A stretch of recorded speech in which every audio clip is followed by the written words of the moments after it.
what you contemplate. Are we? Am I?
Yes. Yes! Yes! Listen! Oi! To get British about it. Oi! It is game 5. Your stream didn't freeze. I'm staring right at you. Game 5. We got 2 super chats already. As long as the Leafs don't break the Chicago Cubs record, as in their record of years without a championship. And eulogy ready, knives out, go Pelly go, as in the new CEO of MLSE who's going to fire everybody. No! Game 5! That's it and that's all. There's going to be one winner. If it's Boston, they're up 3-1. They move on. That's it and that's all. If it's the Leafs, well, I'll see you Thursday. Because the series is not won until it is won. And it is not lost until it is lost. Ty Smith, regardless of what happens tonight, thank you, Steve and the gang, for an entertaining season. Thank you But I will see you Thursday, damn it. Yeah, that's a nice little thank you. You feel free to say thank you like that all the time. Zach says, happy Leafs Elimination Day. Couldn't be more excited for the content valve to switch off. Yeah?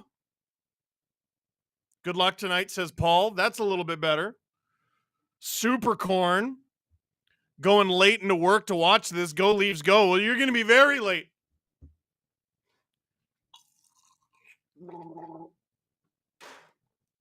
I got the liquid IV in here. I got the coffee with coconut oil and honey so I can yell my brains out. Matthew Calmert says, good luck, man. Donate, gifted, whatever you want to call it. 1967. Blues fan here. Not to see Steve's meltdown, but to see his Leafs win. Not for their sake, but for his. Bless you. Oh my God, I can't even keep up with these. Canadian Skull Dragon, let it be Thursday. Go Leafs go. Okay. I don't know about let it be Thursday, but are you going to do Panthers Bruins streams? Undecided. Also, the Bruins have to win to get there. Sorry, they came in a little too quick there. Heineck, welcome back. I mean, Panthers did it without Bennett, so why can't the Leafs do it without Austin Matthews, who is not in the lineup tonight? Justin Brazeau, by the way, his first career Stanley Cup playoff game with the Bruins against the Leafs. Life is endless, ceaseless pain. They're doing the anthems in Boston. Leafs win because losing doesn't hurt enough yet. Drew agrees with you. Mike Taylor, love you, Steve. Mitch for Allmark, who says no? Mitch. Unfortunately. Steve, will the Leafs win tonight for old time's sake? Can we get up? Why not? To answer your question, why not? Sorry, but the golf clubs are ready back in Toronto. How dare you? Does Justin Brazeau score the first or the game-winning goal? Yes. Hi, Anthony. Sheldon looked defeated in his media thing today. Well, this could be his last game as Leafs head coach. Could have been his last home game as Leafs head coach. Before we get started, you might see something. Is it there? Right here. And you might be like, what the hell is that? That's my new book. I can finally announce it. Book number 2 in the queue. Hockey Rants and Raves with Steve Dangle Glynn through HarperCollins. It doesn't come out until October, but today I was given the green light to promote it. October 15th is when it comes out. If you want to pre-order it, click the link in the description. It's in the description. Yeah. So that's going to take you to a HarperCollins link. What the HarperCollins link is going to do is it's going to give you a link. You can pre-order it on Amazon if that's what you prefer to do. You can pre-order it on Indigo if that's what you prefer to do. Or you can see where it's at locally. I don't know where it's going to be available locally on account of the book doesn't come out for several months. But book number 2, hardcover only. Please buy it. Books are so hard to write. You've heard me allude to it many times on the show. This one almost killed me. I enjoyed it. It's a good book. It's a good book with a good publisher. This one almost killed me. I also thank you, Drew. I don't recommend not finishing your book before your newborn is born. As soon as I found out my wife was pregnant, I went, yeah. Oh, and I started doing math because I had already started writing the book, and I went, oh. And the math did not math in the slightest. John Simpson split screening this with the Knicks Sixers game 5. Dude, I don't know if I'm as big a basketball fan as much as I am a Joel Embiid hater. He's one of my least favorite athletes. That dude is shocking. The amount of intent to injure plays and flopping, he's brutal. Steve, if Steve will say when the Bruins blow a 3-1 series lead in a row, do they blow it up? How do you blow it up more than they already have? Like, it's ridiculous they're in this position. Like, I mean, they at very least trade Allmark. Robbie Stevens, how would you feel about a Justin Brazeau game-winning goal? Bad. John Acosta, well, I believe the voice of the Florida Panthers, need the Leafs to win to give my cats a few days off. Go Leafs go just for tonight. How dare you? Austin Rogers, please come to a Bolts game in Florida next year. I would love to. And the puck is dropped, by the way. We will have the clock on the screen. We are in TD Garden. Oh my goodness. I'm having real difficulty keeping up with the super chats. So I'm going to do my best, everybody. Rocket atmosphere in TD Garden. Leafs move the puck up the ice. Riley grabs it out of the air, puts it on net. Matthew Nyes can't really get the rebound. Oh, two Leafs trip over each other, and here come the Bruins with numbers. This is bad. Geeky, Coyle, Geeky, around. Oh, Marchand had a yawning cage, and he flubbed it. Bruins into the corner. Joseph Woll, welcome to the series, bud. I know he played last game.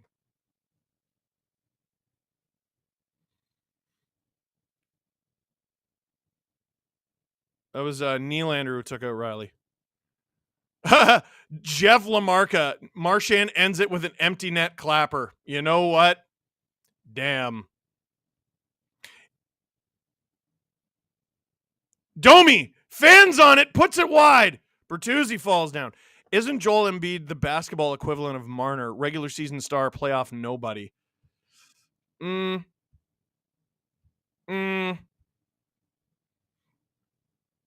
I see where you're going. I see where you're going with it. Embiid's a lot more hateable, dude. Like he's like stepping on people. The way he flops and cries. Was that Drew? Embiid does show up in the playoffs. His team, not so much. Domi with it behind the net. He's got Bertuzzi in good position in front, just couldn't get a stick on it. The Bruins break it out.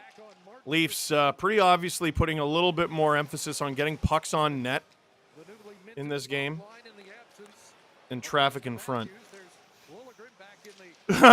My first Leaf game was Steve Dangle. I am a sadist, says Haas. No, if you were a sadist, this would not be your first game.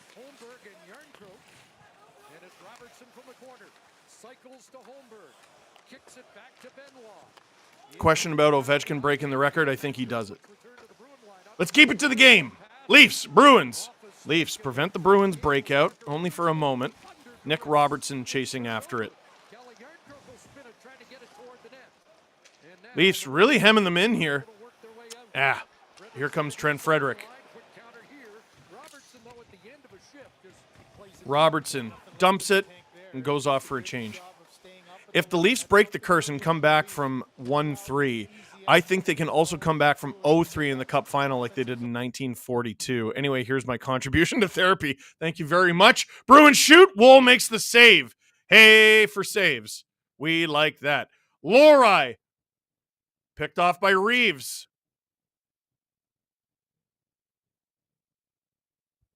J Money, thank you for keeping a secret because he knew about the book. He found the pre-sale link somehow. Camp on net weekly.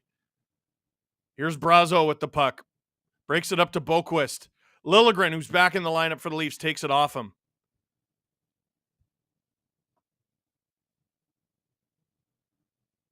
Someone saying they can hear the game audio? Oh, Drew fixed it. That's odd.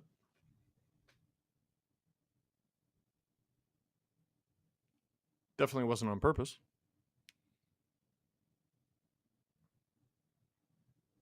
Oh, it's Liljegren's 25th birthday. Happy birthday, Tim Oath. Carlo into the corner. Very much a let's not make a mistake contest so far. The Leafiest thing to do is fourth a game 7 and then blow a lead in the third period. They've already done that twice. Very literally, they did that. I don't want to see that movie a third time. Marner has the puck with a little bit of room. Bertuzzi has a mandate tonight, and that is go to the damn net. Max Domi behind the net, shovels it in front. No one really there. Marner picks it up, drops it for Benoit, who puts it on in Bertuzzi's feet. Oh! Nearly beat Swayman there. Save with the toe. Marner in front for Bert. Can't score. This is a good shift for the top line. Marner! Oh! Picked off by a stick.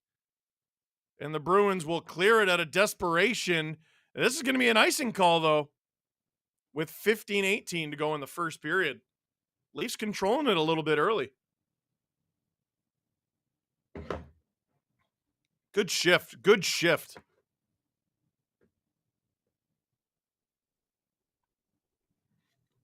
Drew saying Benoit's got to have a harder clapper than that. That's... The Bruins are letting guys shoot who they want to shoot. I feel like he's shot a lot. Nylander finds Liljegren on in the corner. Nylander. McAvoy finds his way out, but the Leafs just get them to turn it over. Leafs have done a pretty good job systematically through 5 minutes. Can we get a shout out for my dog beating cancer? Her name is Raja. Shout out Raja. Let's go. Whoop. Leafs avoid too many men. You don't want to see a movie a third time? Aren't you a Star Wars fan? No, that's Adam. Yo. The 9th Star Wars, or whatever you want to call it, sucked. That movie stunk. But I'm not a huge LFR. Almost said I'm not a huge LFR fan. I'm a huge LFR fan. I'm not a huge Star Wars fan. I don't know, Steve. I'm ready for disappointment. How dare you? And SL gifted 10 memberships. So if you want, you can gift a membership to this YouTube channel.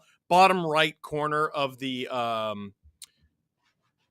chat box. It gets you an extra episode of the Steve Dangle podcast a week. And if you upgrade your membership to SDP VIP, which you can also do in the bottom right corner, you can get SDP VIP ad-free, which is the 3 normal episodes plus the bonus episode, all ad-free. Leafs win the face-off in the O-zone. On goal! Who scored that one? I think that was Jake McCabe. First Leaf goal by a defenseman with 14:27 to go in the first period. And the Leafs get an early one. Max Domi won it. Marner collected it. McCabe put it on. That doesn't touch anything. Bertuzzi just does a good job tying up Brandon Carlo in front for the screen. That didn't touch nothing. Swayman can't find it. And the Leafs are up 1-0. Hey, Jakey. Ooh, I want to know if you score a goal. Let's go. Alex Glass, Steve, don't fear. 3-1 series leads are definitely surmountable. Cheers from Montreal. How dare you? How dare you? The Bruins blew this last year. Here comes Max Domi with speed. Drive the net. Marchand drives him wide. Lyubushkin holds it in. Marner, Domi. Domi looking for friends. Finds one in Lyubushkin. Riley on. Leafs are going back to what worked for them in Tampa. Bit of a 2-on-1 here for the Bruins. Geeky. Marchand. Nope. Up and out of play. Leafs have 1 goal. The Bruins have 1 shot. Jake McCabe from Mitch Marner. He's got to show up in this game. And there he is getting on the score sheet early. Leafs with the 1-0 lead as we go into our first TV timeout. Welcome to the SDPN YouTube channel. I'm Steve Dangle. Click like, click subscribe. Tell all your friends. How many people are in here right now? How many? How many? 5,200. How many likes? 500. Not enough. Get the number up. How dare you? Kings are 0 for 11 on the power play these playoffs. The Leafs are better. That is just a wild standard to fail. Frank M. If the Leafs, Frank Mahovlich in the chat. If the Leafs lose this series, but have a picture-perfect road game 5. Is Keefe good to coach going forward? That is a Mike Babcock reference. That is really funny, and the answer is no. Caps fan wanting to thank you for all your hard work. I'm an American rooting for a U.S. team to win it. Sorry, in a Canadian accent. Really? Dude, there's 25 American teams? Like, who? I don't know. What if Matthews was always the problem? I don't think that's the case. Steve, as you said before, the next 2 games will be torture on a rack for Leafs fans, but I hope they will win Game 7. Buddy, I'm a Leaf fan. I want them to win a game. William, can we expect a zoo storybook next? You can expect no book next. After this one, unless someone writes it for me, I am done. Playoff games won by Canadian teams 2021 to present. Oilers 17, Canadiens 13. Leafs 12, Jets 6, Flames 5, Canucks 3, Senators 0. Montreal hasn't made the playoffs since 2021. It's so sad. Grats for your new book. Boy, it's been a tough go in Canada. And Steve, can we get a let's go? P.S. You're handsome and I love you. Let's go! Riley behind the net as we return to action. Look for my membership milestone message. I'll do my best. I'm falling behind. Kampf, Dewar into the corner. Dewar finding his way back into the lineup. Fascinated to see what the Leafs do with Dewar, not just tonight, but going forward. The Leafs acquired him, and he's an RFA. He had a good season as the Bruins iced the puck. The problem is almost all of it was with Minnesota. I think if he was a Leaf all season, he'd be in the lineup. He would have been in the lineup every game. But he has a disadvantage at, being the less familiar guy. I've liked what I've seen out of him. Steve, what's your favorite scary movie from Ohio? I'm not a huge scary movie guy, but I did really like the new It. And what was the Jordan Peele one? Oh my God. No, not Nope. And not Us. Yeah, Get Out. Us I didn't like very much. Get Out was good.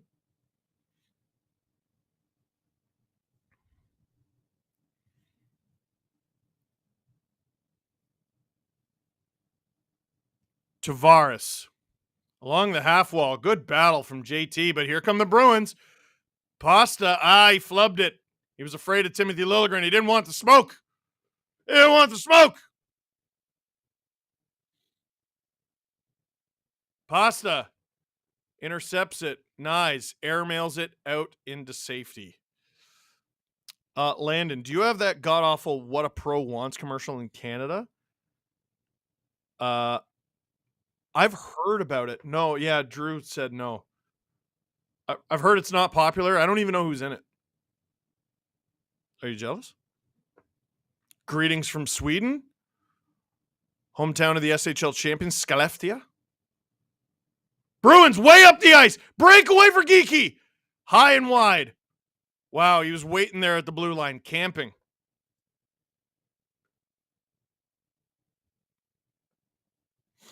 Swayman out to play it now. SL says, which pre-order options gives you a best cut? Legitimately don't know. Order what is best for you. I don't know and I don't care. You know what I mean? I wrote the book for you. You put a piece of art or whatever, work into the world. It's yours now. 11:15 to go in the first period. I mean, not yours for free. You got to buy it, but into the corner. Jake McCabe, the game's first and only goal scorer so far. Holmberg, can't get it over the line. Neither can Robertson. They're trying to rugby scrum the thing over the line. Oh, and they do it. Maybe they can get some new guys over the boards too. Very key clear there. Yarncroak. Leafs get it out. Robertson stops it in the skate. He needs to get off. He's looking to the bench pretty desperately. There he goes as the Bruins let the Leafs off the hook a little bit and dump it deep.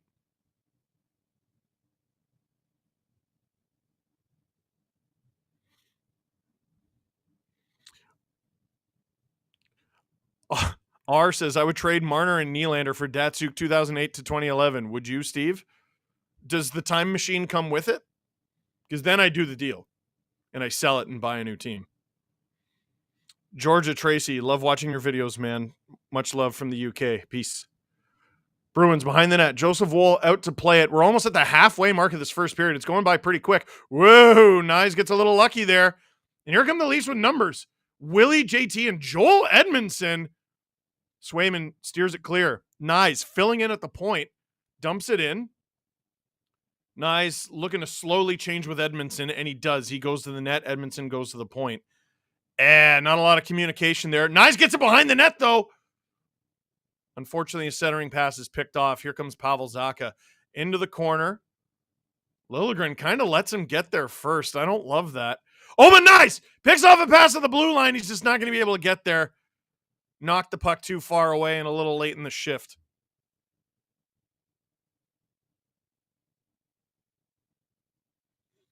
McAvoy knocked down by Benoit.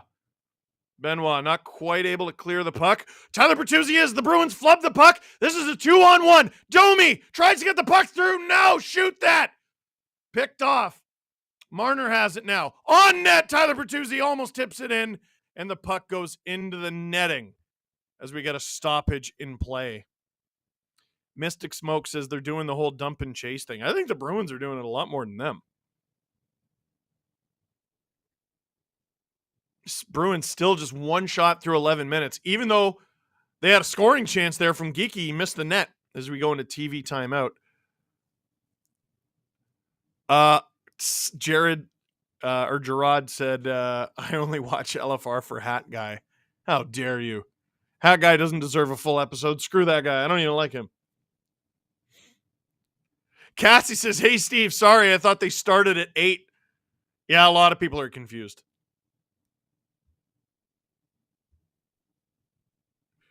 Apparently, Skellefteå has a Leaf legend hailing from there. Per Lindholm. And Bruins legend. Don't forget. Landon maniacally laughing, knowing that I just got that commercial stuck in people's heads. I don't know what commercial you're talking about, and I feel amazing about it. Victor Wahlberg, 100 Swedish, whatever it is. I forget. But it's like $10. Thank you. Hey, Steve, I'm a Red Wings fan, so what I'm about to say should go against the very fiber of my being, but I hope the Leafs can exercise their demons. Greetings from Sweden. F. Skellefteå. Whoa! Whoa! Whoa! How does it feel to have 110,000 people watching you? I have been a nervous wreck for the last several hours. Yeah. Dude, it is like I don't get like nervous for like regular LFRs. The nerves creep up a little bit more when I know it's a big game, you know, something big happens. If the Leafs get eliminated tonight, like I mean, I'd be surprised if the LFR got less than 250,000 views just based on how previous years have gone. The last LFR got over 200,000. They weren't even eliminated. So yeah, that's nerve-wracking. I know if the Leafs are losing in the third period, maybe not even losing in the third period tonight, there's going to be over 20,000 people watching live. It's going to be basically a Scotiabank Arena's worth of people watching live. 9:04 to go in the first period. Jacqueline, are you going to do a book tour again? It's not planned out, but yes. Leafs win the draw to the point. Riley finds Robertson on. Doesn't make its way through. I think that hit Holmberg. And Cassie looking for a vibe check. How we feeling, chat? What's the vibe check like, chat? Robertson around to Riley.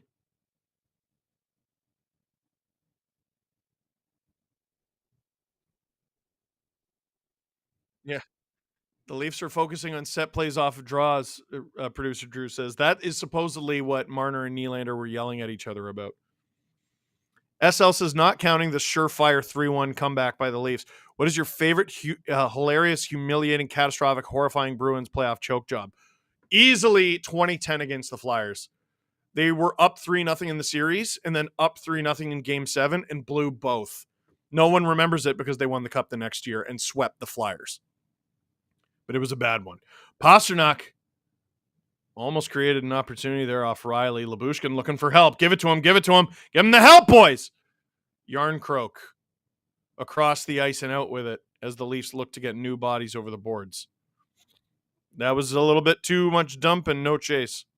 Michael Borland, is Grubyankin any good? Yes, the Leafs just signed Nikita Grubyankin. He was a fifth-round draft pick from 2022. He looks to be very good. Not very good. I mean, very good for a fifth-rounder. I think he might play in the NHL next year. Lohrei. Ooh, nice move at the red line. Wool. Oh, if you're a goaltender, tend the wool. Luckily, didn't have to pay for it. Benoit dumps it. Hopefully not ice. It's not. Reeves with a big hit. High stick. Not a high sticking penalty. I think it was just a high stick of the puck.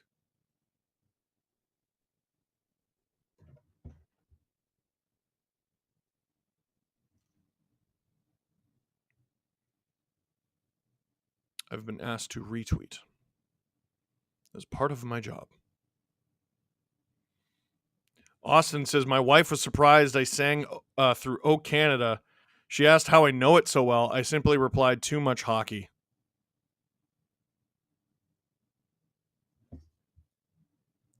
Everyone should know that damn anthem. How dare you? I'm kidding.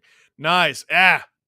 Oh, Tavares saves it. Leafs, they're doing a decent job at some of the tidier bits of this game. Nyes also has legs tonight. Puts it on! Gloved by Swayman, but it'll be an ozone draw with 7:23 to go in the first period. We like that here on the SDPN YouTube channel. Click like, click subscribe, tell all your friends. Steve, would you buy Marchand's shirt if he has a hat trick today? No. Why would I do that? I will burn these, though. I will burn them. Our sales lead, Christina, gave me these. I don't even know where she got them. I don't want them. Favorite game time snack? Look at me. All of them. Chips. Doritos. Marner on. Oh! Tyler Bertuzzi is laying down in the crease. And McAvoy was there with him. Bruins still have one shot on goal 13 minutes into the game. Leafs have really limited them. Riley. On. Stopped by Swayman. Does this not show you how mental it is for the Leafs? Like, I worry that the takeaway is going to be, oh, Matthews is the problem. It's not that Matthews is the problem. It's that the Leafs, when Daddy's not home, go, oh, and they lock in. They lock in and figure it out. Same with Riley. When Riley was out, they went 5-0. Oh, Daddy's not home. Lock in. Isaac says, Per Lindholm is our center. Victor Wahlberg, as a Detroit fan, is probably from Stockholm. Who would see that coming? Skellefteå AIK all the way. We got a Swedish war going on in the chat. Bruins win the D-zone draw. Nice. Again, gloves it down. I really like his game so far tonight. Pasta. Toe drag. Tries to get around Edmondson. Has to stop up and go to the point. Carlo with it at the point. Into the corner. For Heinen. Leafs look tidy in front of the net there. Bruins have it at the point, though. Into the corner. Nylander just clears it, but it won't be an icing. Jason says, never going to be a Leaf fan. Go Leafs go, but you're absolutely my favorite hockey personality. Thank you, I think. And thank you, Alex. 6:17 to go in the first period. Leafs leading shots 7-1. Bruins behind in goals 1-0. I almost said Bruins leading. Well, they tied it. That was incredible timing on the second shot of the game. The Bruins get their second shot of the game nearly 14 minutes in. The Leafs make one stupid little mistake, leaving Frederic alone in front for a half second, and he buries it past Wylde. Let's see what happens here. Wylde directs it behind the net. There's two Leafs there. One of you call for it. The Bruins prevent the breakout along the boards. Where have you seen that before? It was Patrick Maroon that broke it up. Frederic throws it on. Frederic throws it in. And it's a 1-1 hockey game. It does start with Benoit getting beat to the puck behind the net. The Bruins just take care of the little things, man. And the Leafs don't. Like, that's the tidiest they've played these playoffs. And it's not even good enough to have the lead. It's unreal. It's unreal. Robertson into the corner for Lindholm. Be killer to have a nice big game from him. Riley is behind the Bruins net. Feeds it to the point. Who the heck is that? Lyubushkin. Robertson filling in on D. Lindholm gets the tip that he wants, but it's stopped by Swayman.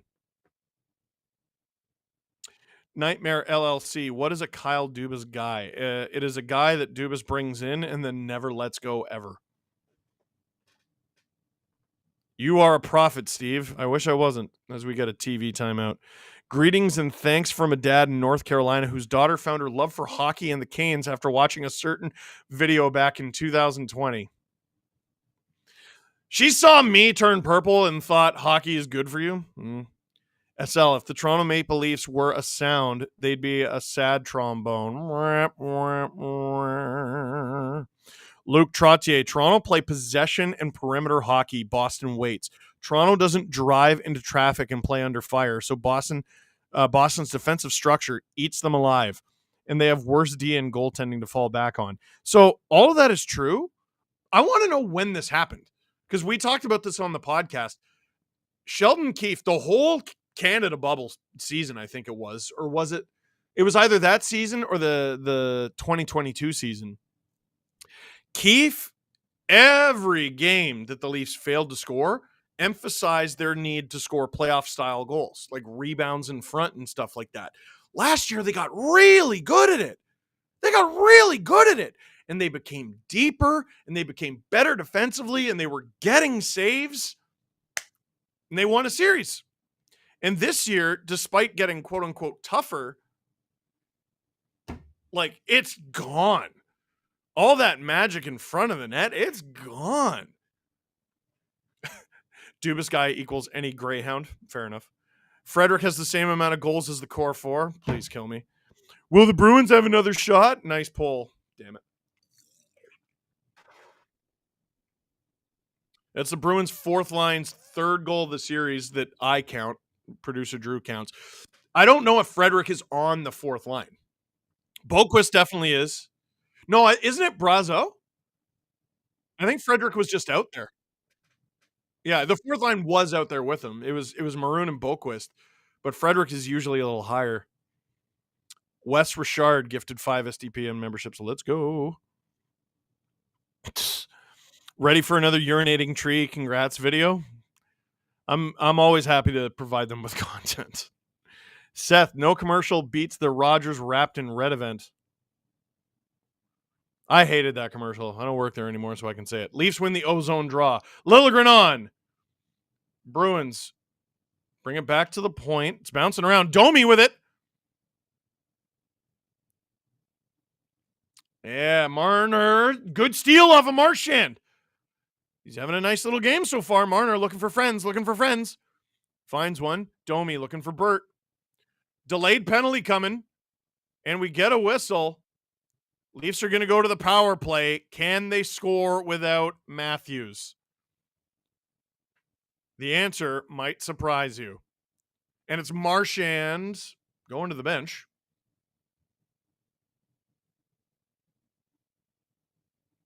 Was he just getting his bottle before going to the box? Yeah, Marchand slashing on Marner. Is that what it was? Or was it the one on Lindholm? It's the cross-check on Bertuzzi in front, so it'll be Carlo going to the box. All that stuff Marchand did was fine. Miss Truly says, Sco Avs. Reviewy McReview face. Congrats on the new book. Not so much cheering for a Leafs win. but wanting more watch-alongs with Steve. That's fair. Whatever gets us there. I won't judge your reasons. Bruins win the draw on the penalty kill. Leafs can't hold the line. They'll have to go get it. Leafs power play this series is 1 for bloody 14. Yuck. Max Domi taking the spot of Matthews. Tavares into the corner for Domi. Nylander, can't hold it. Bruins out with it. And just like that, there goes the first 30 seconds. Domi with it. Finds Nylander. Across to Tavares, shoots! Stopped by the 5-hole of Swayman. McAvoy taken down, no call. That prevents the exit.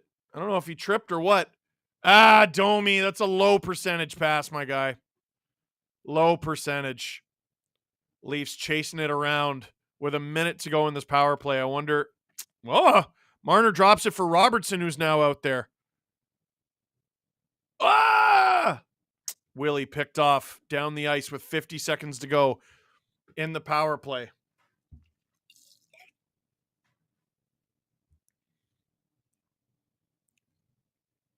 Jake McCabe, that was so brutal to Yarncroke. Here comes Burt. 30 seconds to go in this power play. Dude, the shots are 9-2. You're the only team to get a power play. You got to leave this period with the lead. Liljegren. Horrible, horrible. Really, really, really, really, really bad. 15 seconds to go in this power play. Do something with it.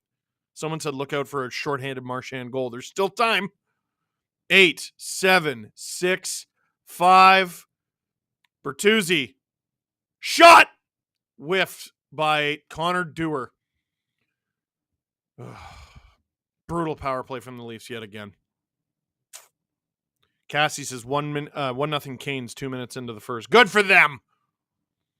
Reeves chips it into the corner for himself. Finishes his hit on Grzelcyk somewhat lamely. Kampf into the corner. Nope, never mind. Bruins come up with it. Leafs are out shooting them 9-2. Get out of here, dude. Owen says next coach needs to get rid of the power play drop pass. You know what, man? If you watch a lot of games around the league, good hit from Nyes, a lot of teams do that. I think the Leafs just do it poorly is the problem. Holmberg, what are you doing? They said the Leafs are onside. That'll be interesting if they score. I don't think they are. Riley. Ooh. McCabe. Leafs only goal scorer in this game. 2 minutes to go. Riley puts it on. Gloved by Swayman. Leafs get an ozone draw. Pens fan, but loyal SDP watcher here. How scared do I need to be that the Pens will ultimately fire Sully and hire Keefe?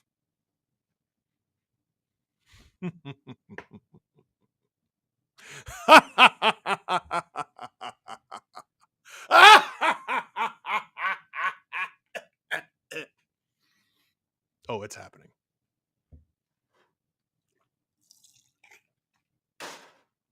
Just you wait. Because Kyle Dubas loves his guys. D-zone, or rather O-zone draw with exactly 2 minutes to go in the first period. Riley wanted a one-time it. Lyubushkin put it in his feet, and Swayman will cover it up again. Listening to the pod made me sympathetic to the Leafs. But as a Wisconsinite, I have to cheer for any Wisconsin Badger. Go Frederick. Jonas says, say more nice things about Christina, my old boss. She has a very cute dog. And brings in sensible, delicious snacks. Marner. Riley. Domi. Blocked. Shot from Lyubushkin. Stopped by Swayman, who has been by far the busier and better goalie. Stopped 10 of 11 shots in the first period. Wesley Novak, Steve channeling Tree there. The urinating Tree? Martin, what is this power play? This is coming from a Sharks fan. A true Sharks truther. It's just sadness wrapped in incompetence, wrapped in a lack of confidence. Pavel Zacha, face-off dot with Domi. Leafs come up with it again. Marner finds the point. Wham! Oh, Domi can't score. Good opportunity, though, with about 90 seconds to go in the first period.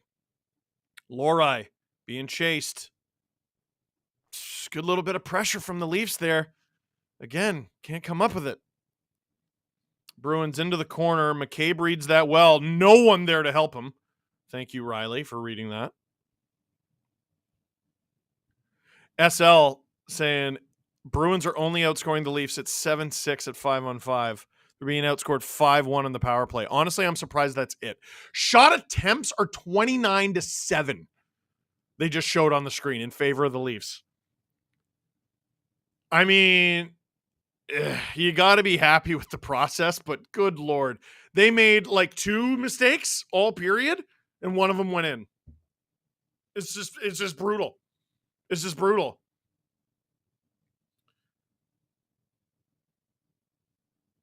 Ugh.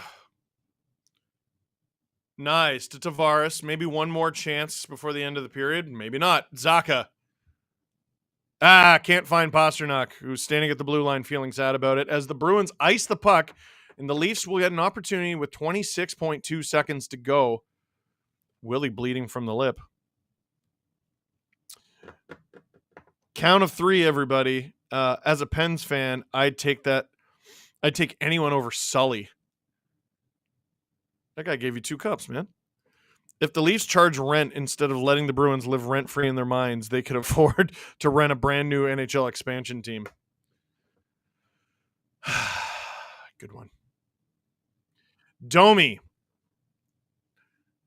Leafs win that draw.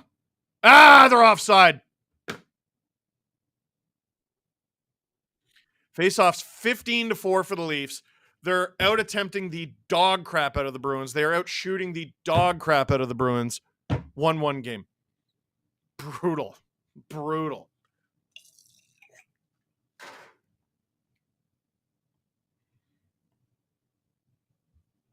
Steven Emmerich, despite the shot difference, the deserved to win meter is only like 55% for the Leafs. All right, we're done with that thing, dude. If the Leafs win, I think this goes to 7. I think you're right. Mitch to the Islanders for Dobson. Well, they're already going to say no. Domi is 9-0 in the faceoff dot, apparently. Did he just lose that one? You jinxed it, Disney nerd. But here are the Leafs in the O-zone. Jake McCabe, the lefty, on the right. Oh! Marner whiffs on it. Golden opportunity. Here come the Bruins in the final seconds. They'll have a chance. No, they will not. And we get some rough stuff at the final horn. Not very much. Final horn of the first period.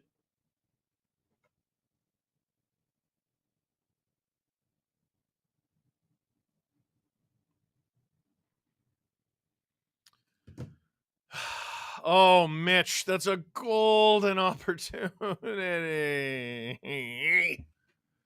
Leafs with their best period of the playoffs, bar none, and it's 1-1 here in Game 5.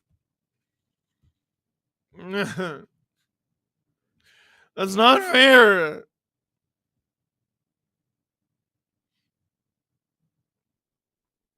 Hurricanes are leading 2-1. 2 goals in 2 minutes as they try to knock off the New York Islanders. Sorry, the reason I was so dismissive of your Marner thing, like, they already kind of have a really, really fast, creative playmaker who doesn't shoot enough in Matthew Barzal. And Noah Dobson, I think, is one of the most underrated defensemen in the league. He's really good, dude. Scott, what are your real feelings about watching the last Leaf game until October? What should the Leafs do for their goaltending during the offseason? First of all, I don't think it's going to be that. And for Mr. Monk asking about a Dollar Razor Club sponsor, we already have Manscaped.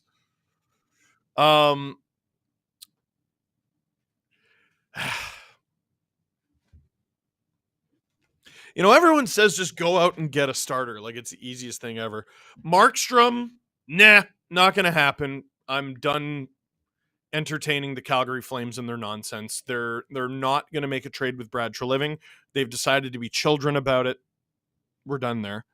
Allmark, good luck. Like winning that one with the Boston Bruins. They're going to charge you a premium. You got Wool. You're acting like Wool is never going to be good again. Like he had a really good first half. He got injured. He's come back and he hasn't been so good.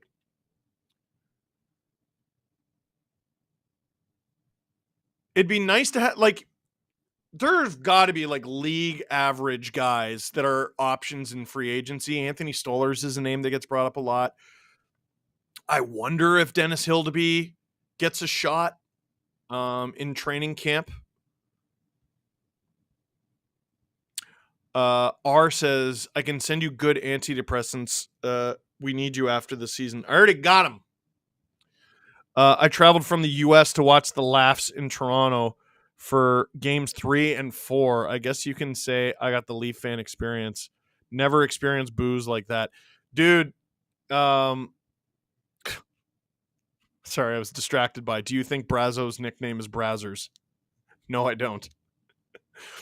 And would Wyatt Johnson go first overall if the 2021 draft were redrafted? He leads the class in points and goals, and he's showing up in playoff games. I think part of that is because of how good the Dallas Stars are. You got to wait a little while for that conversation. Like up until a few years ago, I would have said Riley could be argued as the number one guy from 2012. It was not a good draft. But now I would say it's Forsberg.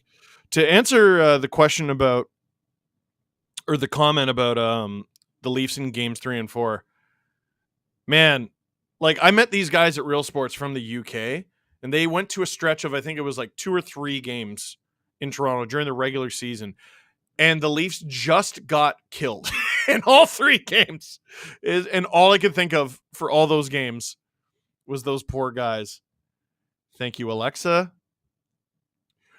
Mike says, want to know who's good at finding starters? Lou, Brodeur, Schneider, Anderson, Leonard, Grice, Varlamov, Sorokin. Their goaltending hasn't been great. I don't know if you noticed. Leonard and Grice, like that was so absurdly good for a period of time. Who is a more famous author, Steve Dangle or Stephen King?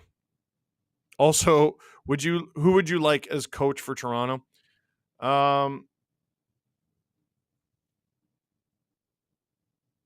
Yeah, John Cooper would be sick.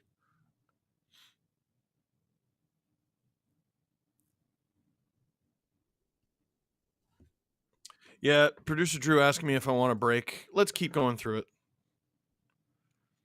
And then I might need 1 second intermission.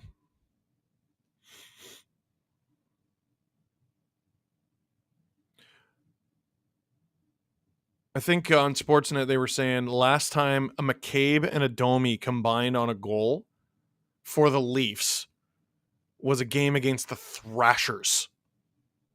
Or a Domi assisted on a McCabe goal for the Leafs. That's unreal. Jonathan, why not? You can take Korpisalo off our hands. Nope. What about John Gibson? He deserves to be on a competitor. I'm willing to have that conversation. Anaheim's got to eat money. He's got to eat money. Or they got to eat money. Leafs are probably going to have to give up a goalie prospect in that deal, and that scares me. They got a couple really good ones. You can have basically any of them, except I don't want to give up Akimov. Excuse me, Akimov. And I do not want to give up Hildeby. Hi from Florida, Steve. Hello, hello. Marner for Saros. I just don't think the Preds have a need to trade Saros anymore. Like that. Was that? Yeah, no one's giving up a good goalie for a guy with an expiring contract, unless it's a goalie with an expiring contract. Got a Leafs flag on my wall, says Stanley. Is the Leafs power play the best time to take a pee break or get a beer? I mean, it's always the best time to do that. Bless your heart, Steve. Hey, I've been to the southern states and I know what that means. What did I do to deserve that? First time celebrating my mom's birthday since she passed, hoping they can extend the series just a little longer to cheer me up. Go Leafs, go. Hockey, man. It connects you to things. It connects you to memories, feelings. You'd be surprised how many messages I get like that a year. It means something to people. I think the Leafs have any luck. I know they're skilled. You got to be good to be lucky and lucky to be good. Producer Drew with the, oh my God, with the chart on the screen. So the writing is too small for me to read. It looks like the Leafs dominated the Bruins for the most part in the first period. Bruins' top two lines are both under 10% for expected goals. Who are their top guys? Maroon is 93%, so he's being deployed well. Who are the Leafs at the bottom? Because most Leafs were dominating their minutes. Robertson, Yarncroke, Holmberg, and that's who I believe was out there for the goal against. And who's up at the top? My guess would be Bertuzzi, Domi. Yeah, the top two lines: Bertuzzi, Domi, Marner, Tavares, Nyes, and Nylander. Yeah, no surprise.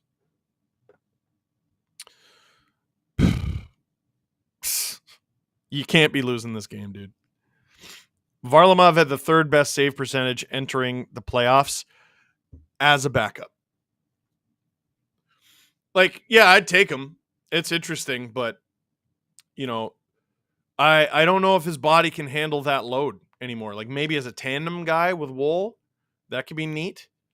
Like he has a long injury track record. And like, you know, it's like saying, oh, Laurent Brossoit could be a starting goalie next year. Like you don't know that. Like he's been an incredible backup for the Winnipeg Jets. But like just because he had an incredible save percentage, like in what, 20-something games? Like I don't even think he cracked 30. And he didn't crack 30 because it's Connor Hellebuck ahead of him. Laurent Brossoit is such a classic, hey, what about? Every year, hey, what about? And he never really gets that opportunity. Marner for John Cooper, SDPN come to Ottawa. I will, I mean, Ottawa makes some sense. I don't know about the first one. Steve Dangle's better than PK Subban. Get this man on ESPN. Congrats on the baby. I just had a girl too. I do not have the energy of PK Subban. I will say that. Brandon Bussey is going to be the goalie to steal away. He's on the Bruins. Would you take 2 times 3.75 of Philip Gustafson? Yes. And that's such an interesting one because you say to yourself, okay, Minnesota just signed like a geriatric Marc-Andre Fleury, who's still good. But then what's the plan behind him? Jesper Wallstedt is the plan behind him. So that's going to be a fascinating one because you also don't want to rush a goalie. I wonder about that one. It's interesting. And there's Joshua. What about Jesper Wallstedt? 0% chance the Wild give him up. 0%. He's one of the best goalie prospects in the world. Is it just me or is it just Marner out, or do you think they force a Tavares trade?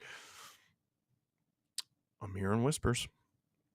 Steve, which Steve would you most like to hang out with for a day? Carell, Harvey, Spielberg, Stone Cold, Irwin, if he was still alive, or Buscemi?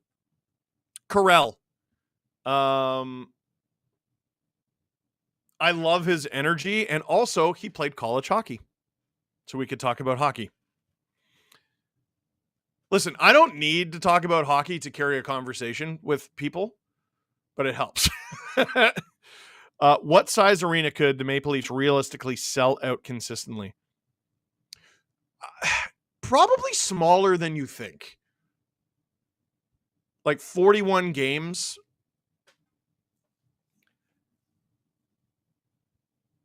What do you think, Drew? 30? What size arena do you think the Leafs could sell out consistently? 50,000.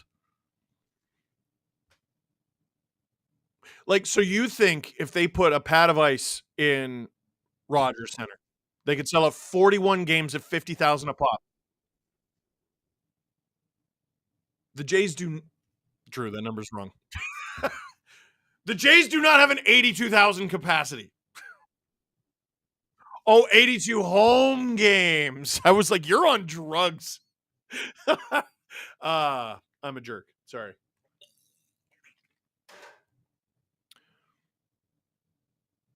Neil.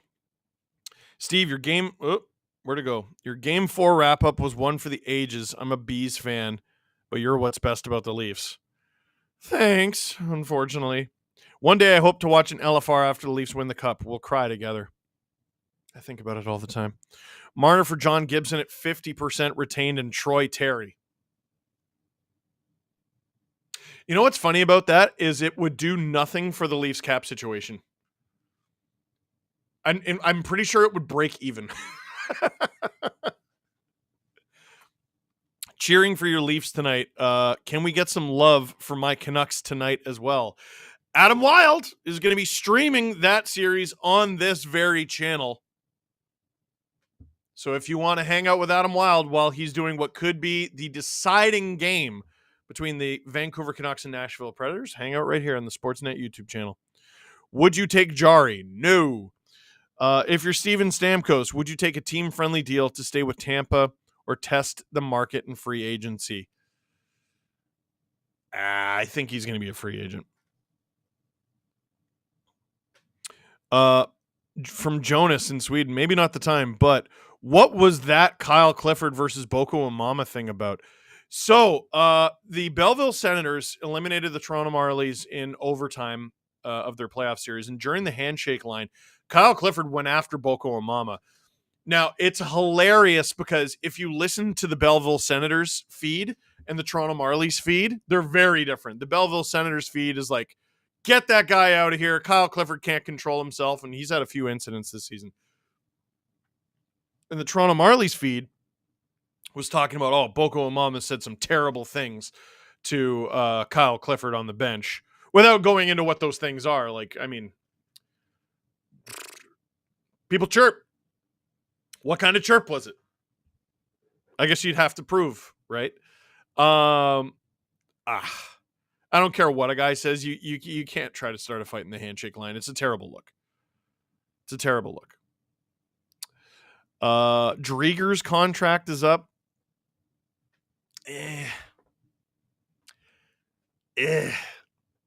Very few names that are coming up are exciting. You know what I mean? Like the Leafs are going to have to go tandem. I think anyone thinking that there's like a starter out there, like a bona fide, like a someone who's going to start 50 games for you, I just don't know if it's out there. Hello from Jonestown, PA, home of the movie Slapshot, or the making of Slapshot. Do you think the audio of Willie, Mitch, and Austin on the bench will ever get released? That's what I said in my prayers before bed last night. Mick Card Guy gifted 10 SDPN memberships. Thank you. Core 4 for picks. Fast rebuild. No, you don't have Austin Matthews to go through a rebuild. Keep some picks. Keep some futures. That's great. You gotta try to win some games. You can't have, even if you trade Marner and Tavares, you can't have the stars that the Leafs have and not try to make the playoffs. If you try and miss, well, shame on you, but you got to try. Is everyone getting fired if the Leafs are eliminated? Yes. Rather have one super goalie and an average backup or two good goalies. Does the quality of your defenseman change your answer? Yeah, of course the quality of defenseman changes the answer. And I mean, most teams in recent years have needed more than one goalie, right? Andrei Vasilevsky, that's a unicorn. Carey Price, they don't really make those anymore. I don't know if you noticed, Connor Hellebuyck's getting shelled. I got to take a picture with the Stanley Cup when it came to my town with my two brothers and my father when I was 20. Now I'm in my late 30s. Oh, I was about to say, I don't remember the last time I took a picture with the cup. My cup. It was in December with my son. I went to the Hockey Hall of Fame.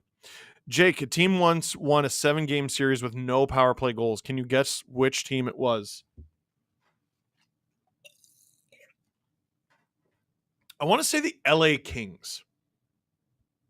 Either 2012 or 2014. What was the answer? 0-2 Devils? I'd believe it. They're showing the Leafs front office on TV right now.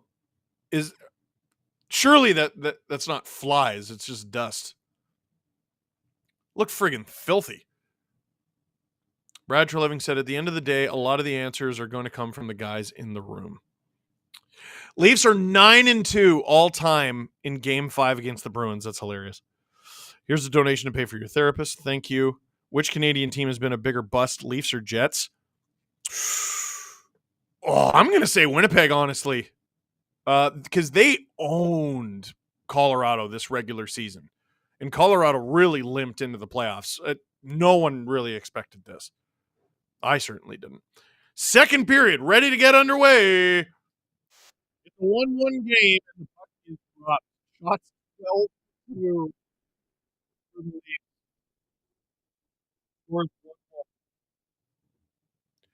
Test, test, test, test, test, test, test, test. Mike. There you go. 2011 Bruins. They didn't score a single power play goal? Nice to Nylander. Oh, Nylander flubs it. Nice. Oh, rebound. Oh, the Leafs get a penalty. Nylander with the trip on McAvoy as the Leafs are out shooting the Bruins 13-2. And if this goes in, I think the last sliver of hope is going to leave my body.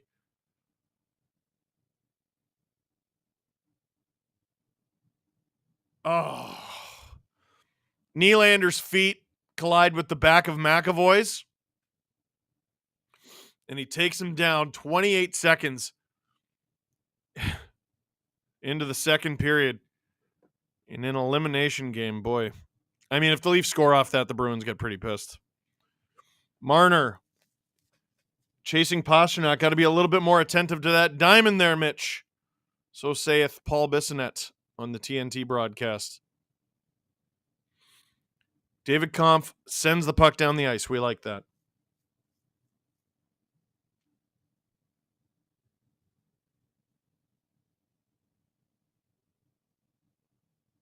New to the NHL, why are Leafs ticket prices spoken about more than most? There's just more demand here. There's way more demand. And our buildings aren't as big as soccer stadiums. Nice feed from Marner to Holmberg on the exit. That'll kill a decent amount of time. Holmberg behind the net. Doing a real good job killing some clock there. Lyubushkin in deep. That leaves the ice. I'm not really sure how. Andy Williams, high from a Canadian in Northern Ireland, where Coach Keefe has just confirmed he's returning for his 8th season as coach of the Belfast Giants. At least one Keefe brother has led his team to silverware. Yes, Sheldon Keefe's brother, I forget his name. His last name's Keefe, is the head coach of the Belfast Giants. 2011 Bruins, no power play goal until Game 3 of Round 2. Wow. Leafs have now killed half this thing.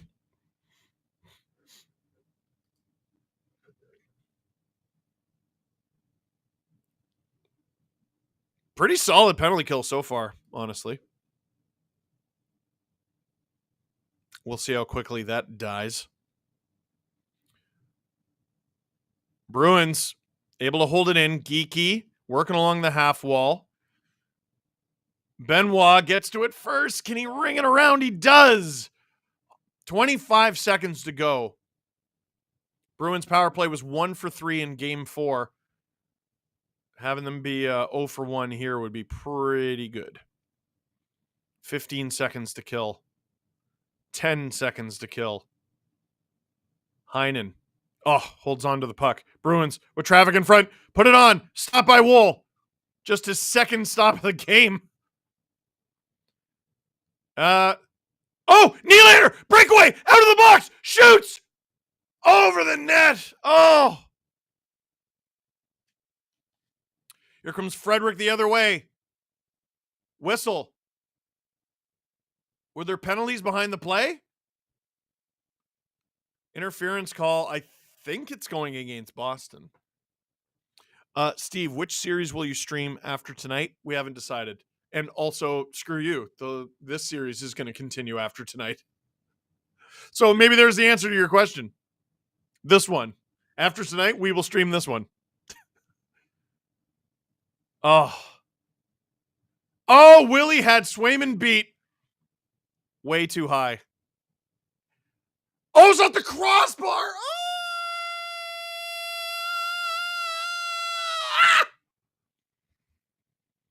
Patrick Maroon, interference. Leafs go to the power play, and they win the faceoff to a ghost.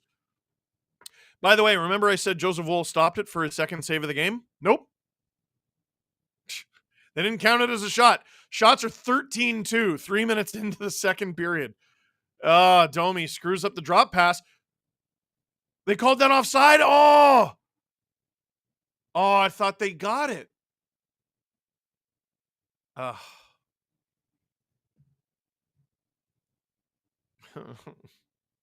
Score a power play goal, you friggin' bums.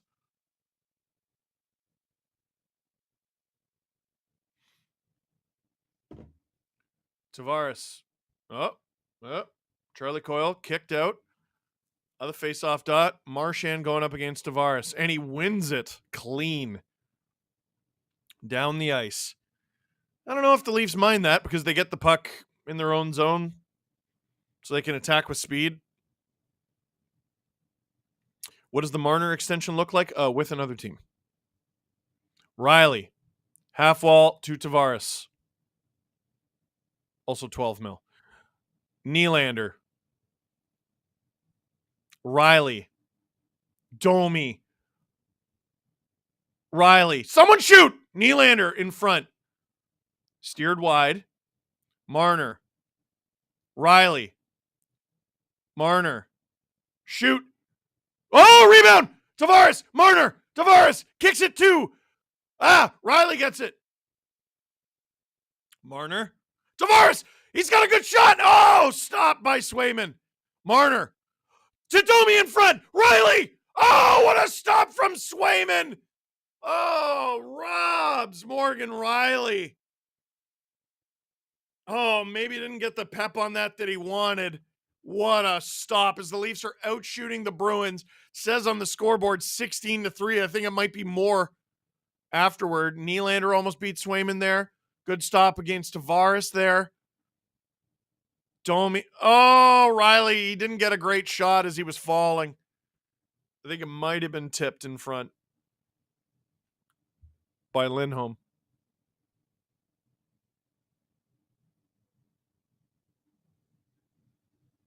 Are Bruins fans going, Swayman, Swayman? It's not really how that chant works. Imagine an NHL where eliminated teams can trade and rent players to other teams. You'd be surprised how many of them would not want to do that. You'd be surprised how many of them would be like, yeah, I'm going to Cabo. Liljegren gets the zone. This power play is almost done. Oh, boy. Bruins with lots of numbers, and Bertuzzi's the only guy back. Now Robertson's back. Maroon, stopped by Bertuzzi. Might have saved a goal there. Never mind. Grzelcyk. Oh, bouncing, and Wool makes the save. Maroon again. McCabe finds Robertson. Leafs second power play unit caught out there. Ugh, shot 16-4. Score still 1-1.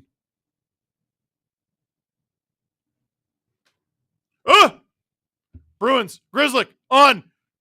Oh, end boards. Dewar out there. Dewar, I hardly knew him. What? Feels like he's played 2 minutes. He's a decent player with decent legs. This is a tired team. Play him.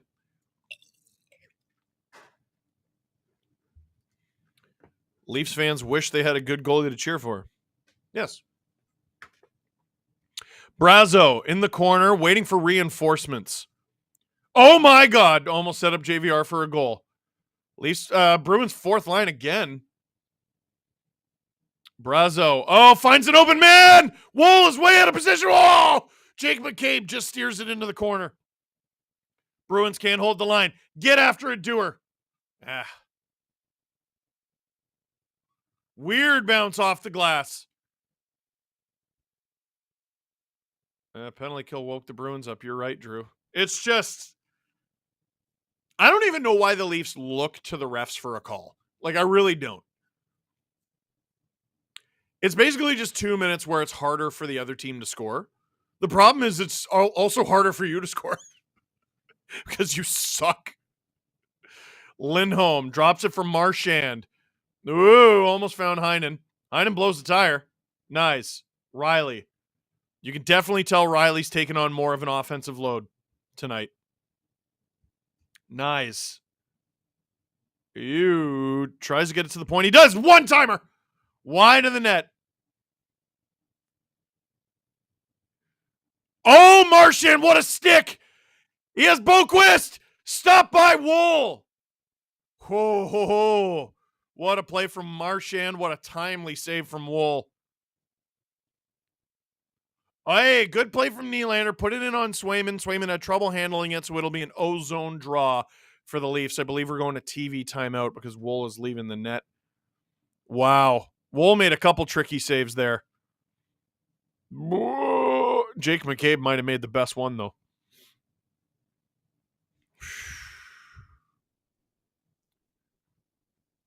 Yeah. Producer Drew saying, shout out Joseph Wool. It's hard to play when you only have 3 shots against. It's true. The Bruins had more shots on that shift, whistle to whistle, than they did in the previous, half hour? SDPN YouTube channel. I'm Steve Dangle. Click like, click subscribe. Tell all your friends. Click like. It helps us. It's the least you can do. Listen, I'm trying to sell my book. I'm trying to get you to become a member of this channel. I'm trying to get you to spend money with SDPN. But you don't have to. If you want to do me a favor without spending $1, a nickel, a dime, click like. That's all you got to do. Who of these goalies is the best? Reimer, Wool, Anderson, Belfour, Joseph. Okay, are we talking prime or just as Leafs? Reimer was spectacular at times, but he was very up and down. Wool, like, it's unfair. He just got here, dude. Anderson, again, really, really good. Really, really bad. Belfour, really, really good. Ended up getting bought out. I mean, probably the best Leaf throughout his Leaf tenure, like, consistently, was Joseph. GG. Sorrows to the Leafs this offseason. Leafs want a named goalie, and Pred should be happy to get rid of him, especially with Yaroslav Askarov ready to go. Oh, I forgot about Askarov.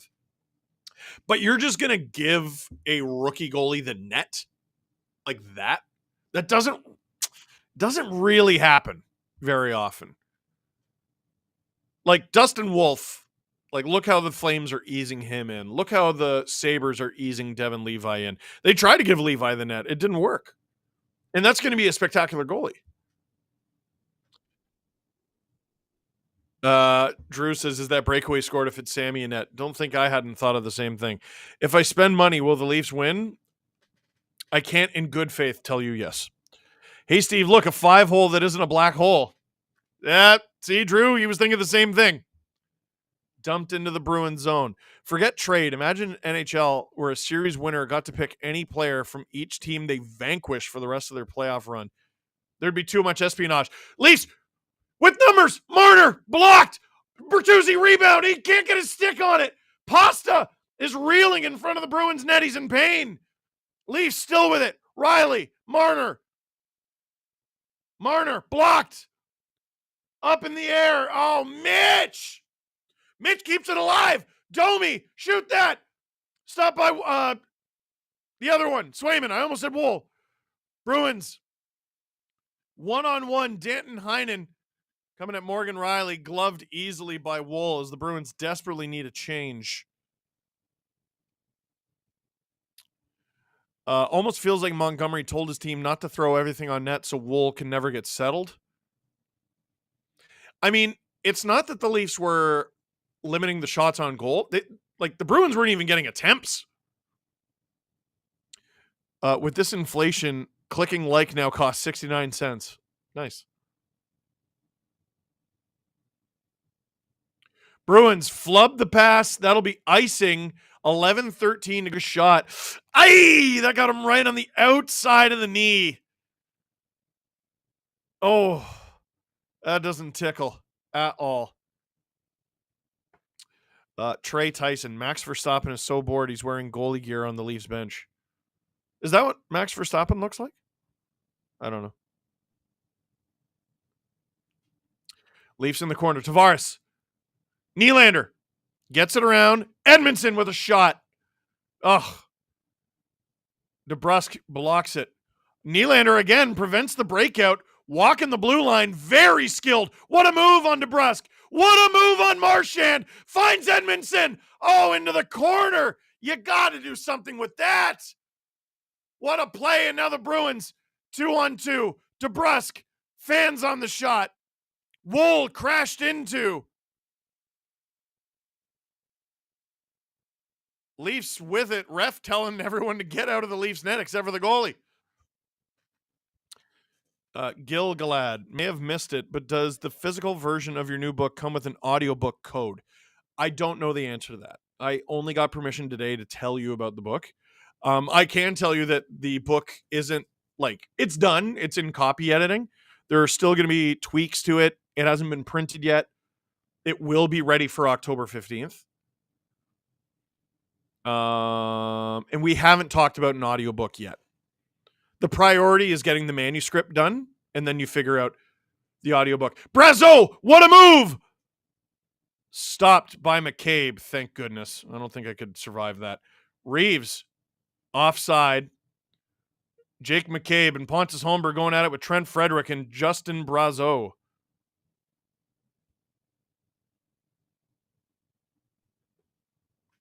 My 70-pound husky golden mix. God, that's an energetic dog. Heard you yell and triggered zoomies, so he ran full force into my chest. I will keep you posted if I get my breath back. Sorry? Oh, Edmondson. That was such a nasty play from Nylander. I'm going to say this right now. If that puck goes in, they win.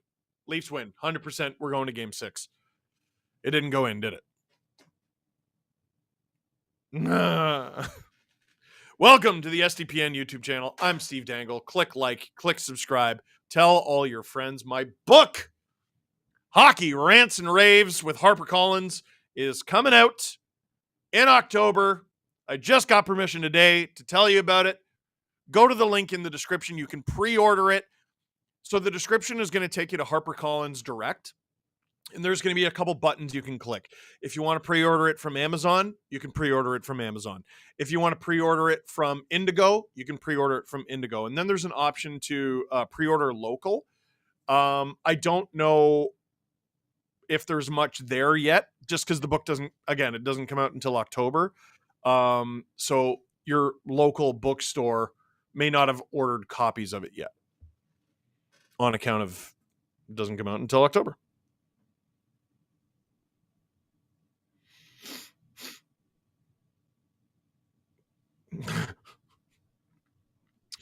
Someone in hockey texted me after that flubbed Joel Edmondson chance and said the Leafs need a lobotomy. Does that count against the cap?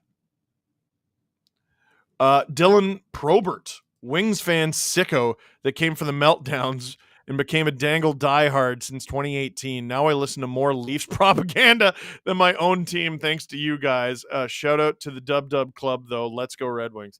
The Dub Dub. That's the Wing Wheel. I love those guys. I've been to Brad's house. 10-second show and tell. Ooh. Not right now because we're returned to game action. Scrummed face-off at the Bruins blue line. Geez, real scrummed face-off. Holy cow. The Leafs get in, but the Bruins get the puck. Zachary Phillips, like the Minnesota Wild draft pick. New book. Will there be signed copies on the SDPN shop? I don't know. Probably. Just not yet. McAvoy stopped by Wool. He handled that one a little funny.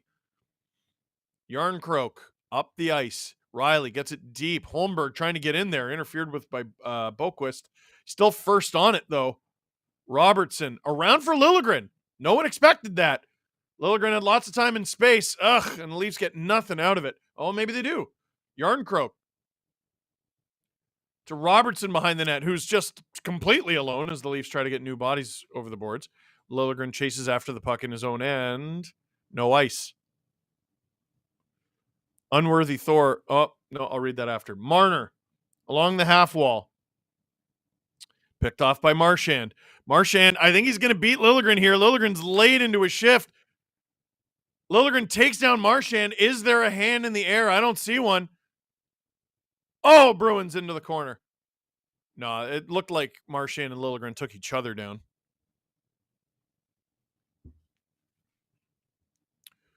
Leafs collapsing a little bit too much here. You like to see a little bit more urgency from Bertuzzi there. There you go.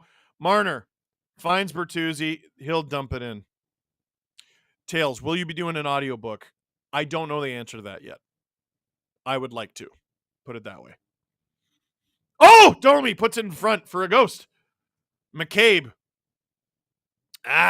Leafs only goal scorer so far. Flubs it. Gets it back. To Benoit, who finds into the corner. Tavares looking to get it. Lindholm tries to draw a call. Tavares. Picked off by Carlo, and here come the Bruins. Justin Brazeau. Oh, finds a man in front. Wool with the stop. Leafs clear the rebound. And the Leafs will break out. Nylander flubs out a little bit. Here come the Bruins. Luckily, they can't catch up to the puck. No icing, though. How does it feel to be a 2-time best-selling author? Not yet. All I know is this. My last book hit number 2 on the bestsellers chart in Canada. And I was proud of that. And years later, it pisses me off. I want to hit number 1. So let's go. Connor Dewar into the corner after at least 4th line shift. And Labushkin out there with Edmondson. I don't think there's going to be a whole lot of offense on this shift. Oh, and now the Leafs ice the puck. And they will now be in the defensive zone with Labushkin, Edmondson, Reeves. Oh, geez, Wool got that right in the face. Kampf and Dewar. Cool. Do you think the Leafs can sweep the opposing team in round 2? I like your spirit. No.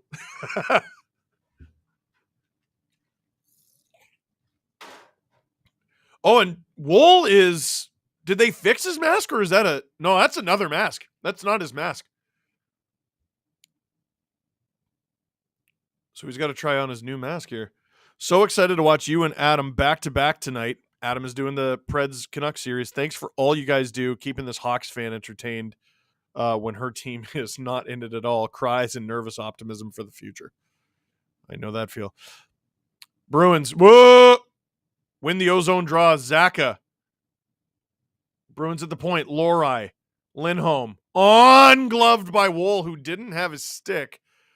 With 6:36, we get another D-zone draw for the Leafs. Steve, what are your thoughts on the goalie interference calls in the Lightning game last night? Kind of soft, man. You know what? Here was the nail in the coffin. Kelly Rudy said the second one shouldn't have been goalie interference. Goalies never say that. Never. So there's your answer. See, now I'm confused. Is that Wolves' mask? Or does he just have two very similar masks? D-zone draw, 6:36 to go in the second period. Oh, Pasta! In a dangerous area, passes to McAvoy, who handled that funny. Keeps the play alive, though. Gloved or covered up by Wool yet again. Shots creeping a little closer to even, 18-10. Still in favor of the Leafs. Score is still 1-1.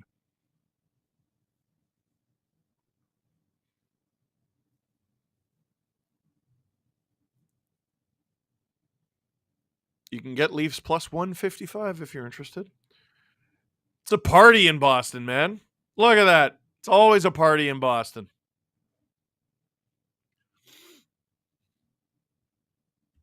Maybe not Game 7 against Florida last year. Leafs win the D-zone draw. Lohrei has to chase after it. He has not looked confident. He's had a couple nice plays. He had a really nice play to get the first goal last game. McLeaf fan, this is the first stream I'm watching. Hopefully it's a big Leaf win, buddy. Holmberg gets it deep. No, he doesn't. McAvoy to Boquist. Nice move to Frederick. So I guess these guys are playing together. The Bruins have just sort of switched things up in their bottom six. Coyle out there. Boquist gets around Liljegren. Oh, boy. Off the side of the net. Coyle was wide open there. Surprised they didn't find him. Marner surveying the scene, slowing it down. Long outlet pass to Liljegren. Probably looking for a change at this point. Bertuzzi in deep. Marner into it with Marchand.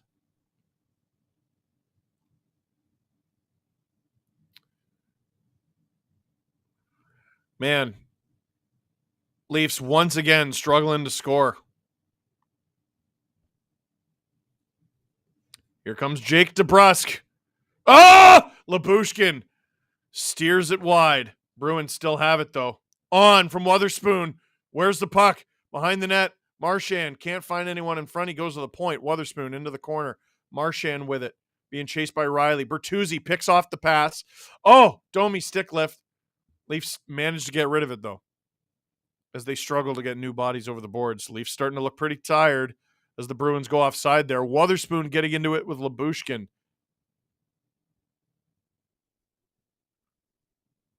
10,000 people in here. Not enough likes and subs. Let's go. As we go to TV timeout. There you go, TV timeout. You're not even watching anything. Click like. Click subscribe. Tell all your friends. Definitely click like. That's all I'm asking. I would like you to become a member. Would like you to pre-order this book. But just click like. That's all you got to do.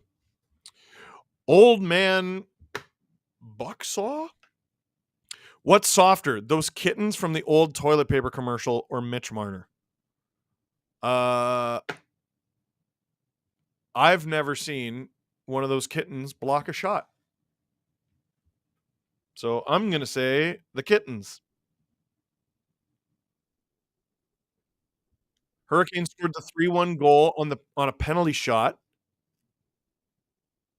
from Kuznetsov, and he did the bird? Oh, he did the slow-mo. And he scored, eh?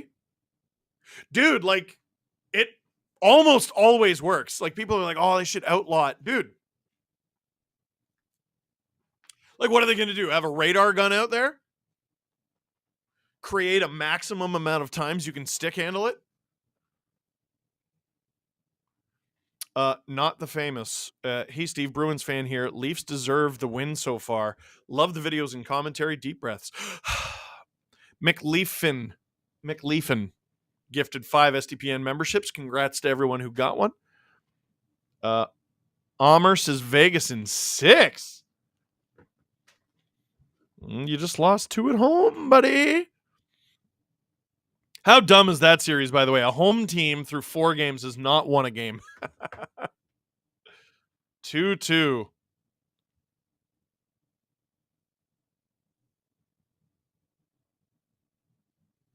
We are about to return from TV timeout. Domi and faceoffs is 10 for 11.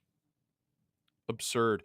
You know what's weird about that is, wasn't he like 10-0 after the first period? How is he not getting faceoffs? I can't tell if Domi has a tattoo on his thumb or a really nasty looking bruise.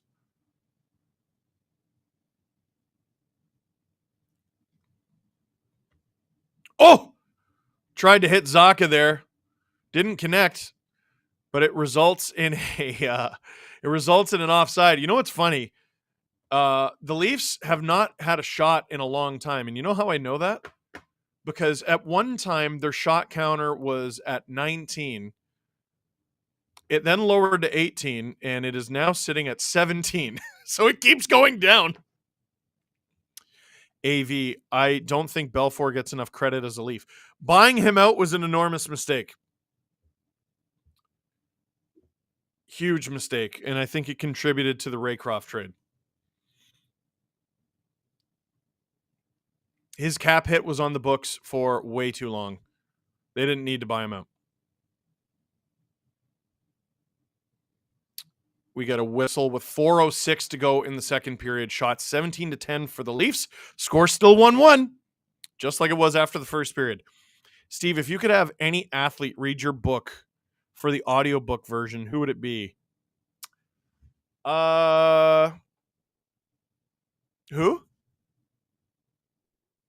Ken Danico. Hey, everyone, this is Steve Dangle here. Brad Marchand. Zach Hyman, because I think he's read audiobooks before. But I think books are better when they're read by the author. Burke's Law from Brian Burke. Incredible book. Incredible audiobook. Reeves, in on the forecheck. Helps to create possession here. He's got the puck. Puts it on! Leafs can't come up with the rebound. Bruins into the corner. 2-9 all-time in Game 5s against the Leafs. It's like one of the only stats I've ever seen where they don't have the better of the Leafs. Huge, just forever scrum in the corner. Edmondson takes down Maroon.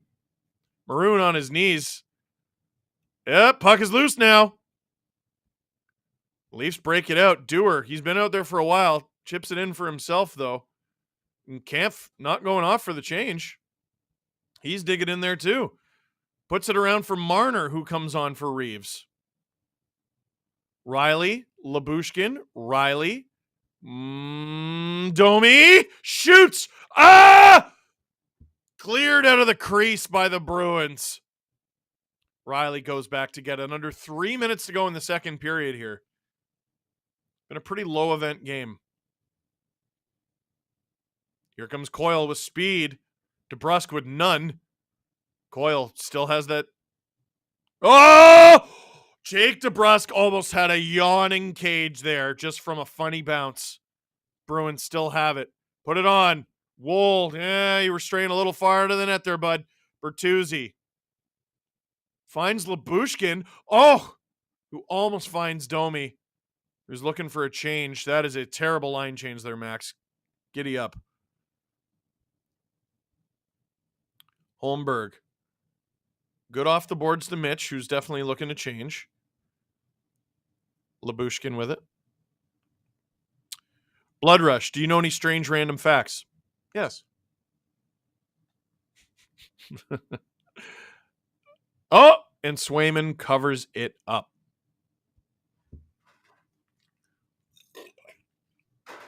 A giraffe's heart is roughly the same size as a basketball. Jono Killer, for per my previous question, who should voice Steve's audio book? John Tavares would be perfect. No, he would not. That's probably the worst option. In a shootout, the puck should explode after 5 seconds. Now we're talking. Pontus Holmberg, ozone draw here. Don't get kicked out of the draw there, Pontus. And, Brazo comes up with the puck. Turns it over, though. Nice backhand pass from McCabe. Nice little bit of passing from the Leafs. Benoit can't quite handle it as he's the first Leaf into the offensive corner in the Bruins zone. Geeky. Pressure, pressure, pressure. He's just allowed to easily get out.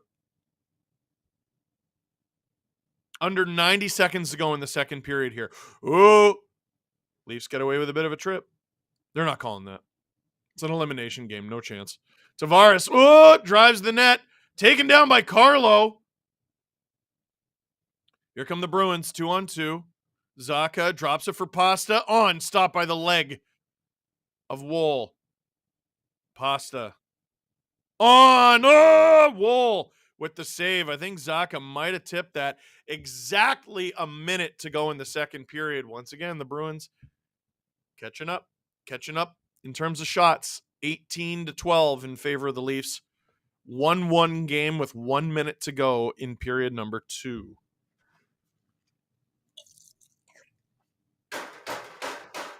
Click like, gosh darn it.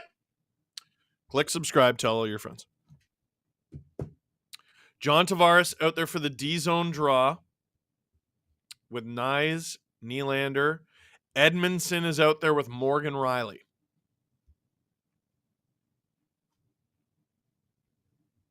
Tavares under 50%. He wins that one, though. Someone is without a stick. It's one of the Bruins. They go to the bench and get it back. Nice. Good keep. Lindholm blows the tire. This might lead for an opportunity for Willie here. Willie has the puck. Willie has friends in front. Stop from Swayman. Tavares in front. Marchand gets it. Leafs hold it in. Tavares cleans out Lindholm. Stop by Swayman. Nice, tries a wraparound. Stop by Swayman. Domi, where's the puck? It's loose. There's 4 Leafs in the crease. Why was that blown dead? Why was that play blown dead? The puck was loose and visible the whole time.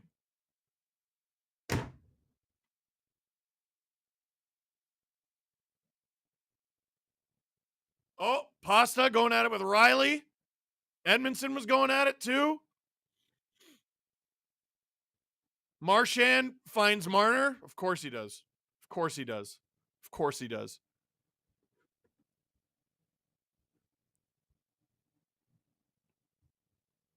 Injuries don't exist. What chaos rule would you implement? I would love to know what Matthew Nyes is saying to David Pastrnak right now. Riley dropped a glove. No, Marchand had a glove off too. Wow, Steve Kazari is screaming and swearing at both Charlie McAvoy and David Pastrnak.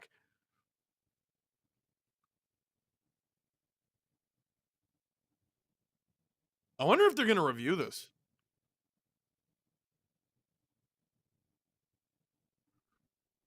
So what happened here? Nyes tries a wraparound. He gets stopped. Domi had a whack at it. Nyes had a whack at it. Riley had a whack at it. I don't see the puck right now. We got another angle. It went in it went under Swayman off of Lindholm's foot. Puck was loose. Riley, when would that have gone in? So here we go. Above the net. I think it might have been scooped off the line. I don't think that went in. 2 Bruins in the box right now.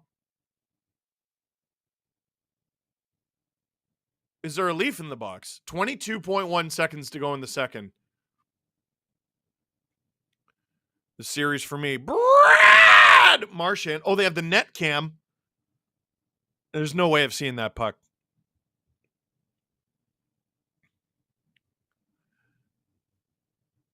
If that puck went in, you can't see it. No, Riley furious because, like, dude, that puck was never dead. Charlie Coyle off for roughing.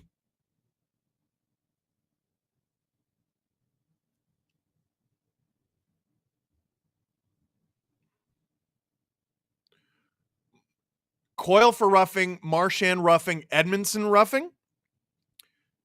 And the Leafs will get a 2-minute power play out of it. Yeah, Sheldon Keefe wondering why the faceoff isn't in the offensive zone. I suppose because they took a penalty as well. I mean, the play shouldn't have been blown dead to begin with. Tavares wins the draw. 20 seconds to go. Riley with it. Hilarious that Riley is out there and could potentially score. Morgan Riley on! Oh! Sorry, that was Mitch Marner, rather. William Nylander on his stomach, getting up very slowly. Willie, a little bit more urgency, please. Bruins clear it, and that'll do it for the second period.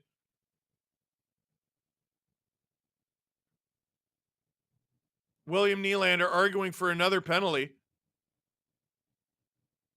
You're not going to get it. Again, the Leafs, for the second time this series, Marner last game or the game before, I think, wanted a penalty while they were already on the power play that would have given the Leafs basically almost a full 2-minute 5-on-3. You're just not going to get that. You're just not going to get that in the playoffs. Is that dumb? Oh, it's stupid. But that's the way it's always been, and that's the way it almost always works. Hulk Hogan should narrate your book. No, he shouldn't, brother.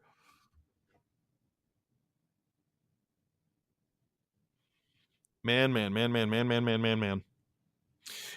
Jesse in the group chat saying the ref definitely just told McAvoy to F off. He definitely did. He 100% did. Steve Kazari. I believe it was Steve Kazari. A lot of people were worried it would be Wes McCauley tonight. It is not.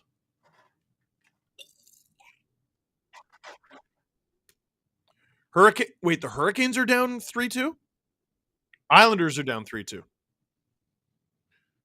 Oh, boy. Welcome to the SDPN YouTube channel. I'm Steve Dangle. Click like, click subscribe. Tell all your friends. 11,000 people in here. Why? Is it a high-stakes game? Are you looking for me to react a certain way? Are you hoping for a certain outcome? I don't ask for much. Whether you're here to see the Leafs win, you're here to see the Leafs lose, you want me to be happy, you want me to be sad, angry, yell till I'm purple in the face, just click like. That's all I ask. Click like. If you're feeling real generous, click subscribe. Tell all your friends. You know what? We're going to go to break, so save your super chats. I'll answer these 3 questions that we have in the queue, and then we'll go to a 4-minute clip. George Washington, you need an AI voice of you just screaming to narrate your book. Never. I would scream the whole damn thing myself. Martin Tremblay, an actual audiobook suggestion. Michael Bublé. That's such a good idea, and I can't afford it at all. Wes McCauley will be the ref for Game 7. I hate you. And are you feeling clenched yet? Yes, from the moment I woke up this morning. Drew, what is the clip?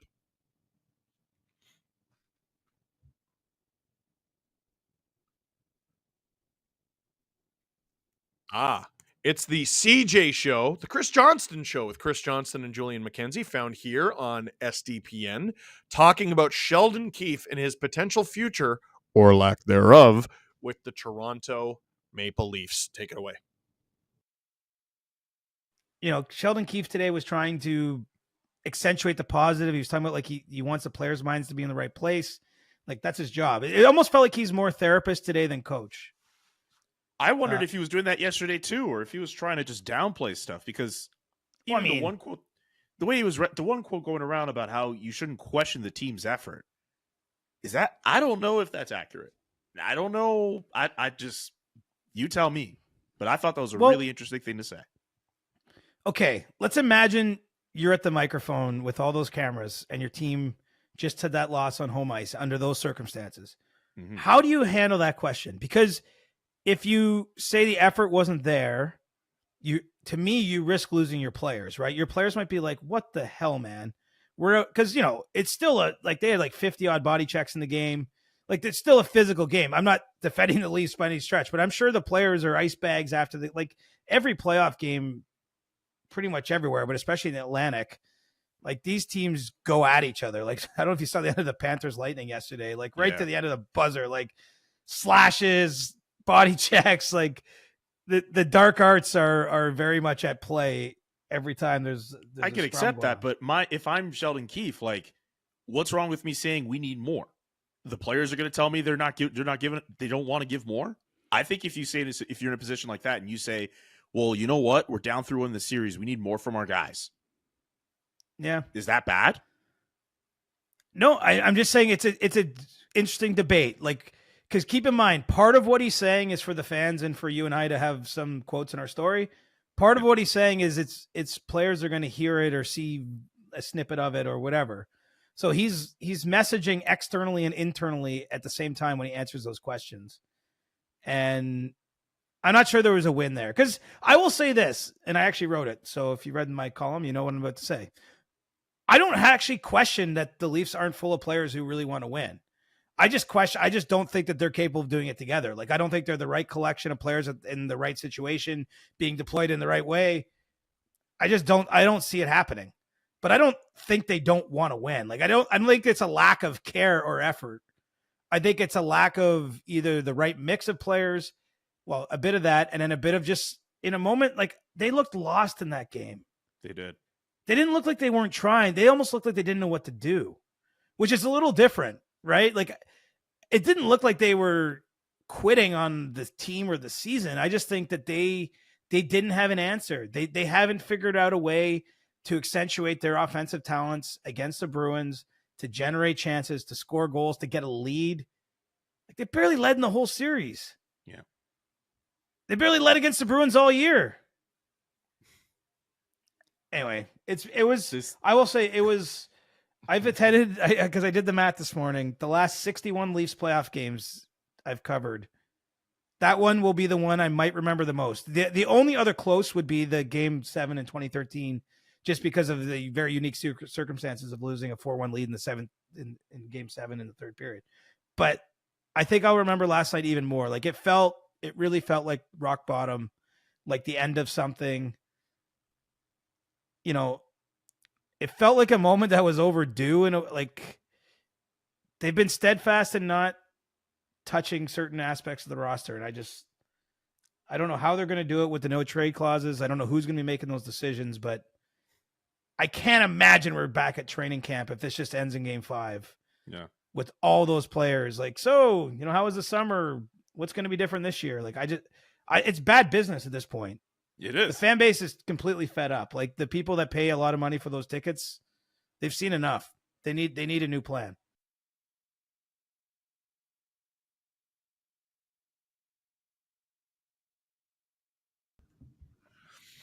So, hi.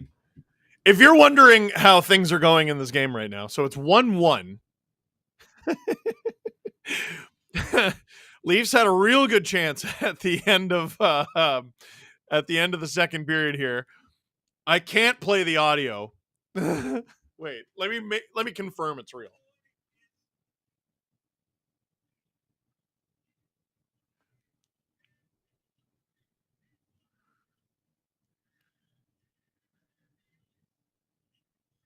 Wow.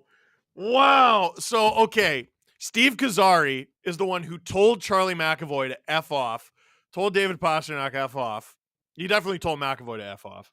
Gave the Leafs a power play. At the end of the period, McAvoy approached Steve Kazari for a explanation, and Kazari was the first official off the ice. Jack Edwards said McAvoy is seeking explanation from Steve Kazari, and Kazari is the first official to exit the ice. Coward! A broadcaster called a ref a coward on TV. Never seen that before in my entire life. I've seen critical calls for sure. You know what? Good for Jack. What are you going to do? Fire him? Good for Jack. James. Sorry, what was that, Drew? Yeah, I love Homer broadcast too. I mean, he worked for Nesson. New England Sports Network, bro. Cater to New England. Hell yeah. The Leafs fans are, Leafs are basically on exclusively national games. And so they don't get that.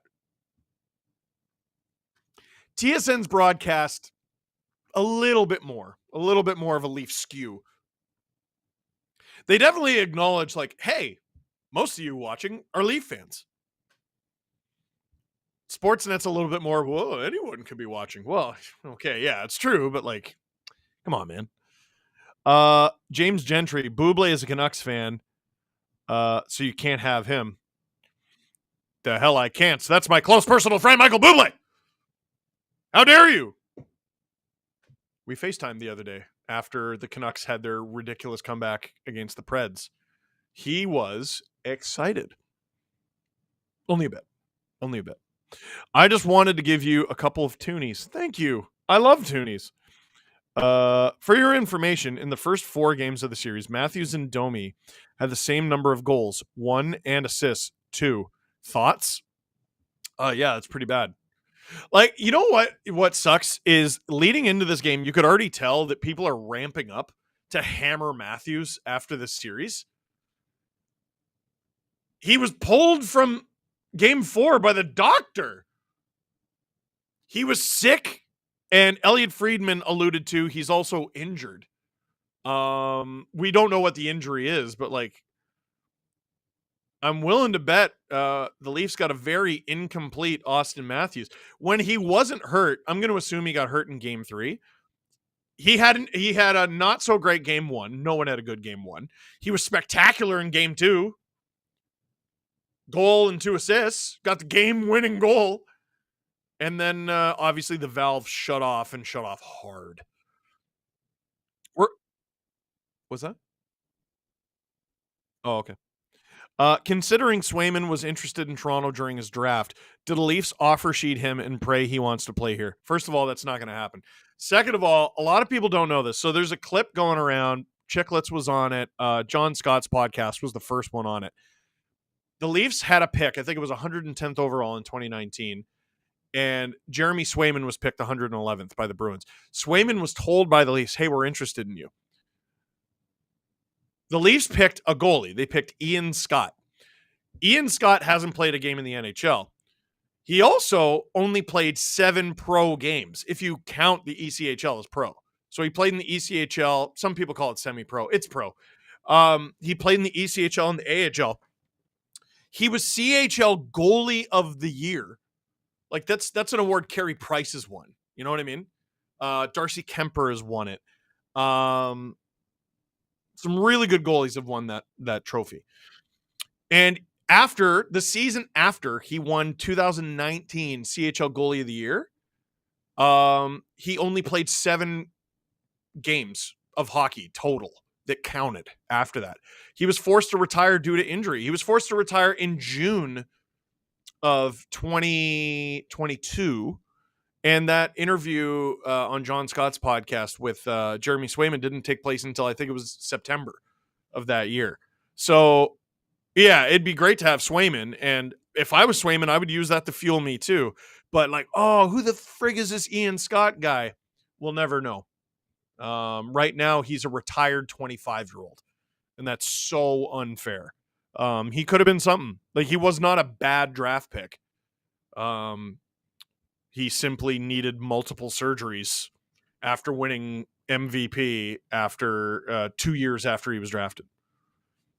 How are you supposed to plan that? You know what I mean? Greetings from Kelowna. Thought you would like this. Thought you would like this. Under 10 girls coaching staff at my local rink: Seabrook, Smith, Redden, Tutu, and Weber. What? What rink? Holy crap. Watching both the Leafs 1-0 and Solar Bears 2-0 right now. Much love as always from Orlando for the SDPN crew. Steve, we all know who should be narrating your audiobook. It's a particular Zamboni driver who worked for them. I have met Dave. Dave was very nice to me. I would rather narrate it myself. Filthy Stripes TV. Hey, Steve, greetings from Alabama. I don't give a piss about nothing but the Tide. Been a Leaf fan since 2013, so all I know is pain, but I still bleed blue to this day. Lupul was my first favorite. He is gorgeous. Scored gorgeous goals. Also, Leafs are done. Are you upset? No, I'm not upset because they're not done. Zach, Leafs are the sports representation of a snake eating itself. Apt. Get Michael Bublé to sing your book. Do you know how friggin' long that would take? It's a long one. It's over 200 pages. Thoughts on Stuart Skinner's turnaround in the last couple games? Thanks for everything you do, Steve. Yeah, I mean, it takes a village, right? Like, he's been much better. The defense around him has been a little bit better too. And the Kings are just exerting all their effort, spending all their time trying to shut down the Oilers' big guys. And they did. They did. They shut them down in Game 4. They only allowed 1 goal. They scored 0.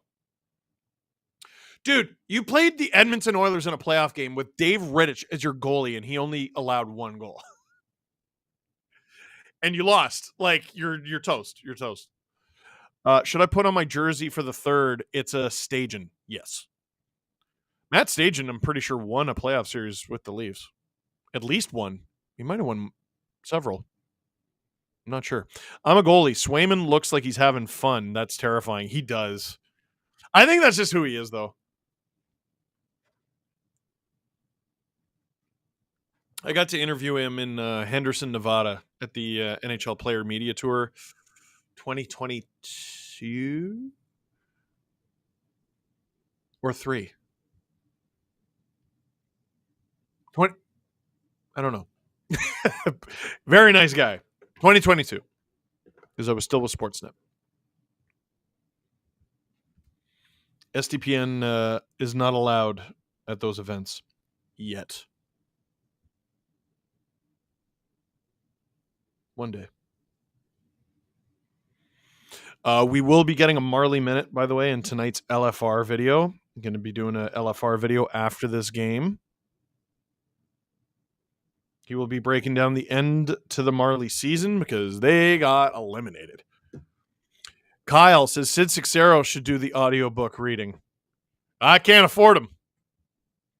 Steve, how about getting Dart Guy to read your book? Can't afford him either. I could pay him in beer. Shannon, the hockey guy, knows Michael Bublé. Calling a favor. How about I know both of them? I know both of them. And one day we will all go for a beer.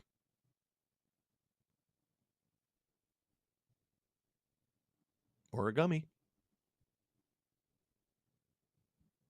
I don't know if Shannon likes a gummy. Click like, click subscribe. Tell your friends. Steve Dangle here on the SDPN YouTube channel. Spenny V-Dubs gifts and membership. Thank you. Drew asked me again, we need a let's go before the third period. Let's go! What did I think about the Marlies fighting in the handshake line? It was just Kyle Clifford. It's just a terrible look. Against noted Alan Walsh client, Boko Imama. Whatever bad blood is there, you can't do that in the audio. Sorry, I was reading. You can't do that in the handshake line. Get Jack Edwards. He's retiring. He'll have time. Ooh.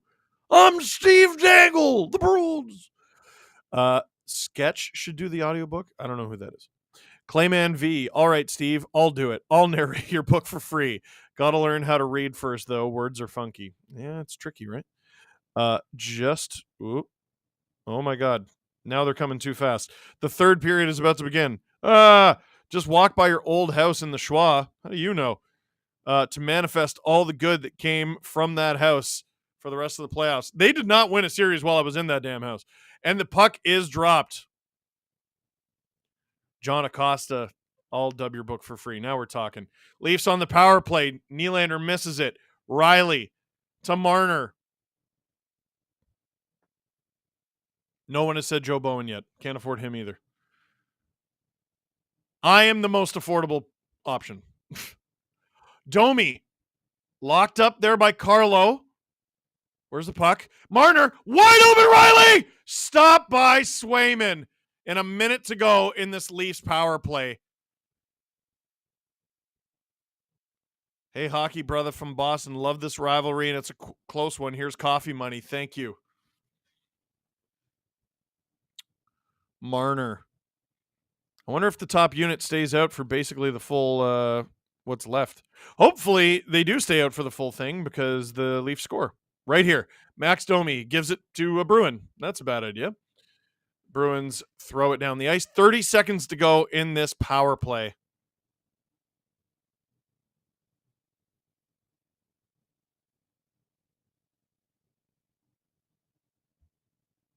Bertuzzi out there now. Ugh.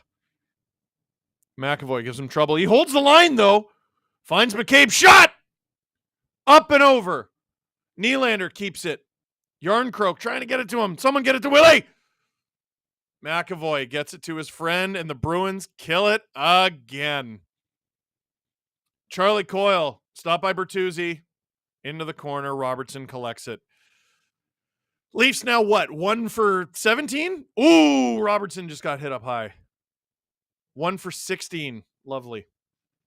You stink. If the Leafs do make a comeback and beat the Bruins, do you try Sammy again in round 2? No.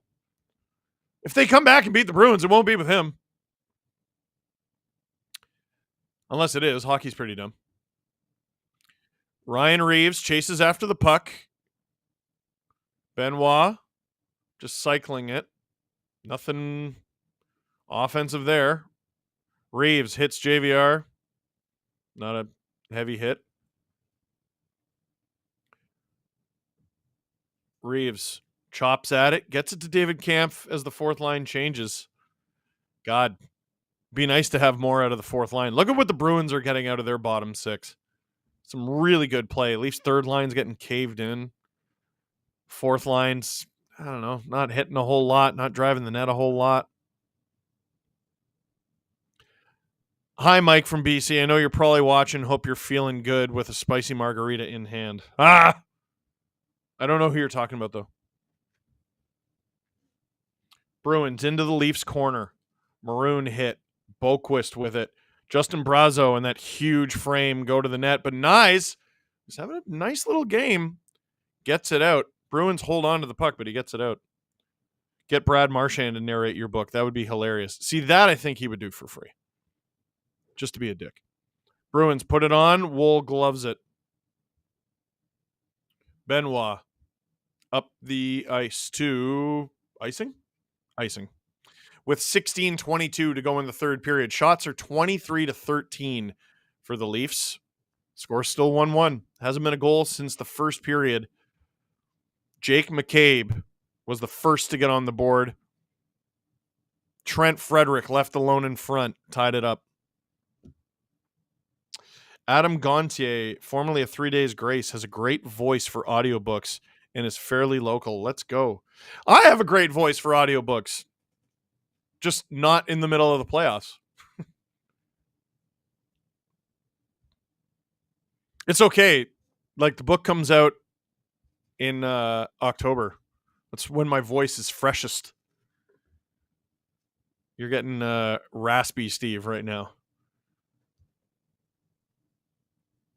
Jake McCabe. Oh, boy. Stripped by Zacha. Oh!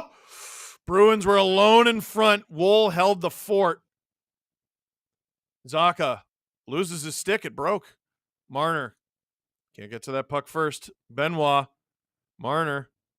Airmails. And McAvoy comes up with it.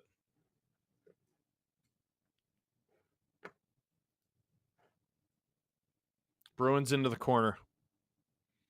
Liljegren. I've liked his game so far tonight. Edmondson advances the puck to Nylander. Nylander puts it on net. You cheeky.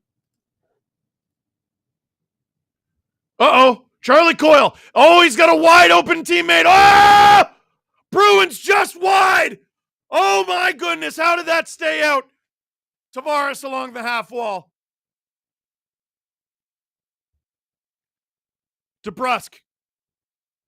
Into the... Oh, tries to go behind the net. Smart play from Bertuzzi. Liljegren doesn't read it quickly enough. Nyes takes down his man. Edmondson. Leafs second line really hemmed in right now. Marchand on. Oh, wide open. Edmondson clears it. Leafs clear the zone. Is this going to be... Yeah, this is ice. That's a pretty dogged ice. 14:37 to go in the third period. Leafs surviving on that shift. Not thriving. Danton Heinen almost bagged that. Oh, my goodness. Great steal from Charlie Coyle. Good defensive effort from Timothy Liljegren. Get R.C. Bray to narrate your book. Google him. I'm afraid to. Zoo announcement, Steve, for audiobook. I could do that. How much to do the entire audiobook in LFR format? I would die. I don't think there's enough. Leafs win the D-zone draw. I think this is going to be another icing. 14:28 to go in the third period. Colin, Marchand has amassed 2 whole penalty minutes this series. Thoughts? Yeah, it's not a very good league. We know. Get Rod the Bod to do the audiobook, says Justin Fisher, or get Mad Dog. I would rather get Mad Dog. Oh! How's that heart doing, Steve? Not great, Cassie. Bruins win the ozone draw.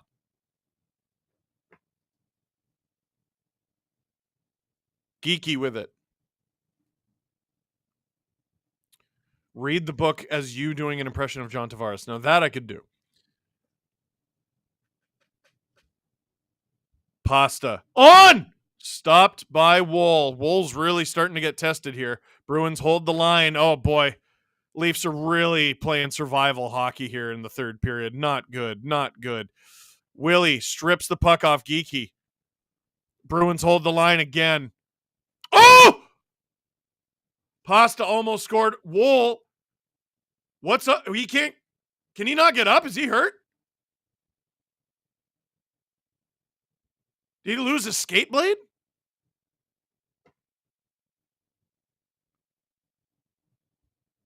What happened?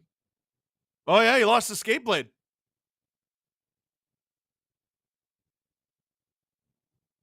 So they got a whistle, luckily. No, I thought I saw a skate blade on the ice. Hopefully he's not hurt. I mean, that's the only reason they would have blown that dead. Got to be equipment. TV timeout. Tim Wiley. Shiloh says, does Hat Guy make an appearance in the book? I doubt it. Tim Wiley, congrats on the book. I saw the full book details on Goodreads the other week and wanted to email you guys to see if it should have been on there, but you all stopped saying the VIP email on VIP episodes. We did? Well, yeah, no, I don't know if it should have been on there, but yeah, a bunch of you all discovered it, which is crazy. So thank you. Please put back the heart rate monitor. I don't like the heart rate monitor. I don't want to do it. It just... It started to make me uncomfortable. It was a really cool bit. I don't begrudge the bit. It was a smart idea for a bit. I didn't want to do it anymore. Personal choice. Steve, I pre-ordered the audiobook. Oh, well, I guess I got to do one now. Pre-ordered the audiobook through Amazon before you said it doesn't exist yet. Maybe just in the US. I mean, technically, the final edit of the book doesn't exist yet. We're making sure it's real nice. Very, very, very, very, very likely we do an audiobook. I just have to talk to the publisher about that. The priority is to get the manuscript done. I can't do an audiobook if I don't write it. I gotta read what is written, right? So the priority has been writing it, making sure it gets done on time to go to print. Now that we've solved that, we can solve some other issues like finishing it so that we can record an audiobook, ideally over the summer. If this game goes to triple OT, do we not see Adam tonight? Great question. We'll figure that one out on the fly. We're back, by the way. Reeves, the fourth line out of commercial break. What are you doing? 13-20 to go in the third period. Fourth line out of commercial break. What are you doing? Morgan Geeky, luckily picked off by Riley. Reeves just gets it down the ice. What is the fourth line giving you in this game that made you think that was a good idea? I don't understand. It was a very short shift, fortunately. What's that, Drew? Islanders tied it against Carolina. Oh, Nick Robertson offside. Alyssa Schultz, any way to get a signed copy of the book? Yeah. Just not yet. I'll have details closer to the fall. Late summer, closer to the fall. Get the podcast intro lady to do the book. Ooh. Nah, I want to do it myself. Why are you bullying me into not reading my own book? Leafs, D-zone draw. Holmberg versus Coyle, and Coyle's getting kicked out of the dot. Marchand taking the face off. He cleaned out Tavares earlier. And he wins it again. McAvoy, sorry. Holmberg was tied up there with Marchand. Oh, boy. Puck in the corner. Leafs giving chase to Marchand. Marchand falls down. Oh! Oi! Takes down another Leaf. Are you friggin' joking? Are they both gonna go? Oh! Steve Kazari just knocked Marchand down to the ice. I think it was Kazari. Marchand skating towards his bench. No, he's skating towards the penalty box. Dude, you were going at Holmberg the whole shift. What are you talking about? Oh, it's a hold from Holmberg. Oh, you know what? That's all on Holmberg. Wow, wow, wow. That was the first one. Let's see the second one. No trip. I mean, that's got to be roughing on Marchand, though. And that's a hold on. Is Holmberg going to get the only penalty? No, I think I saw the ref. Yeah, you know what? Good trade. Attaboy, Pontus. Attaboy. 4-on-4. Holmberg goes off, Marchand goes off, and the Bruins fans are chanting BS, which the refs shouldn't like. Refs shouldn't like. I think unsportsmanlike on the fans. Austin Rogers says Freddie fell out of the net and the Islanders scored on the open net. That's how they tied it. Wow, wow, wow. 12:31 to go in the third. Puck in the Leaf zone for the faceoff. Pasternak is going to take the draw against, I believe that's John Tavares. Tavares wins. Marchand's first penalty of the series, that's impossible. Someone earlier said 2 minutes.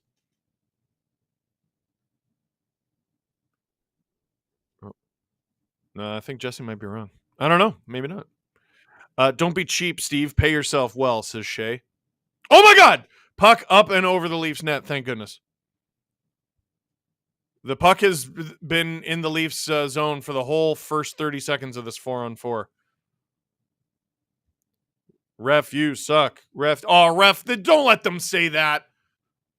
Penalty. Penalty on all the Bruins fans. That's terrible. I would never. Refs have a hard job and always make the right call, I always say. I'm known for it. Can't believe that. Max Domi taking on the World. Oh, the World won. Boston gets the puck. Norm Macdonald voice. And he tried to fight the World. Bruins. Boquist with it. Look it up. I'm sure if you just type in Norm Macdonald, the World, it'll come up. Click like, click subscribe, tell all your friends. Deep in the third period here, 11 minutes to go. 4-on-4 action. The Bruins stopped by Joseph Woll. McAvoy stripped by Yarncroke. Yarncroke trying to gain speed. He does. Jake McCabe with a shot. Almost gets his second of the game. It goes wide. Marner trying to hold the zone. It works for a moment. Yarncroke going after it. Knocked off balance. Still gets to it. Yarncroke cycling. Edmondson. Marner. Shoot that kid. Shoot it. Why? Bruins block it. Yarncroke can't get the one-timer. Here come the Bruins. Pass picked off by Marner. DeBrusque gets it. He'll shoot. Stopped by Woll. And covered up. Marchand still yapping at the ref.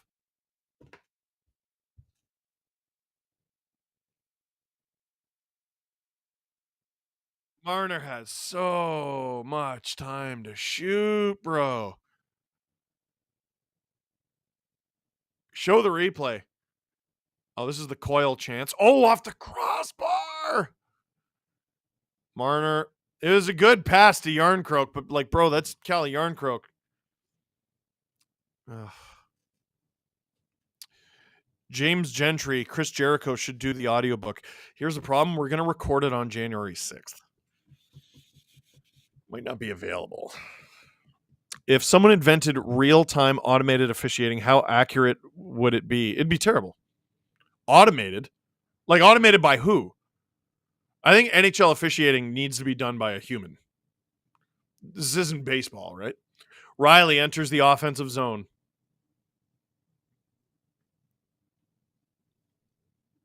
Chris Jericho is actually a tremendous narrator. Rennemont says, Mitch, why won't you shoot?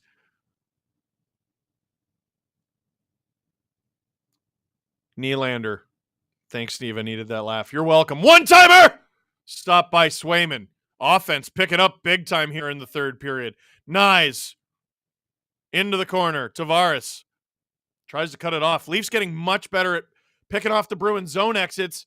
Domi! Oh! Can't find anybody. Tavares. Domi. He's really been moving well. Domi. It works. Shot from Edmondson. Stop from Swayman. Man. Nice. Can't quite get to it first. Leafs lose the zone. I think all involved are dead tired, though. Edmondson up the ice. Nice bullet pass to Bertuzzi. Go to the net. Someone go to the net. Marner finds it. On. Behind the net. Domi. Oh! I like the skating of this line. Oh, Woll plays it to Benoit. Benoit picked off by Heinen. Help each other. Talk. Into the corner. And here comes Holmberg. One-on-one. Driven behind the net. And no other Leafs there as they're changing. What's your opinion on puck tracking? I love all that. It'd be nice to get something better for it'd be nice to get something better for goal challenges, but like you need refs calling the game. Riley collects it behind the Leafs net. 8 minutes to go in the third period. 1-1 game still. Click like, click subscribe, tell all your friends. You're here to watch me lose my mind. You're here to watch me suffer. The least you could do is click like. Bruins into the corner, around the net. Reeves chasing after it. He's on the ice with the puck in the defensive zone. 7.5 minutes to go in an elimination game. This might be Sheldon Keefe's last game as Leafs coach. Oh, what a stop from Joseph Woll! What a stop from Joseph Woll! Blow that play dead. You blew it dead earlier in the game. You better blow this one dead. Joseph Woll just saved the Leafs season. Oh, boy, getting up awful slow. How you doing there, Joe? Trent Frederick. Oh, robbed by the toe of Joseph Woll. Maybe the best save from a Leaf goalie this series. Sammy made a couple great ones, but holy. As we go to TV timeout, that was almost a Bruins 2-1 lead. Yeah, how is Trent Frederick getting in alone for all these chances? It's the playoffs and they're dumb. I think Adam and Jesse should do the audiobook while doing an impression of Steve. Ooh. Jesse wouldn't even read it. Jesse would be like, I don't know. It's something about the zoo. Steve said something about the zoo again. Boring. Snore, fart. James. We know Sammy wouldn't have made that save. He makes those saves with his legs. As the commentators would say, remember that save. Absolutely. As the commentators would say, whoa, Steve has a book coming out in October called Hockey Rants and Raves, and you should pre-order it with the link that is in the description. You should do that.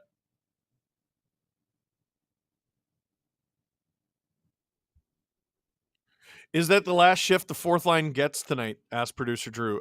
It better be. I won't mind like seeing David Kampf again. I won't mind seeing Connor Dewar again. Like Ryan Reeves, like if he was generating a lot of positive things for the Leafs in this game, I would say, yeah, sure, play him. He's made a couple like decent stick plays, but like it's not exactly what you have him for, is it? Kevin Alexander, I mean, this is the Leafs in a nutshell. What a huge save from Woll. Now they need to score. They gotta score, man. James Stemler says the huge 5-hole begs to differ. That wasn't a shot at the 5-hole, though. Oh, what a stop from Joseph Woll. Leafs outshot the Bruins 12-2 in the first period, 11-10 in the second. They're getting outshot in this period, which sucks because their season is on the line. Alyssa says, who's scoring the Leafs' next goal? The better question is, what month will that goal be scored in? April or October? Could be in May if it goes to really long overtime. All involved here behind the scenes at SDPN. Hope that is not the case. But you never know. Tavares. Bruins just let him gain the zone and they take the puck off him. Under 7 minutes to go here. Oh, Lyubushkin. Maybe you should have shot it. You definitely should have shot it. Oh, my God. How did the Leafs still have the puck? What a move from William Nylander. Down low. Tavares. Oh, can't find a friend. Riley to Lyubushkin. Shoot it this time, Russian Bear. Nylander on. Stop by Swayman. Rebound from Nyes. Stop by Swayman again. And Riley's got to go get it. In the words of my guy, Mickey Redmond, this is no place for a nervous person. Domi chasing after it. Leafs lose the zone, gain the puck back. Oh, man.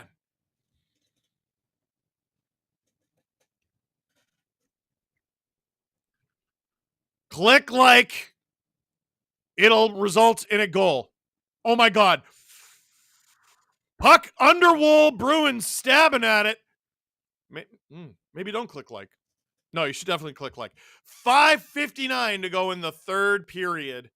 Still tied 1-1 solely because of the spectacular goaltending of Joseph Woll and Jeremy Swayman, trading great saves at both ends of the ice.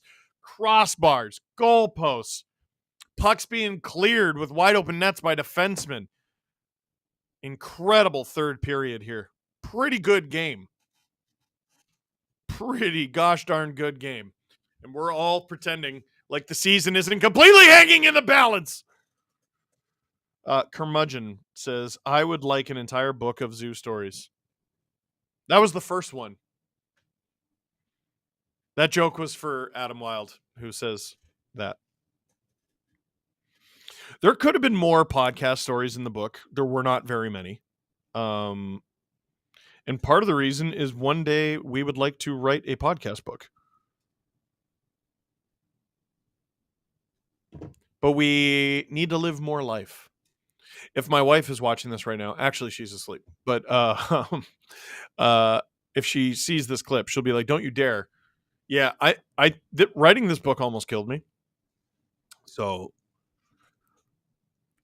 if we were to do a book, it would be with assistance.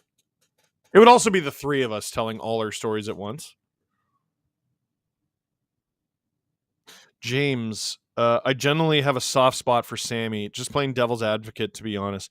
Trying to hype up Big Joe. Oh! Adam Wylde gifted 50 SDPN memberships. Let's go! Let's go! You can do that too. You can gift SDPN memberships too if you like. If you're new here, welcome. What a gifted SDPN membership gets you is SDP VIP. We do 3 episodes a week, but SDP VIP is our bonus episode, so it's our 4th episode. And if you go to the bottom right corner, you can, well, that's where you can gift memberships to people if you want to be friendly. You can also upgrade your membership to SDP VIP ad-free, which is where you'll get all 4 episodes completely ad-free. We are back in game action. 5:53 to go in the third period. It is still 1-1 here in Game 4. Leafs, Bruins, season on the line for the Leafs. Geeky, what a move. Stop by Wool. Hilariously, the 4th line is on the ice, but it is Yarncroke taking the place of Reeves, which I don't mind. That's okay. Kampf up to Yarncroke. Are Yarncroke trying to draw the call? It's not going to happen. Dewar nailed in the head by McAvoy. Coyle stops up. Pesukaru with the gifts. Thank you. Thank you. Coyle stops up. Picked off. Domi Bertuzzi. 2-on-1. Domi to Bertuzzi. Stopped by Swayman. He read that pass the whole way. Great that he got the pass through. I mean, hindsight's 2020. Great stop from Swayman. Great pickoff from Domi, who's just had a spectacular game. Yeah, Domi should have shot. I thought he was going to, because that little kick that he does, that's his shootout move. So that's what I thought he was going to do. Book idea. You attribute an animal from the zoo to every Leaf. That's not a book. That's a video. Domi loses the draw in the offensive zone. Here come the Bruins. 5 minutes to go in the third period. Great choice to use Oilers colors for the book. How dare you? Is it red or orange? I thought it was red. Bruins collect it. Bertuzzi now onside. DeBrusque starts the breakout for the Bruins. Benoit steps into Marchand as he turns it over to the Leafs. 4:33 to go in the third period. Leafs season on the line here. Click like, click subscribe, tell all your friends. SDPN YouTube channel. If you don't know, now you know. Matthew Nyes, get in front, somebody! Nylander into the corner. Man, the Leafs have got to go to the net. Here come the Bruins as they pick off Nyes. Heinen. Whoa! Lined up big time. Dumped it in for Pasternak, who came up with it, but the Leafs get it back. Leafs dump it. No icing. McAvoy. And the Bruins, they blow the play dead. Is that ice? or offside.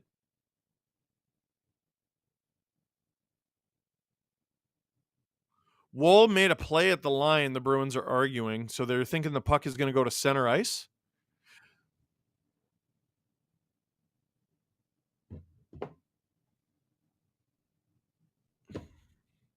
Someone texted me, Domi didn't even think of shooting. It did feel like Swayman read it a little too easy, didn't he? Oh, face-off in the Bruins zone, is it? 3:46 to go in the third period. Suhan, we might need a respirator for Leafs fans tonight. I could use one. Domi, 11 for 13 in the face-off dot, but he's getting kicked out. Tyler Bertuzzi coming in to take the draw. And he doesn't win it, but he's first on the puck. I guess that counts as winning it. I've never understood how those are counted. Domi and Bertuzzi doing work behind the net. Domi to the point. Riley. Marner one-timer! Blocked by McAvoy. Marner whacks it down, but it actually works to the Bruins' advantage. Here they come in a partial 3-on-2. Justin Brazeau picked off by Riley. Bertuzzi goes the other way. I wish he held on to that. Bruins dump it. Liljegren out there. 3:12 to go in the third period. We may be going to overtime unless one of these teams can score here. Bruins give it up to the Leafs. 3 minutes to go in the third period. Shot in from Brandon Carlo. I went into the netting as we get a whistle with 2:54 to go in the third period. Is anyone else's chest getting a little tighter? Is that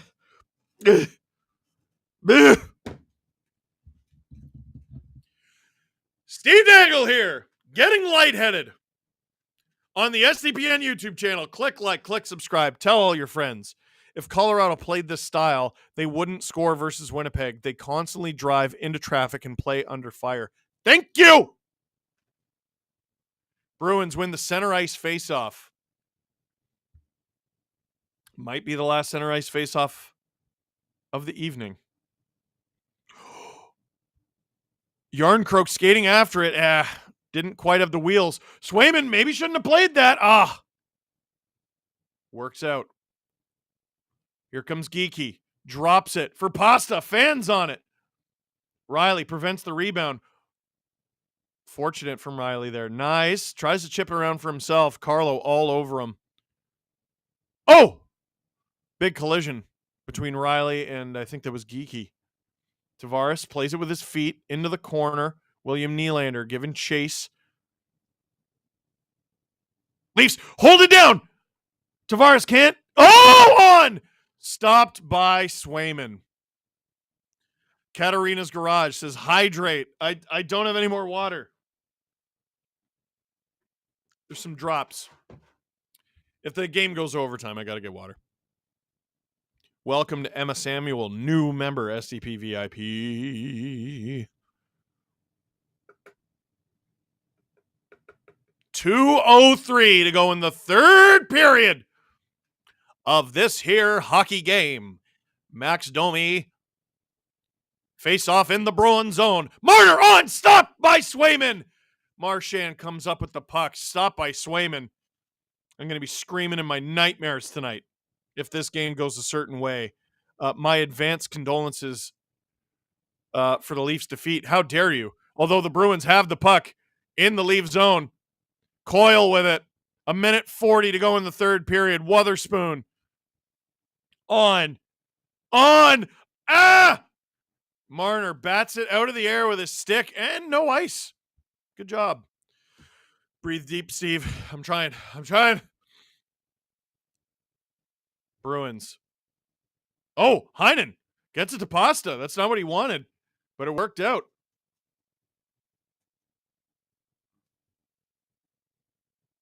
Bruins get it around. Willie. Playing the puck in his feet. Think of Loren for the membership gift. Tavares. We're in the final minute of the third period here. William Nylander behind the net, but here come the Bruins. Zacha on the breakout. McAvoy just gets it deep into the corner. Lyubushkin. Bruins too deep. Riley collects it. Yarncroke didn't know where that puck was. He's given chase to Hampus Lindholm. Grzelcyk being chased by Connor Dewar. This is the Leafs' fourth line out there, but Reeves is replaced by Yarncroke. So this is the Leafs trying to get to overtime. Corey Lindega gifted 10 SDPN memberships. You legend. I can't tell if the Leafs are having a good game, the Bruins are having a bad game, because the Leafs still can't score two. I think the answer is, yeah, no, for sure. 3, 2, 1. Wotherspoon takes one final shot at the buzzer, but for the first time this series, guess what, folks? We are going to overtime.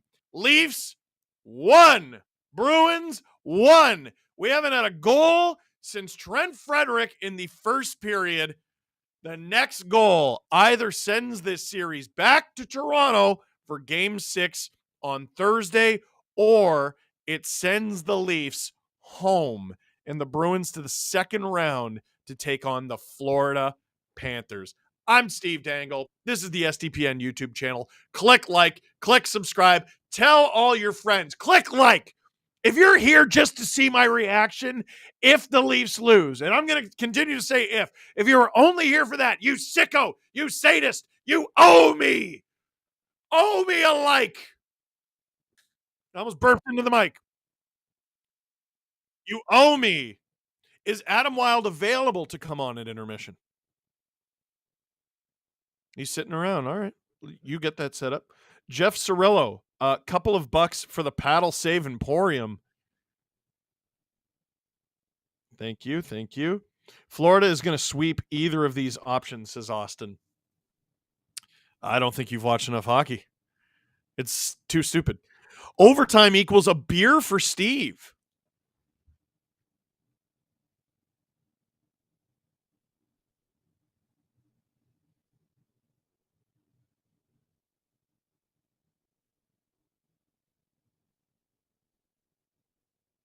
You know what? Yeah, this series is missing my carrot muffins. Bruins just lost Carlo, too. Puck to the face. Oh, he did? You know what? I'm getting a beer. I'll be right back. Right back.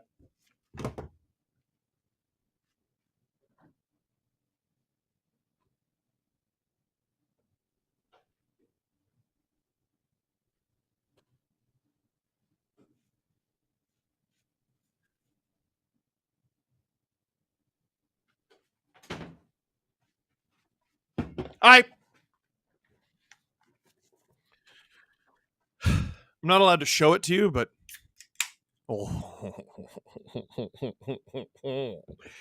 I have an 8-week-old, and I never get to hear that sound anymore.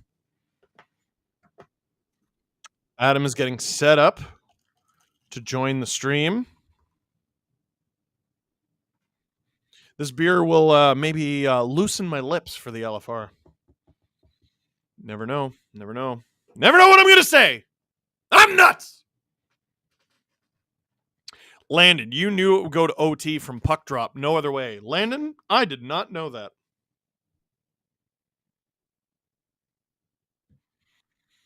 Here we go.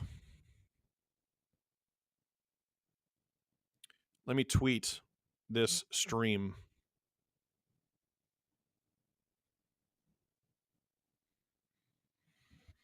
Sell. So, oh, this is for the beer. Thank you.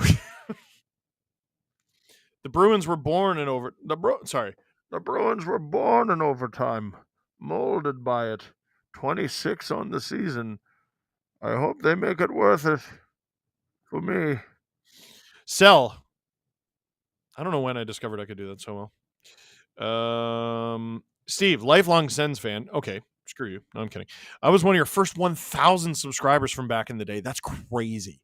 Even before Maria, I Like It Loud by Scooter was your intro music. The good old days. Wow. Hang in there, bro. Steve got something to cry into. How dare you? I feel like Marner has forgotten how to skate. I think he had a really good first period, and he hasn't really had much of a impact since. A few decent defensive plays. Like, what I think has really lacked from the top line, I was in the middle of saying this, but then so much happened. Bertuzzi and Domi really appear to have the chemistry. They need someone in front of the net. Adam will be here very soon. How dare you call us sadists? You're the Leafs fan from Tails. Fair. What should I name my daughter? Due September 17th. Jake McCabe. No.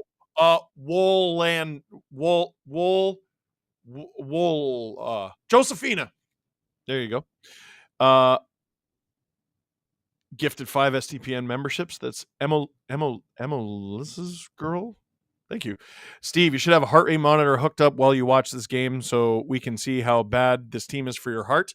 That is exactly why I don't want to do it anymore. Petition for your audiobook to be your Bane impression. This is Hockey Rants and Raves with Steve Dangle. This is Isla's first Leafs playoff OT. The passion is real. And there is Adam Wylde. Steven, how are you, buddy? How you feeling? How you doing? You know how it is, what happens, how it goes. Yeah, I like that you get the blue solo cup there. That's a nice touch. I have to ask. I want to be this guy. Why did it take to Game 5? For what? For this. For them to be this good. For them to be because which hasn't been great, but it's been a lot better. They need Daddy to not be there. This is why they were able to lock it up and win games without Morgan Riley. They have a ridiculous winning record without Austin Matthews. They're like, oh, Daddy's not here. I guess we should play smart. Right. So when Daddy's gone, the kids will actually come out and play. That's it. Adam. Yes. Someone here, D409 in the chat says, cheers to a fellow dad of an 8-week-old. The air is a little thin around here, isn't it? Adam, what is it like to be a girl dad? Are we just better than? Yeah, it makes you a superior person, frankly. Mm-hmm. We're better than you. We get it. Yeah. What do we get? We're not totally sure. No, we get it now. Oh, misogyny's bad. Oh, we don't like that. That's so weird. So why did we think of that? I wish we thought of it. I wish we were like, man. They should teach that in school. They should, but they don't. And it's too bad there's no articles on it on the internet. Like, there'd be no way we could learn. No. So, no. Yeah. Tony West gifted 5 SDPN memberships. Adam. Coming off your wallet and gifting 50 memberships. Well, you know what? I want people to try it out. I think you're going to love the VIP. I think you're going to love the experience. And who doesn't want to feel special? And listen, I was hoping to put a little good out there for the Leafs. And by the way, for anybody wondering, I'm doing the Canucks later. Not doing them, but doing the game. And I think it's important that you know that I'm going to wait for Steve to be done before I start it. So if this goes to multiple overtimes, I could just be sitting here on this couch watching you. I just realized you're in the gaming studio. I am. What the hell is that yellow background? That's my crotch, and that's Jesse's crotch. That is your crotch. Oh, right, that's nice. That's nice. Jesse covered his. I didn't do that though. Kyle says, as a proud American, may I say F Canada, please more Leafs misery. You know what? If you're an American, $5 isn't enough. Yeah, give us $5 American. That's $5 Canadian. Oh wait, no, it's not. It's American. Is it? I think so. I don't know. Well, that's good. We should probably know the answer to that. Yeah, I have no idea actually. Well, you know what, man? I think you're doing. I want to check in and say, I think you're doing a great job, and the amount of people here to watch you implode, to watch you hurt, to watch you. I think it's wrong, but it's also very right. But it's wrong. You know, there's a lot of Bruins here. Okay, so here's the deal. I want to ask you this. If the Toronto Maple Leafs are going to score the winner here and take this to Thursday, okay, who's going to score?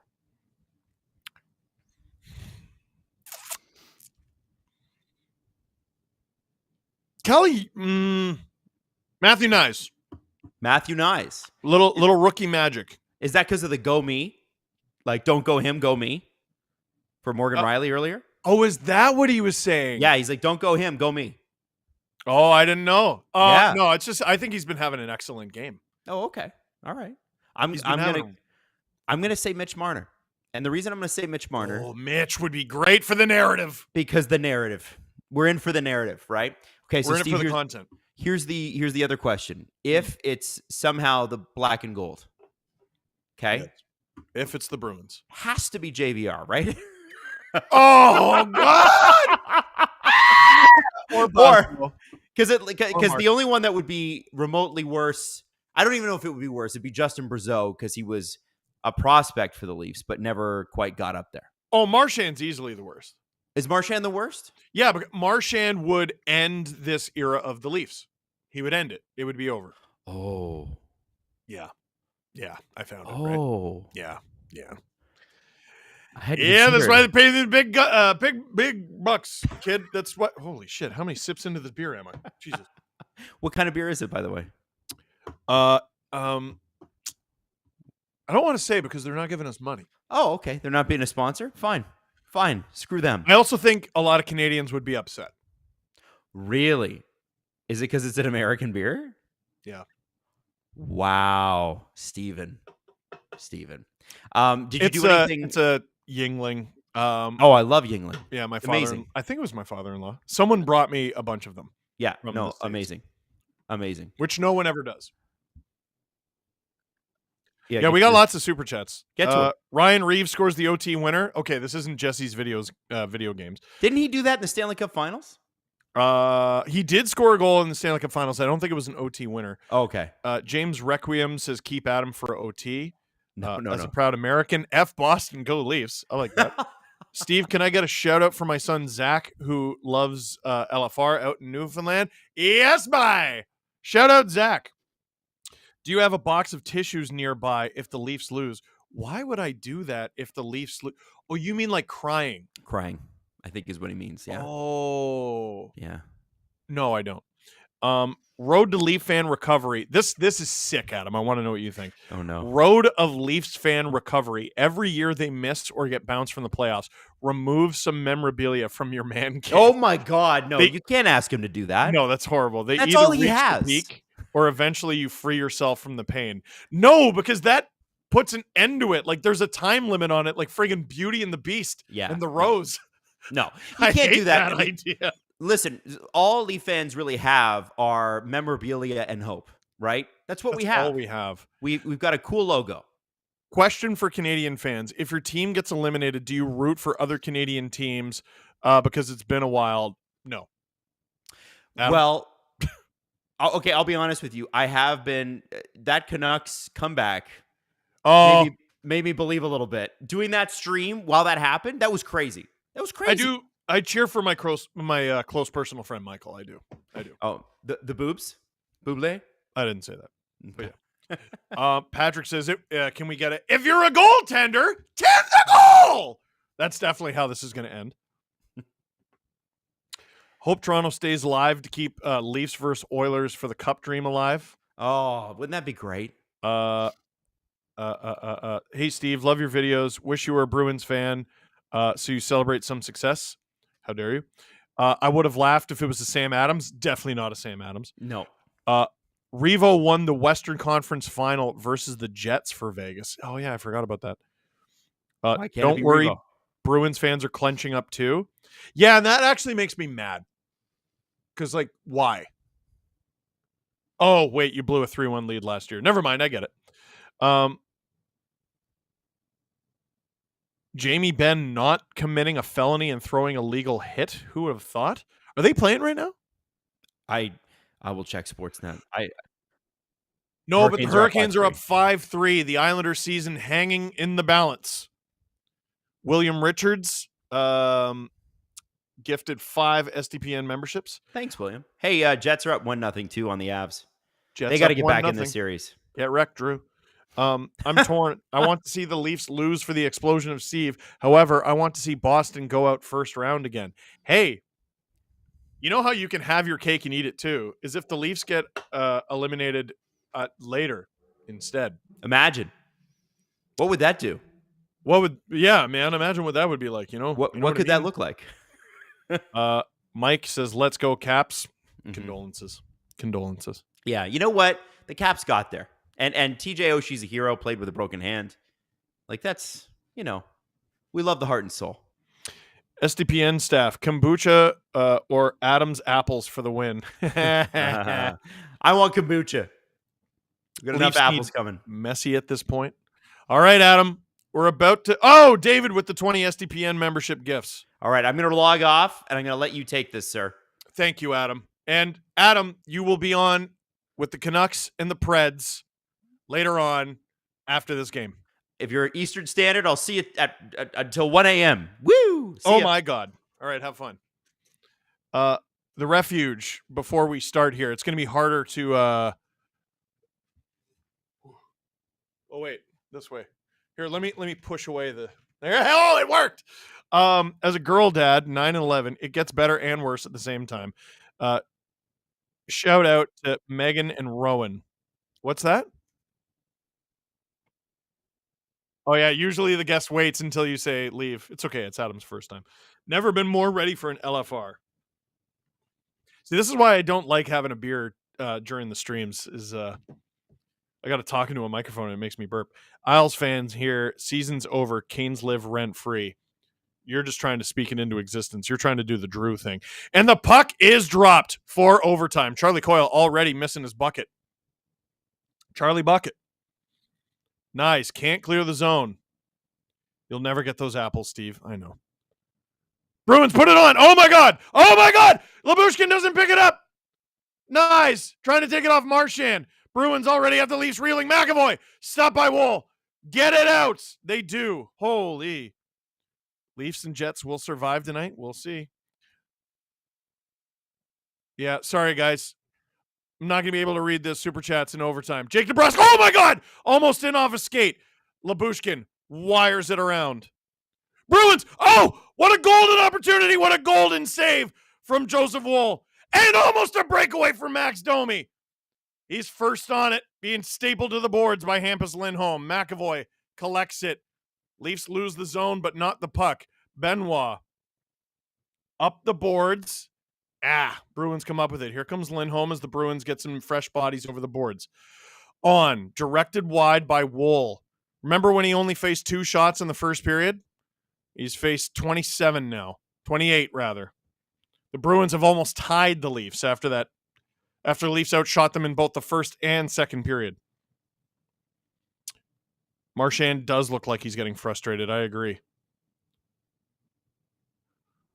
Puck all the way down to the Bruins zone. That won't be icing, though. Swayman plays it. Geez, how are we only 90 seconds into this overtime? Doesn't feel like it. Woll touches the puck again. God, he's touched the puck a lot. Wotherspoon. Picked off there by Liljegren. Here comes Marchand. He's got space. Oh, what a move! Oh, if that went in. How did he have 2 sticks? The hell? 3-on-2 for the Leafs. David Kampf wide. Imagine David Kampf, the OT hero. Yarncroak. Coyle. Oh, boy. This is a really wide open overtime. Riley has to dance around a linesman, official? I'm not sure. Tavares drives past Grzelcyk. Oh, one hand. Rebound. Nice. Nice. Nice. I called it. I called it. And the Leafs survive. We will get a game 6 in Toronto on Thursday. Matthew Nyes. That is why you watch SDPN. Stay with me. Who's going to call it? Who's going to call game for the Leafs? Matthew Nyes, 23. 2-1. 2-1 Leafs win. We will get a game 6. Oh, do you feel it, Bruins fans? Do you feel it? Is it happening again? The seeds of doubt have been sown. And Matthew Nyes, with a giant watering canister, is allowing them to flower. Joseph Woll, the star of the first minute and a half of overtime. Tavares drives past Grizz like he wasn't expecting it, one-handed on Swayman. Nyes gets the rebound. This kid is something else. And we will get a game 6. The Leafs, without Austin Matthews, survive. They survive. Shanny celebrating. Brad celebrating. Logan Berube with the 50 gifted SDPN memberships. Wool and Nyes hugging at the final horn, the two stars of that overtime, brief as it was for the Toronto Maple Leafs. Double birds from that Bruins fan, as each fan holds up the amount of times the Bruins were able to score on Joseph Woll. How do you like that? How do you like that? John Tavares big in yet another overtime for the Toronto Maple Leafs as he gets the assist. Matthew Nyes, 2 goals from right there in front in this series. The Leafs stay alive. And who knows, does Austin Matthews come back for game 6? They can hang. They can hang. The Bruins, you had a chance. You had a chance. You had a golden opportunity to do it right here, tonight, in your own barn. Couldn't pull it off, just like you couldn't pull it off last year. Justin Fisher with 20 SDPN memberships. Listen, I know what the Leafs' reputation is in the playoffs. I know. Are the Bruins about to... Are they about to do it yet again? Yet again.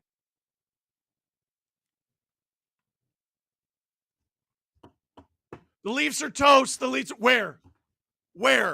The series is over where?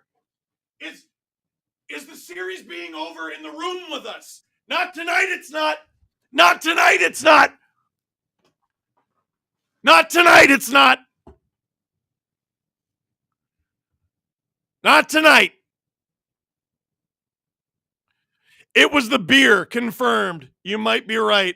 Shout out that one Canadian babe gifting 5 SDPN memberships. Let's go. Click like and click subscribe to celebrate the Leafs' Game 5 victory over the Boston Bruins.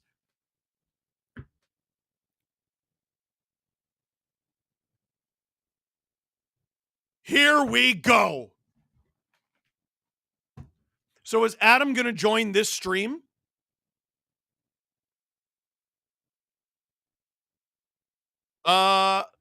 Let's have him. Let me do super chats for 5 minutes, then bring Adam on. Nice to see a Matthew step up for the Leafs. Wool looked like the Wool team. Wool looked like the Wool team. Wait, Wool looked like the Wool team was a team. Life is good. Oh, I understand. Wool looked like Wool. Team looked like a team. Life is good. I agree. I do agree. There were some nervous hands in this game. A few, the Leafs whiffed on one-timers. The Bruins whiffed on one-timers. There were posts and crossbars and flurries in front of the net. TJ, love your happiness, man. Hope they do it again Thursday. Me too! Wolves Leafs would run through a wall for Samsonov. The Leafs wouldn't run through a sprinkler.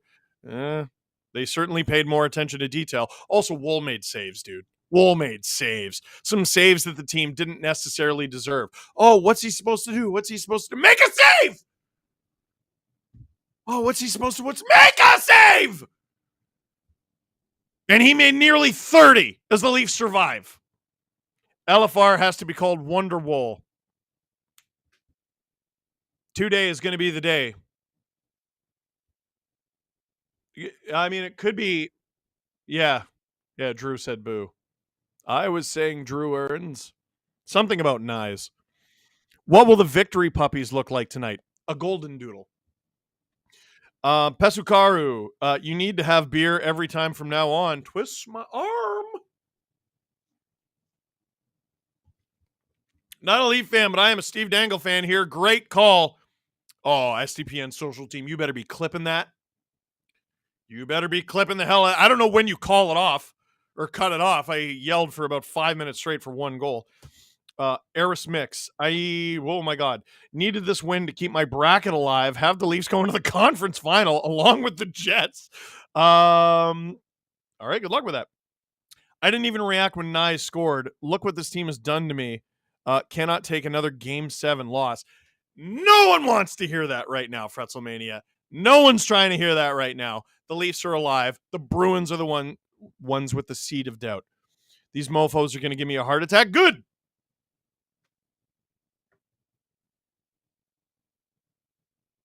You'll be fine. Steve, are you in? Yes, I will be working Thursday. Hey, Steve, been watching since the Zamboni driver. As a Blackhawks fan, I root for the Leafs because it's their time. Leafs in 7. Love from Chicago. Oh, that'd be awesome. Hayden, someone finally hooked the Leafs up with the Russian gas. Lots of energy tonight. I do not know what that is. Also, Nyes is from Arizona. Overtime beer for the win because traditions matter. Hell yeah. Hoping it begins Boston being our prison witch era. I think you meant prison watch. I don't know what you meant. Maple Leaf Square, Bedlam! Matthew Nyes, interviewed by Kyle Bukauskas.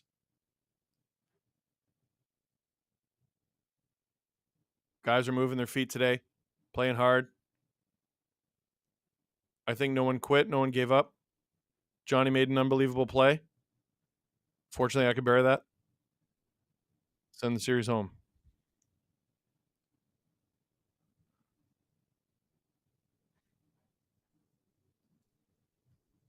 Shows the depth of our team talking about Matthews. Next LFR title, Knives Out. Nah. Yeah, but they're in, though. They're in. Like, they stayed in. Nah.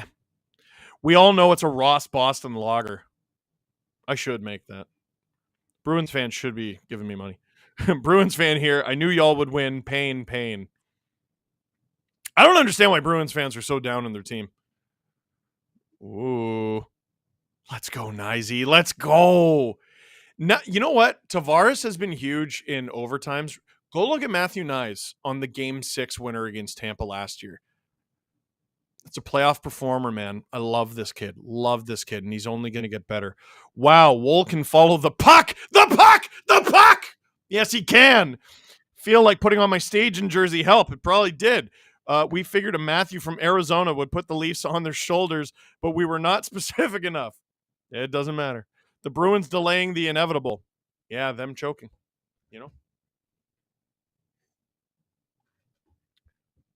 Boosh is actually our best defender currently. He's had a great series, man. I liked Liljegren tonight. I did. I liked him. Riley was jumping up. No one really had a bad game. Benoit sometimes looks like he's... how do I put this? Frightened? He's still young. Hopefully he gets a little better. I couldn't believe my eyes at that goal. Oh, boo. Boo! You a good manager? Or is the STPN comment right? I don't even know what the comment is. Vibe check. Pretty good. Knight in shining armor. Oh.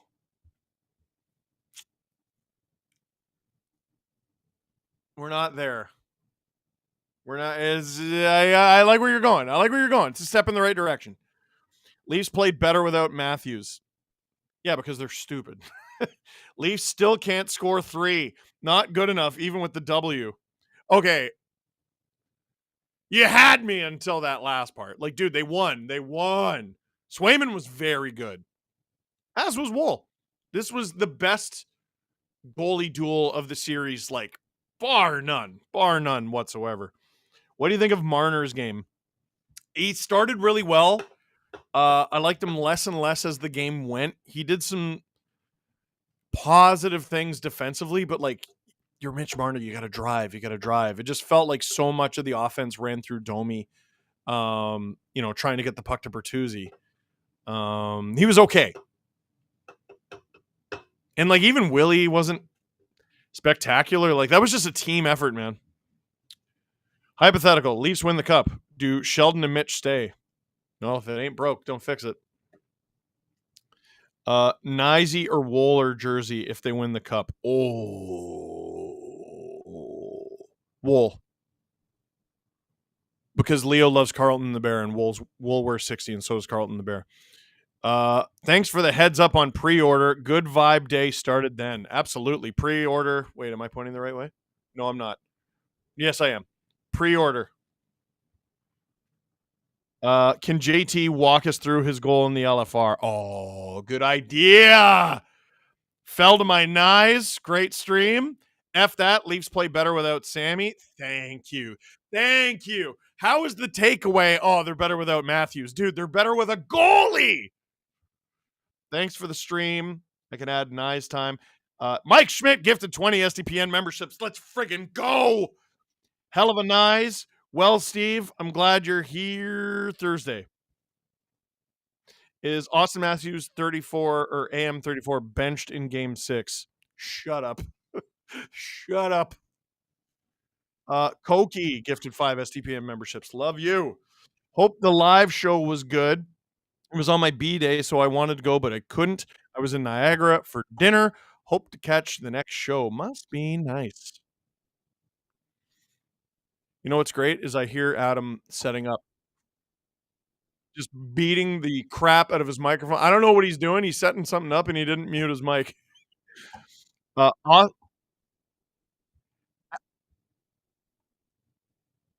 Is Adam's mic going through on the broadcast? No? Okay. So they can't hear you say, he said a bad word. Really hope we can sign Labushkin. Dude, me too. Oh. $6.99 from KG. You need to lose 3 to win in 7. Or do Bruins need to lose 3 for the Leafs to lose in 7? You shut your mouth. I mean, technically, both are right. The way you worded that, both are right. So here's what's going on right now. We are in Anthems in Vancouver. The Nashville Predators are trying to keep their season alive against the Vancouver Canucks in Vancouver. Adam Wylde is going to stream this game here on the SDPN YouTube channel. Click like, click subscribe, tell all your friends. We are going to go straight from me into Adam calling this game as they get ready to come through the tunnel. Adam, how you feeling after that big Game 5 win? Man, I'm having a good time. I might mess around and hope a little here. I'm feeling like maybe this could happen. And we just saw a crazy comeback from Vancouver in the last game. They could close it out tonight. Steve, what if the Leafs could close it out one day? Well, Adam, for the last 2 days, it's never been more over. And I regret to inform everybody that for the last 15 minutes, we are so back. We are 100% back. We're 100,000,000% back. It's on, you might even say. It's on. Yeah. No, we don't say that anymore. We don't say that? No. Would you say that there's a passion that unites us all?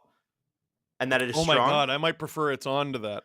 The passion? Oh my God. You don't have the passion? That was the Leaf cell line. No, I have the passion. Yeah. That's but the it's passion, the passion that unites us all. That was the name of the VHS that the passion comes from. Dude, you know, part of my appreciation for guys like Alexander Ovechkin was working at Leafs TV and editing together highlight packs of the Leafs losing like 6-1 to the Capitals when that was their tagline. Dude, like, it was brutal. It was brutal. Well, and what was the Marlies one at that point? Every game's a tryout. Oh, every game is a tryout. Do you want to be on a bus to Peoria or in a limo to the Air Canada Center? Oh, boy. Yeah, listen. Somebody said the passion that unites us all. Woo! Oh, like that might that. be the LFR title. I like that. Yeah, that's got to be the LFR title. Has to be. It By the might way, be a little long. I think I'm Matthew, going to do it. I want to congratulate you on calling who scored. And I know the game's going to start here soon. I know you got to go and you got to do LFR, so you can get up as soon as you can. Yeah. But the fact that you called it, and the fact that Matthew Nyes protected Morgan Riley early on, Yep. and said, "Hey, you're not going him, you're going me," and then does that. Come on, come on, it's amazing. Dave Kober, 5 STPN gifts. Joe says thank you. I say thank you. Adam, I have one final question. Well, 2 actually. Okay. Number 1. What time do we record tomorrow? 11, Oh, really? like 11:30. You can push it. Okay, fine. Jesse's probably not watching. You can push it a little later. Oh, okay. I'll try to push it a little later. Yeah. And number 2, are you in? Yes! Yeah! Canucks, Predators, Adam Wylde, SDPN YouTube channel. Go for it, buddy. It's all you. Take care, buddy. Enjoy your night. All right, guys, here we go. Here we go. We're going into Game 5, Vancouver Canucks, Toronto Maple Leafs. This is going to be a fun time. You're not playing the Leafs. Not Toronto Maple Leafs. Yeah, are you still on, Steve? I don't know why I am. I don't know Drew, why take me you off. are either. You're supposed to leave? I thought you were going. Oh, do I? Thank you for the handoff, though. I appreciate it. Vancouver Canucks could close out the series tonight, and you're watching along with me on SDPN, which I love. I love that you're here. We're gonna have some fun. We got. I'm not gonna lie. We went from a pretty exciting game to what might be a boring game, but at least we're back home in Vancouver, right? At least we got the home crowd fired up. In the stands, since this team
Wow.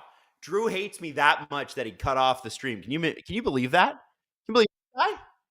Wow. Producer Boo, am I right? Am I right? We're back. We didn't break it. I don't know what happened there. That was pretty wild. Anyway, we were watching the national anthem together, and we were having a good time settling in for Vancouver, who hopefully will shut this thing down. This is this season. This series should be over. Nashville has not been good, except they've been really good on defense. And I'm really hoping for you, Vancouver Canucks fans, that this happens tonight. Hi, everybody. Yeah. Oh, I see all the producer Drew emojis in the chat. Thank you for those. Thank you for those. He deserves it. Don't let him tell you otherwise. Producer Mad Dog is going to take over for producer Drew too, because Drew's got to do LFR. And let me tell you, it was a crazy one with the Toronto Maple Leafs game. I have to tell you that I was. If you're a Canucks fan, you can laugh at me. If you're a Preds fan, you can laugh at me. I was sort of in a morose state of mind all day long. It's cloudy here in Toronto. I was like, this might be it. Not enjoying the fact that this could be the end of things. And it's going to be, I don't want it to be in Boston. I don't want this season to be over. And here we go.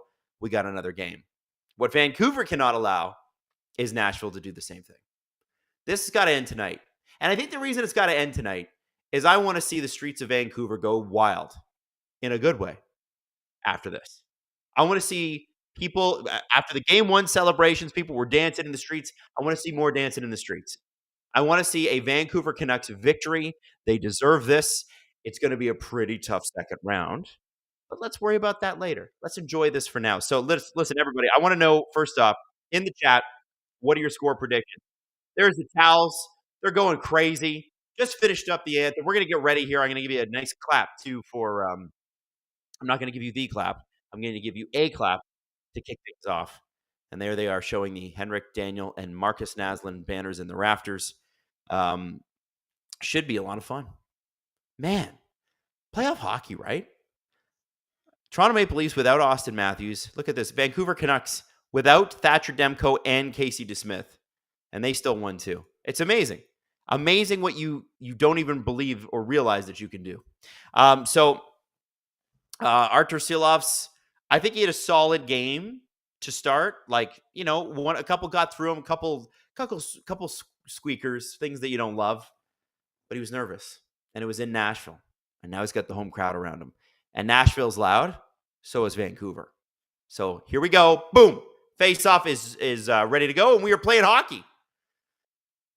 All right, by the way, producer Maddie has taken over for producer Drew. So can I get an ow in the chat? Oh! All right. We got the fourth line out to start the game, as you should. Why not? You're up 3-1. You can do that. And you know what? The fourth line for Vancouver has been really, really good. This Bluger, Lafferty, Di Giuseppe line has been fantastic. My wife is texting me, and she's saying that people are very funny on the stream. She thinks you guys are hilarious. So amazing. Oh, look at these. Look at all the Maddie support coming in. You can hear the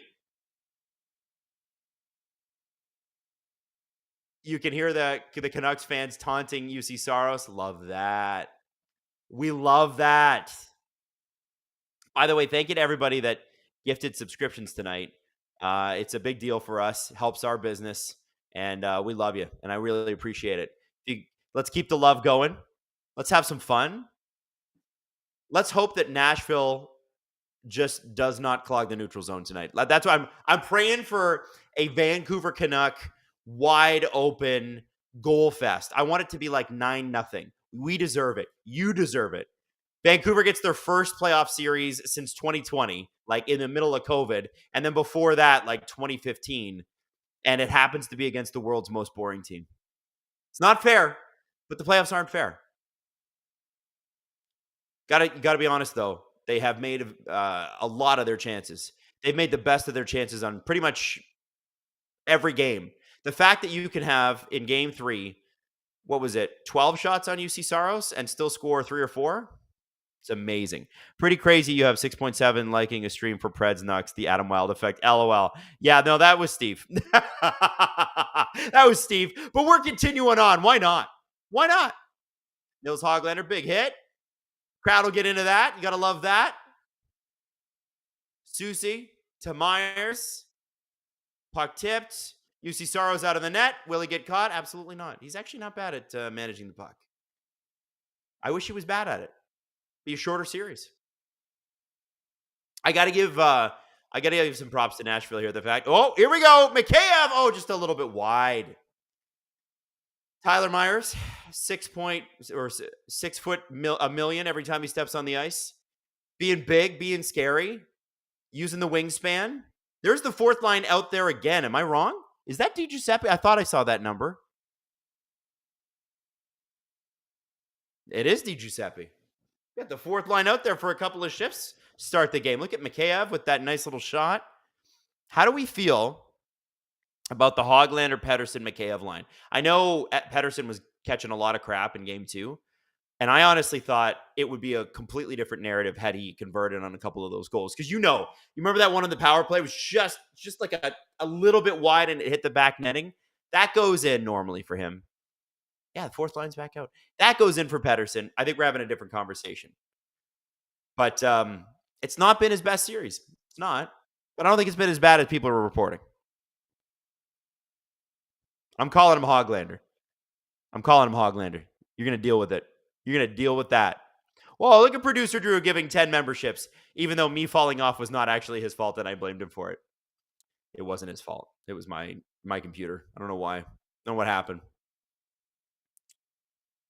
Teddy Bluger down deep. This This fourth line for Vancouver is already leading the game in ice time. Quinn Hughes, Pedersen, JT Miller, nah, Teddy Bluger, guys. That's who it needs to be. They have a lot of energy, though. I really like it. There's Zadorov in deep. We got the first line out there finally. Oh, here we go. Good interception. Suter, shot on the net. Miller, Susie. Oh, ooh, it hit Suter in the face. Ooh, that is not going to feel good. I think I'm hoping that there's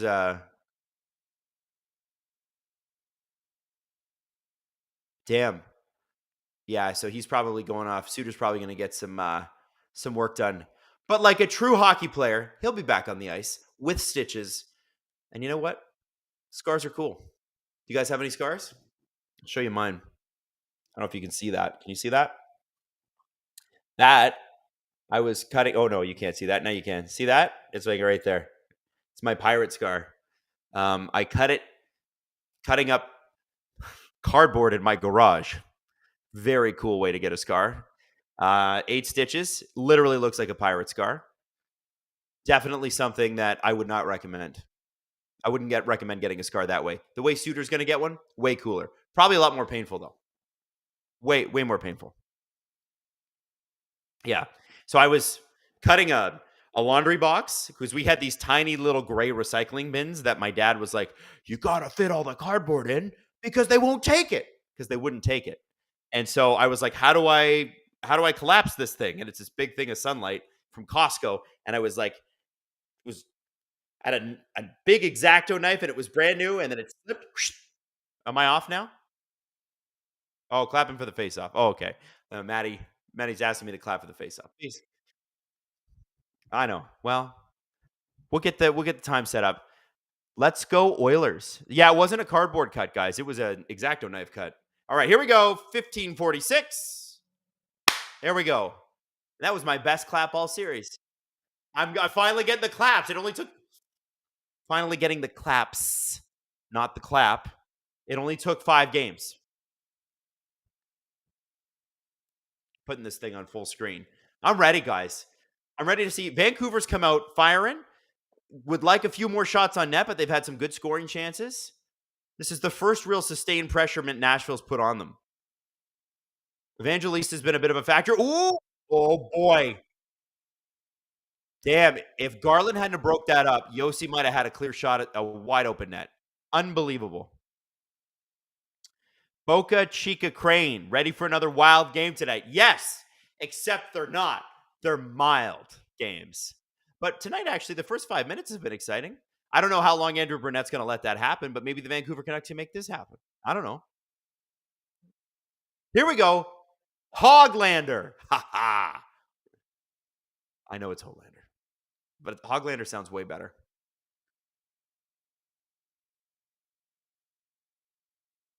Ian Cole. Ian Cole has been pretty good coming in this series, considering he didn't play game 1. Oh, there's Hoglander with another smash. Beautiful. That was a big hit. Oh, the fans are right into it tonight. They are right into it. They're fired up. I can't blame them.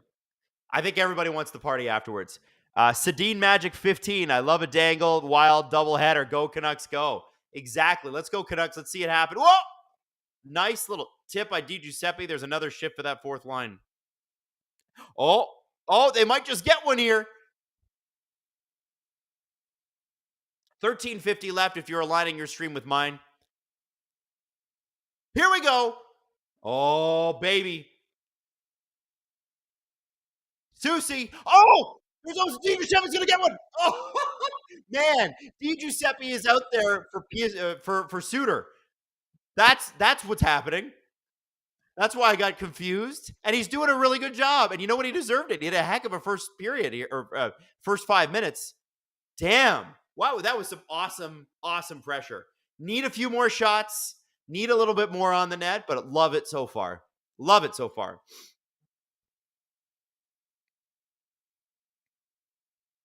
I can't tell if you're a Preds or a Canucks fan. Well, I have to be anti-Preds because they made me look silly after the U2 fiasco. I thought it was ridiculous that they didn't get to go see U2 because of a couple bad games. I'm like, this isn't going to make them a better hockey team. And then they promptly went 14-0-2. So now I need them to go down in flames. But also, Canucks, Canadian team, haven't been in the playoffs in forever. I remember that feeling. Here comes Quinn Hughes. I want some magic. I want Canucks fans to ride this high. I want them to know what I don't, which is constant success. Hey, but the Leafs won tonight. I want to see that effort in Game 6, but they won tonight. I'm feeling good. Let's keep the vibes going. Fabro cross-checking Lindholm there for no reason. Oh, here we go. Here we go. A little rough stuff. You know, and the right guys are out there to do it. Kiefer Sherwood, Michael McCarron, Cole Smith. You can always tell Michael McCarron because he's taller than everybody.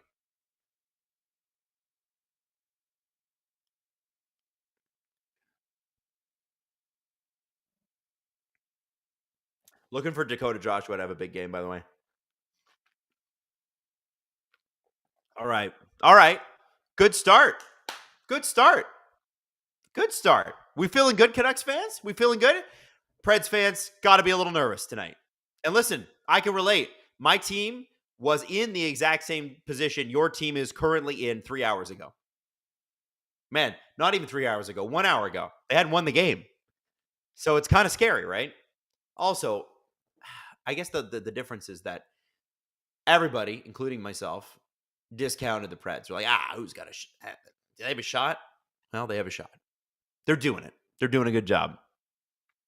So we're going to continue doing Canucks games if they make it past the first round, or is it just anti-Preds? No, I'm going to keep doing Canucks games. If you guys will have me, if you guys will come hang out, I'd love to do that, because we got to do some late night games. And I don't know. I've had a lot of fun. It's been fun getting to know Canucks fans and kind of sharing in the joy a little bit, because I'm happy for you. You know, like genuinely, it's cool. And also, you know, a little bit of pro-Canada bias. I won't lie.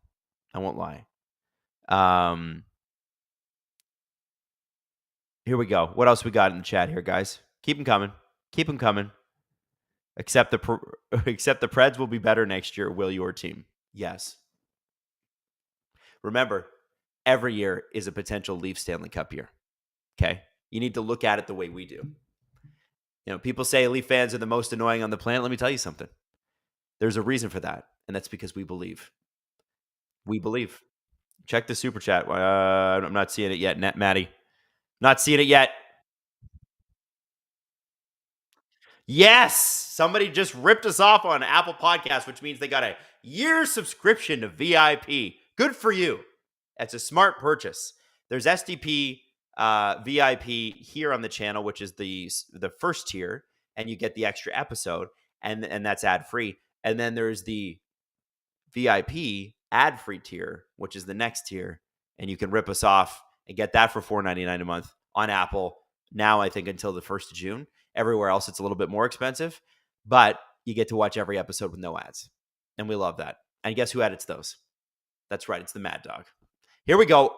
Ooh, good shot. Man, Vancouver's first line buzzing tonight. Quinn Hughes. They were talking about the amount of abuse he took last game from Nashville, and rightfully so. You kind of have to target him, but damn, guy was like just ripping it. He's amazing tonight. Got another super chat from Fiona Fallerina. It's my first time in Vancouver. If the Canucks don't win today, I'm so sorry. Fiona, we are not talking about not winning. We're only talking about winning. We're only talking about the Canucks winning today. The Canucks and you will be celebrating in the street. Oh my goodness. That was a heck of a donation, Fiona. Thank you very much. That's wow. That's a crazy super chat. Thank you so much. Wow. Really appreciate that. I'm here to watch your reactions. I'm here to watch your win celebration. No celebrations till you send Boston golfing. Well, I think, listen, they've been an unbelievable villain for the Toronto Maple Leafs. It's been a pretty one-sided rivalry, though. It'd be nice to see that change, finally. It'd be real nice to see that change. Steve was saying earlier, if Boston had won, it would be Brad Marchand ending this Leafs era. Because I think the players know it. I think the fans know it. I think the media knows it. The management better know it. They got to get it done or there has to be change. Whereas Vancouver gets to just be the vibes team. Hey, we played together for a long, long time. We knew we were talented. For whatever reason, we couldn't put it together. This year we did. Let's enjoy the hell out of this. And they are. They are. Look at them. Having the best time out there. Breaking up this Nashville defense in a way that I don't think I've seen through the first 4 games of this year. And I think probably some of that is just being fired up to be here. Just being excited. Did I watch the Leafs game from C. Kinley? Yes, I did watch the Leafs game. And I said earlier, I was in a pretty miserable mood today. I was just a sad boy. I was really sad. I was like, please. Sometimes you need your heroes to be heroes. And they were big tonight. The Leafs were amazing. No Matthews in the lineup. It was amazing. And look at it. Like, if I'm going to relate it to the Canucks series, Thatcher Demko and Casey DeSmith goes down. And then, okay, if I told you that by game 3, you'd be playing the Abbotsford goalie, how good do you as a Canucks fan feel? If that was my, I'm Nostradamus. You don't feel good about that. Leaf fans, it's like, oh, Matthews might not play in this series, or he might not play in a game. Leaf fans would take that as an auto loss. Like, sim the game. But they didn't lose. They brought it. They had heart and soul tonight.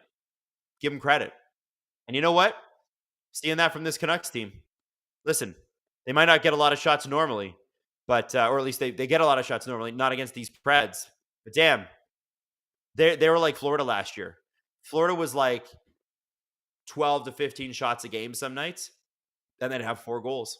It's about being opportunistic. You gotta take advantage of your chances. Jeremy, when do we get Oilers content? You know what, Jeremy? You are right. My hope is we get Oilers content in the second round when it's let me have a look. Because we have the reason I didn't do the Oilers series partially was because it was on the same night as the Leafs and we wanted to have a little spread. But tonight, obviously, there's the same night. Good little stop there by Arturs. So here's when you get Oilers content. Second round when it's the Oilers Canucks. You bet your ass I will be doing that series. That will be the best series. That will be incredible. So yeah, that's what I'm hoping for. By the way, I'm going to check the score in the Winnipeg game because I really want to see if they can stick it. Tyler Toffoli on the 4th line. I don't think he's staying. That's it's been rough. Haven't loved it. Haven't loved it for the Jets, who I bet big on this year. Tied 1-1 after 1. And so the Islanders are out. Officially, they're the second team eliminated. Not really surprising that the Caps were out. The Islanders being out.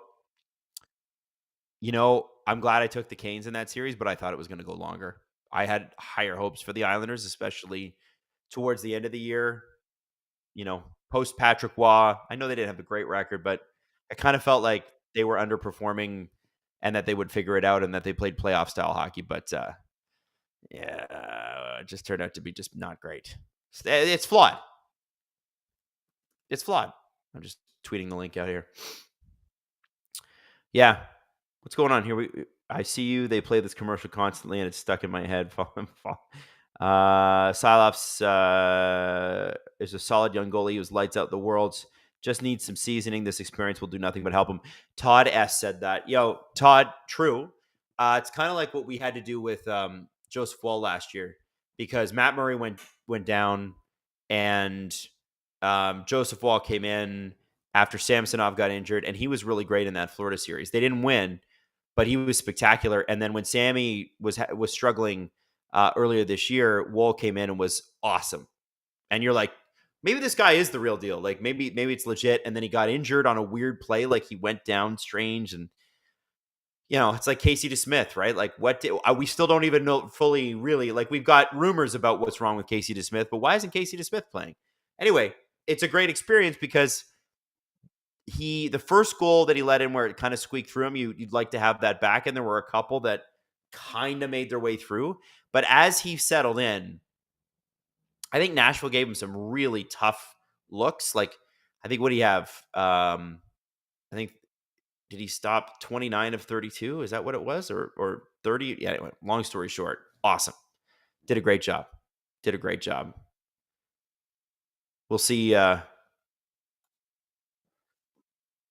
we'll see what happens. This kind of experience though, you can't buy this. This is great. Oh, we got a breakaway.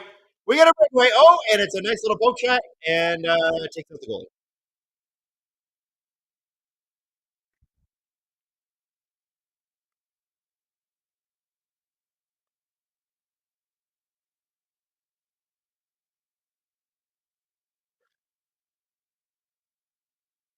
So this is interesting. Fourth line versus fourth line. Nashville doing a pretty good job cycling down low. I mean, this is just bonus. This is exactly what you want a fourth line to do. Creating some scoring opportunities. And really, Vancouver's most fun line to watch this game has been the fourth line for them. So, they just kind of got pinned. Here comes the first line again. Besser. DiGiuseppe's out there because Suter is still probably getting doctored up, I think. Or is that just because he's out there with Bluger? Still pretty cool that you could move him up the wing like that. He had a couple scoring chances with Miller and Besser. That's got to be pretty cool for him. Kind of like DiGiuseppe's moves. He's a fun player to watch. All right, guys, we got 78% of people in the chat thinking that Vancouver wins this game. I like that. I like the positivity. Are there Preds fans here? And do you feel unwanted? Because we do want you here. You're wanted here.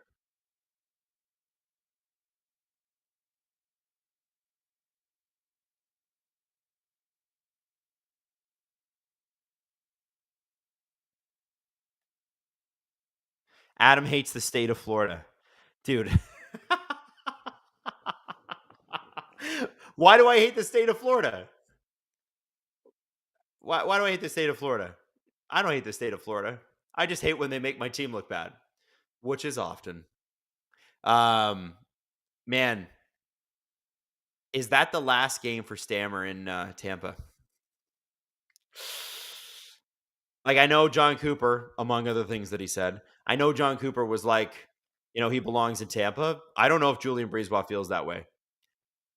They probably could have re-signed him. He had a good year. Does he stay in the East? Does he go to a Western Conference team?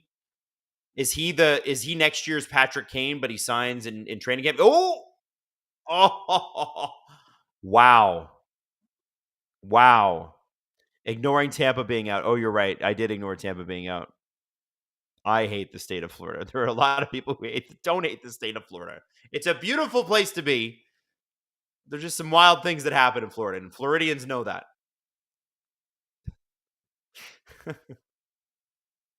I got a little teary-eyed as a Bolts fan, not going to lie. Yeah, Alex Teppert said that. Yeah, Alex, I get it, man. Like, Stammer he's a legend. He's getting a statue outside. Multiple cup winner, 60-goal scorer. What else can you ask for? It's one of the best draft picks of all time. He's amazing. And if he's not there, who's the captain? Really surprised at how free-flowing this game is. Quaz, Adam, how different does live radio feel compared to this live hockey broadcast? Well, I think the difference between live radio and this is that the live radio I did was like between music most of the time. Sometimes I got to do sports radio, but mostly it was just pop music. So you have to be very quick. You're talking between 90 seconds and 3 minutes, and then you're playing the next song. Oh, here we go. Oh, couldn't get it to Mikheyev. Hollander. Oh, that was close. Yeah, so this is like you're just hanging out with your buds. See, we're just buds. Oh, what a shot by Bluger.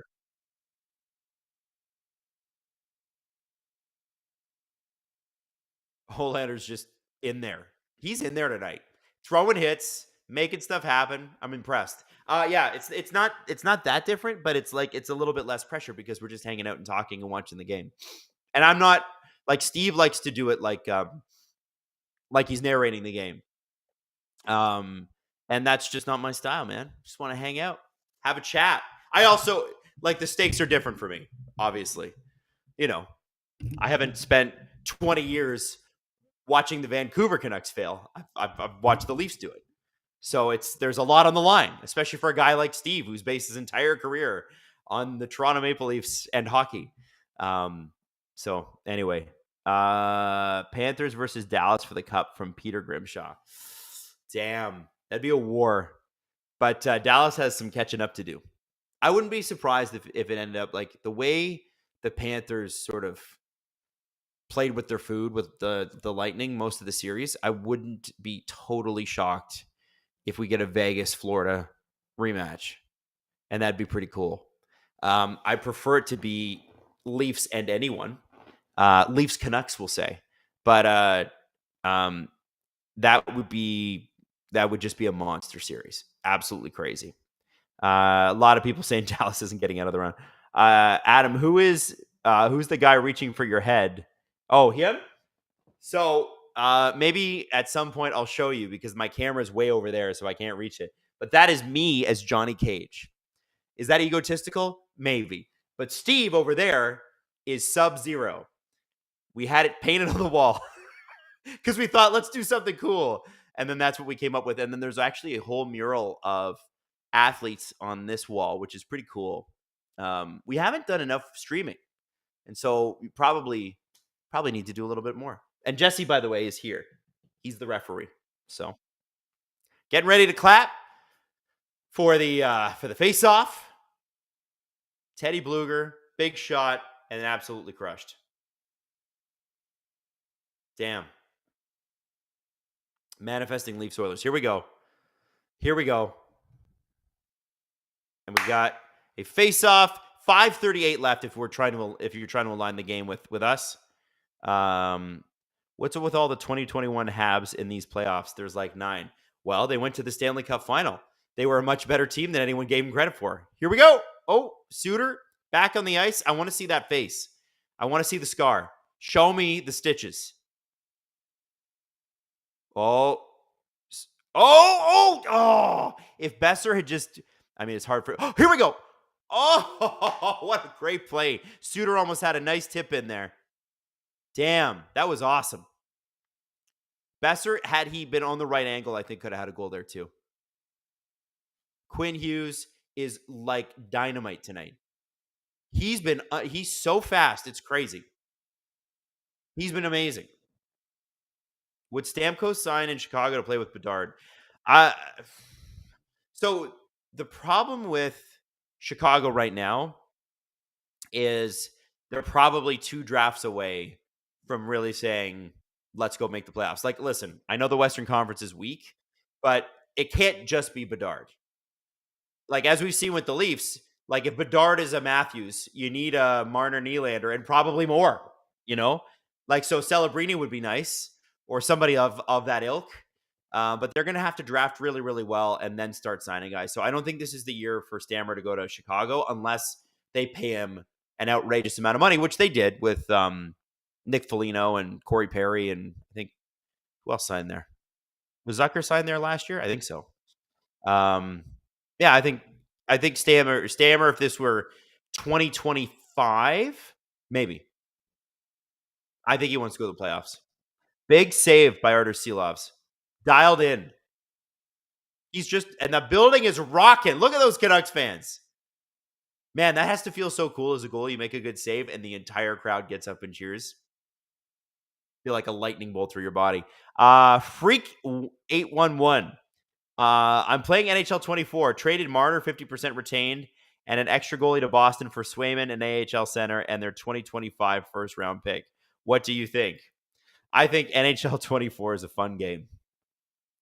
Not a chance.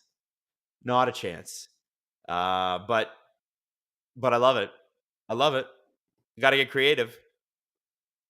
Remember that they tried to trade Linus Ullmark before, during the trade deadline.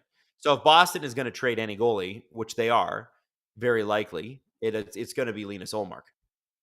Which is a shame because breaking up the Swayman Ullmark thing, not that I root for Boston, but they are fun. Oh, Pettersson almost sprung. just a little out of reach. Man, Holander with a nice little setup there. He's having a game. He's having a game. That second line's starting to come on strong.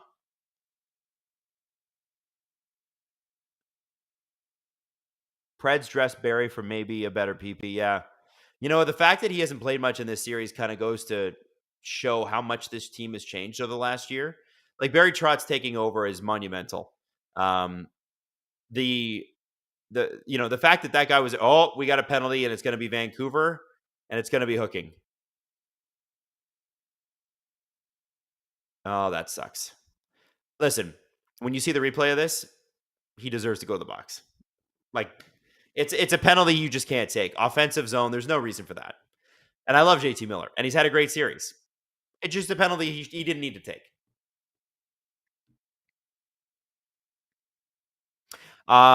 Sean Snipes, did you expect Harrison Ford to be in the Sakic doc? I didn't watch it yet. I haven't had the chance. I got to watch that, though. I've heard it's really, really good. Shout out to Amazon for doing the good hockey content. They had the DAG documentary in the fall. They got the Sakic one now. They got Monday Night Rights coming up. By the way, okay, let me ask you a question since we're all here. How do you feel about us on SDPN doing more of these streams in the regular season? Like, I know Steve did Saturday nights and stuff a little bit, and we were kind of playing around with it, but would you want to see that? Would you tune in regularly? Like, if I pick tonight and I'll just do, and obviously probably do a lot of Leaf games, but if I can do other teams like the Canucks, would you be down? Because if you're down, I think it might be fun. Just kind of have a thing going where it's our night to hang out every Monday or whatever.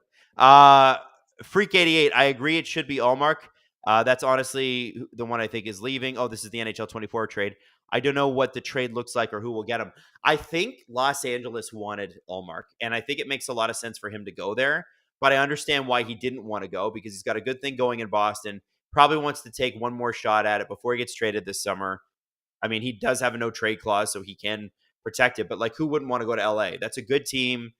They're about to be, I think, eliminated. Knock on cardboard. We don't know for sure. They need a goalie. Like, Cam Talbot is not enough, and it's not Cam Talbot's fault. It's just LA's fatal flaw. A is the trade for Pierre-Luc Dubois, and then B, you need a goaltender. A lot of problems go away when you got a good goaltender. And Linus, dude, sunshine most of the year. The only time you don't get sunshine is when you're on the road.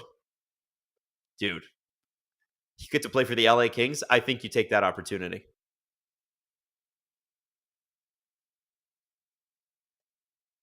Phil Di Giuseppe is the best number 34 player in the league.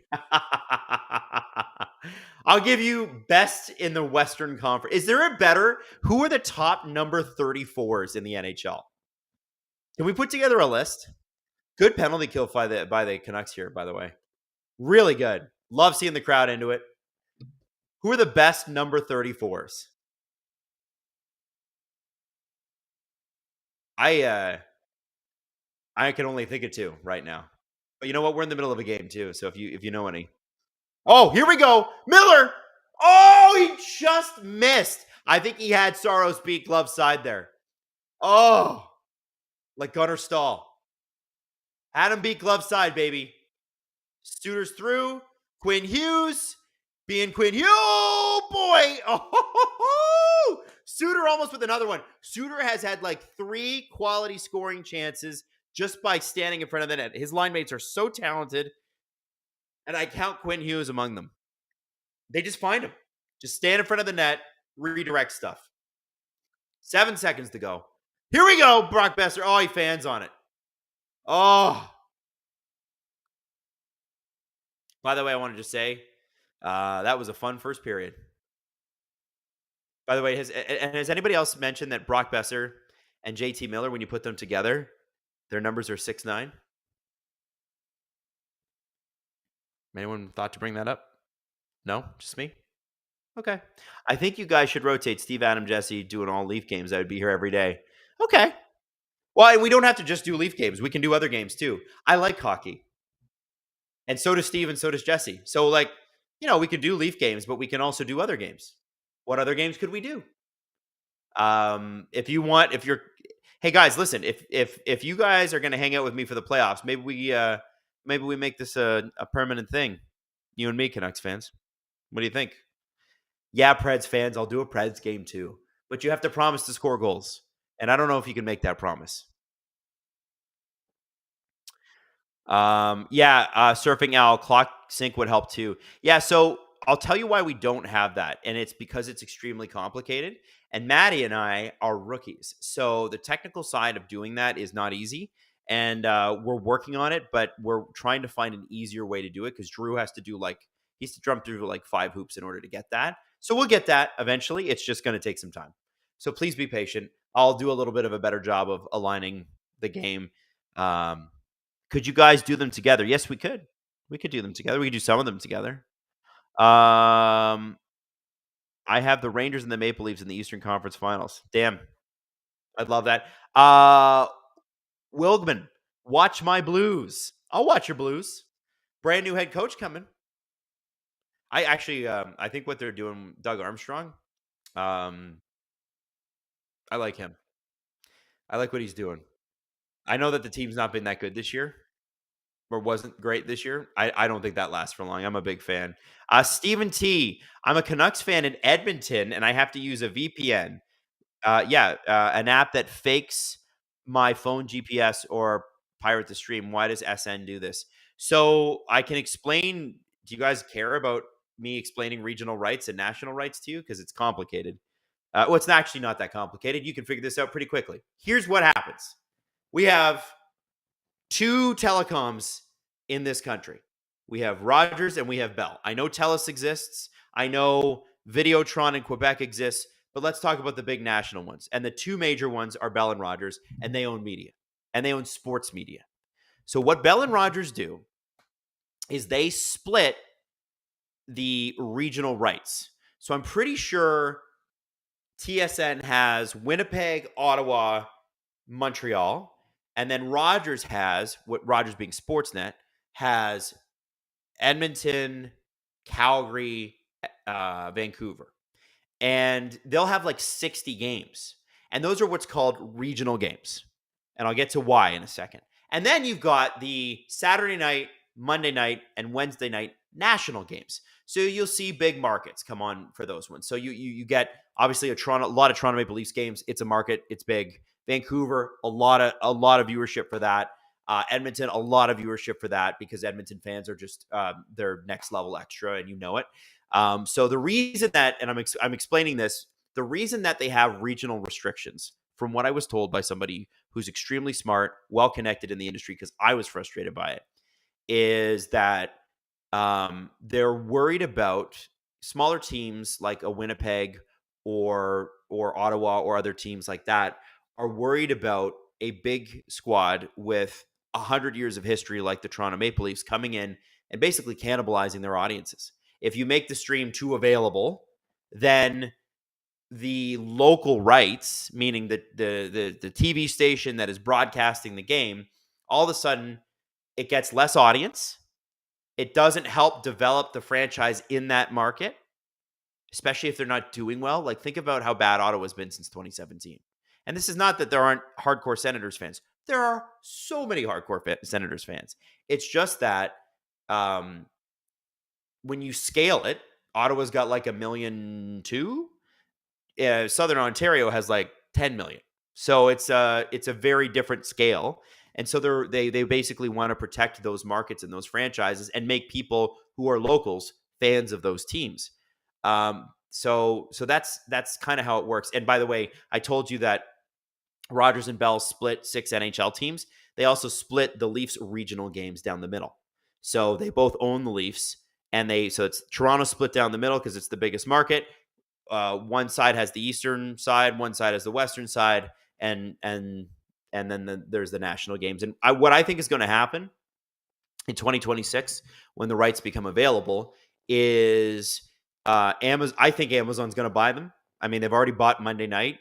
They bought into Bally Sports in the States, which gives them studios and it gives them cameramen and it gives them all the things that they didn't have before.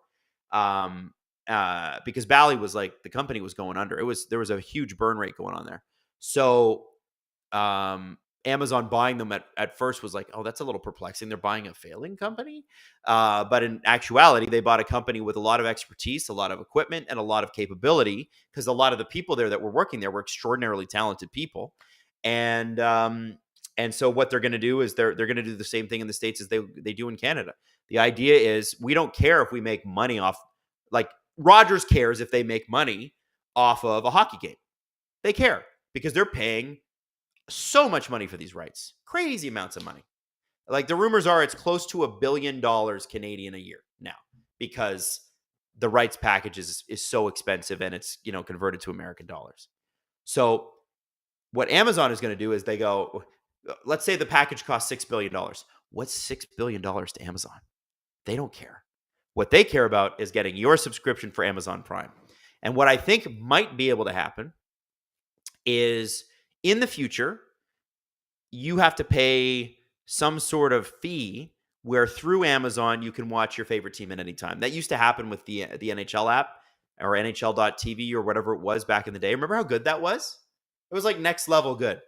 And I think we'll see an abbreviated end to regional blackouts, but they are going to try to protect them. I don't know how they're going to do it, but they want to protect those markets. So that is the extremely long Adam Wylde streaming a Vancouver Canucks game, and it's the intermission, and it was a good question. That's why things are the way they are. Are you bored yet?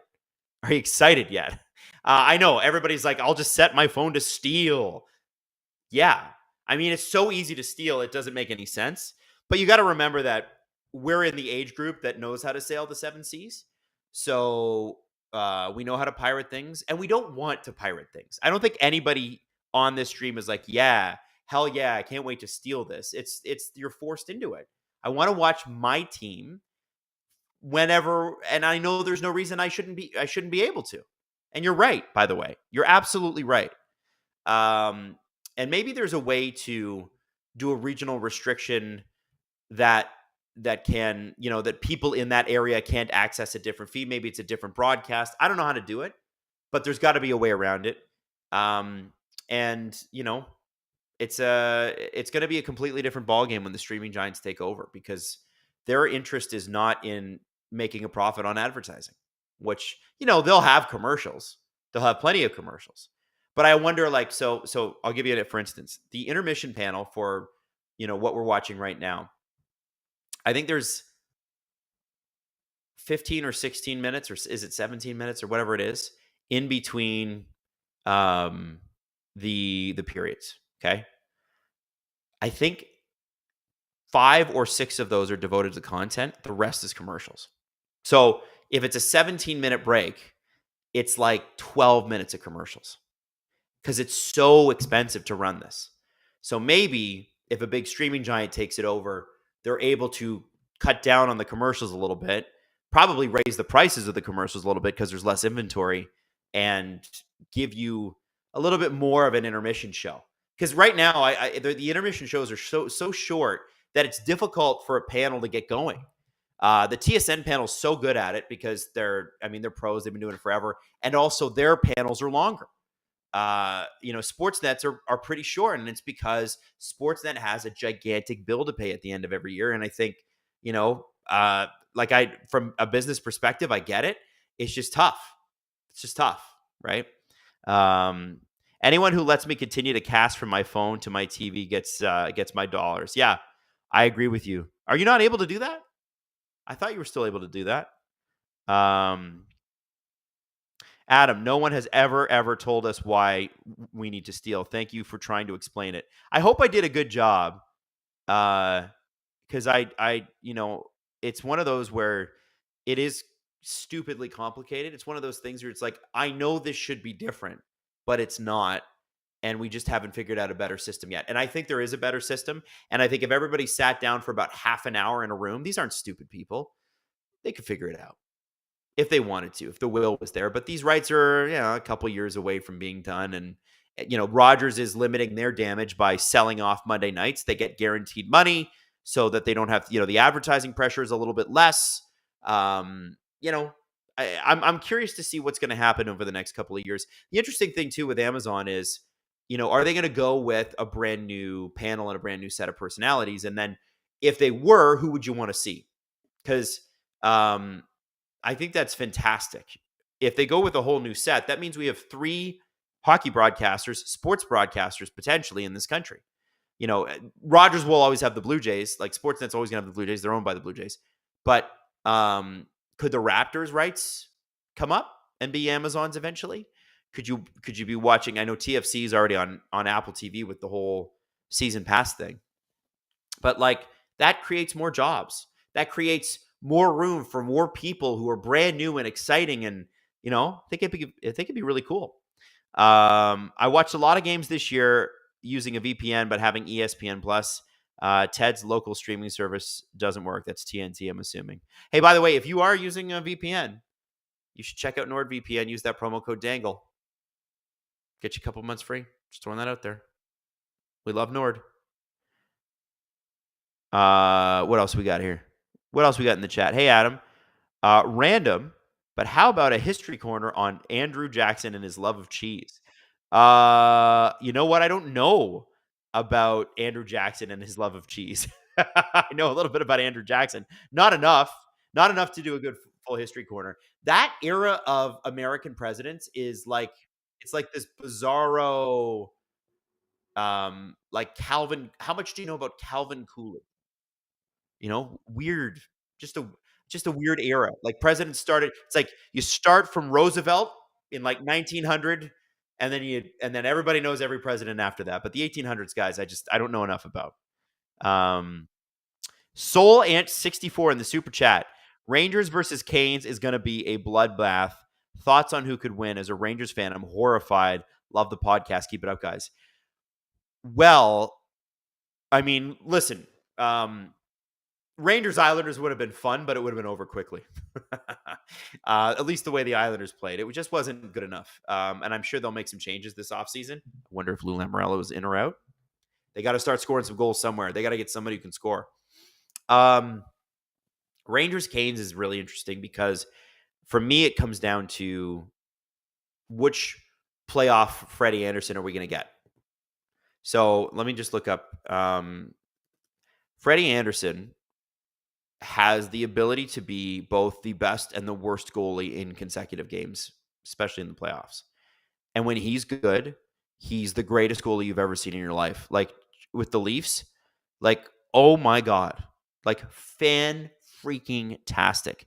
But then he'd have games where it's like, okay, well, there's 6 goals in tonight. And I think there was one game where the Islanders got 3 goals, and it was the 3 goals in the first, but Carolina came back. And it was a very Freddie Anderson wobbly first period, and then he was stunning the rest of the way.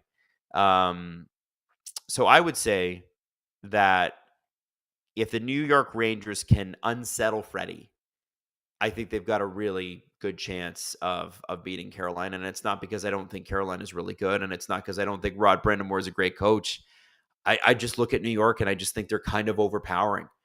Over the course of a 7-game series, and I think it'll go 6 or 7 games, because the Carolina Hurricanes just don't quit. And like if Carolina wins, I'm not going to be like shocked. I'm not going to be like, oh my God, I could never have expected this. I think I will feel a little bit like New York blew it though. New York needs to win this. It's not like they should win this. They need to. The guys are getting a little bit older, right? Like, I hate to say it, but you got Kreider, Zibanejad, Panarin. They do have good younger guys. Trouba's still not that old, right? What is he? Is he even 30? Don't think so. Shesterkin's not that old, but they're coming into their prime. But you're getting to the point where some of these guys, their performances, Father Time is undefeated.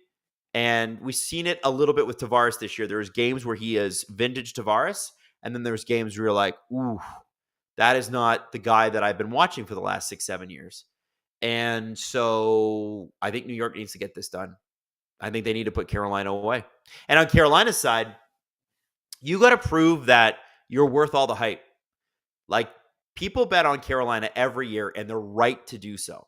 That's a good, really good hockey team. And for whatever reason, every year something happens where it's like, oh, goaltender got injured, Svechnikov's, or no, was it Aho who was out for the playoffs last year? Was it Svech or Aho? Oh, like, we're not going to score a lot of goals. Jake Gensel's been amazing. Jake Gensel, what a pickup. I don't know. It's going to be a great series. It might be the best one. Although if the Canucks get through tonight and Edmonton gets through tomorrow, Canucks Oilers is going to be real interesting. I think obviously you give the edge to the Oilers because of the Connor McDavid, Leon Draisaitl factor. But like, I'm watching this Canucks team, and when they open it up, they can get inside any goalie's head. It's going to be fun. It's going to be really fun. What else we got here in the chat? Adam, what horse do you want to name in the KY Derby?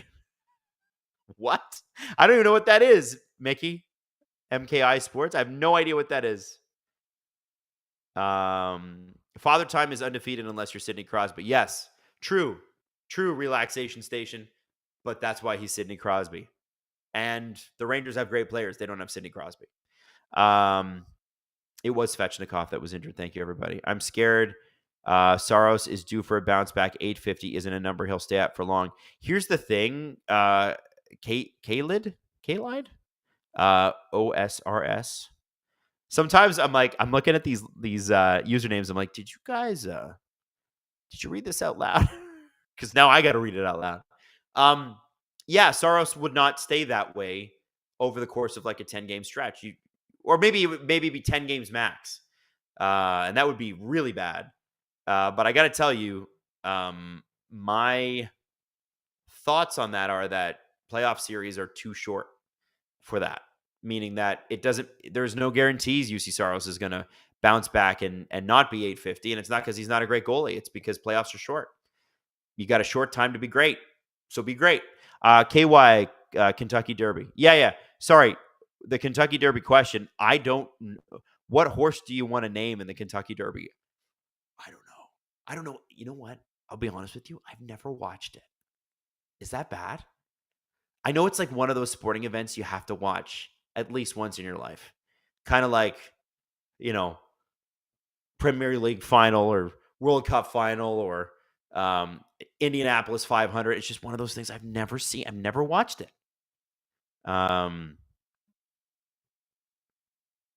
Here we go.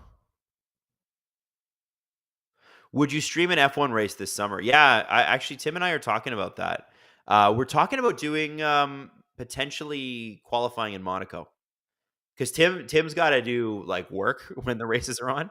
So I might just do it. I might just come in here and do some race stuff. I don't want to do the Monaco race, though. It's super boring.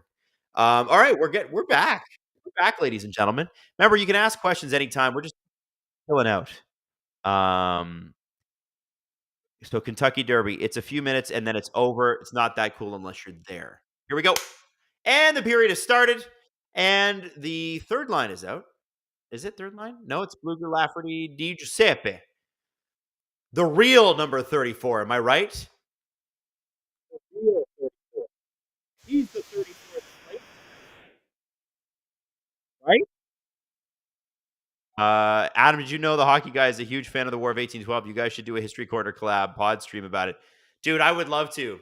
I'd love to talk about Lundy's Lane and the Battle of Queenston Heights. I'd love to talk about General Wolfe. I'd love to talk about the Plains of Abraham. Oh yeah, I know my Canadian history. Adam, you could stream Montreal, the Noah Constrictor. That's a good name. Yeah, I could stream Montreal. Labutsky, when does Mad Dog get her own podcast? Mad Dog, who's doing the stream? She's laughing in my ear right now. She's doing good streeters. Have you guys seen them? You got to go on our Instagram page. She's doing. Yeah, they're good. They're fun streeters. Adam, who's your favorite president? Mine are Reagan, Roosevelt, Dwight Eisenhower, and Calvin Coolidge. Teddy Roosevelt's a wild man. He's probably the most interesting one. Favorite presidents? Oh boy, yeah. Teddy Roosevelt is the most interesting one by far.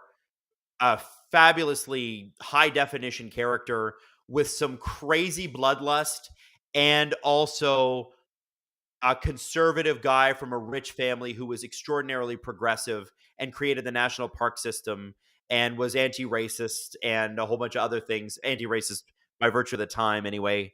He wasn't some great crusader, but he didn't look at things, I think, the way a lot of his contemporaries would have, and you have to kind of respect that.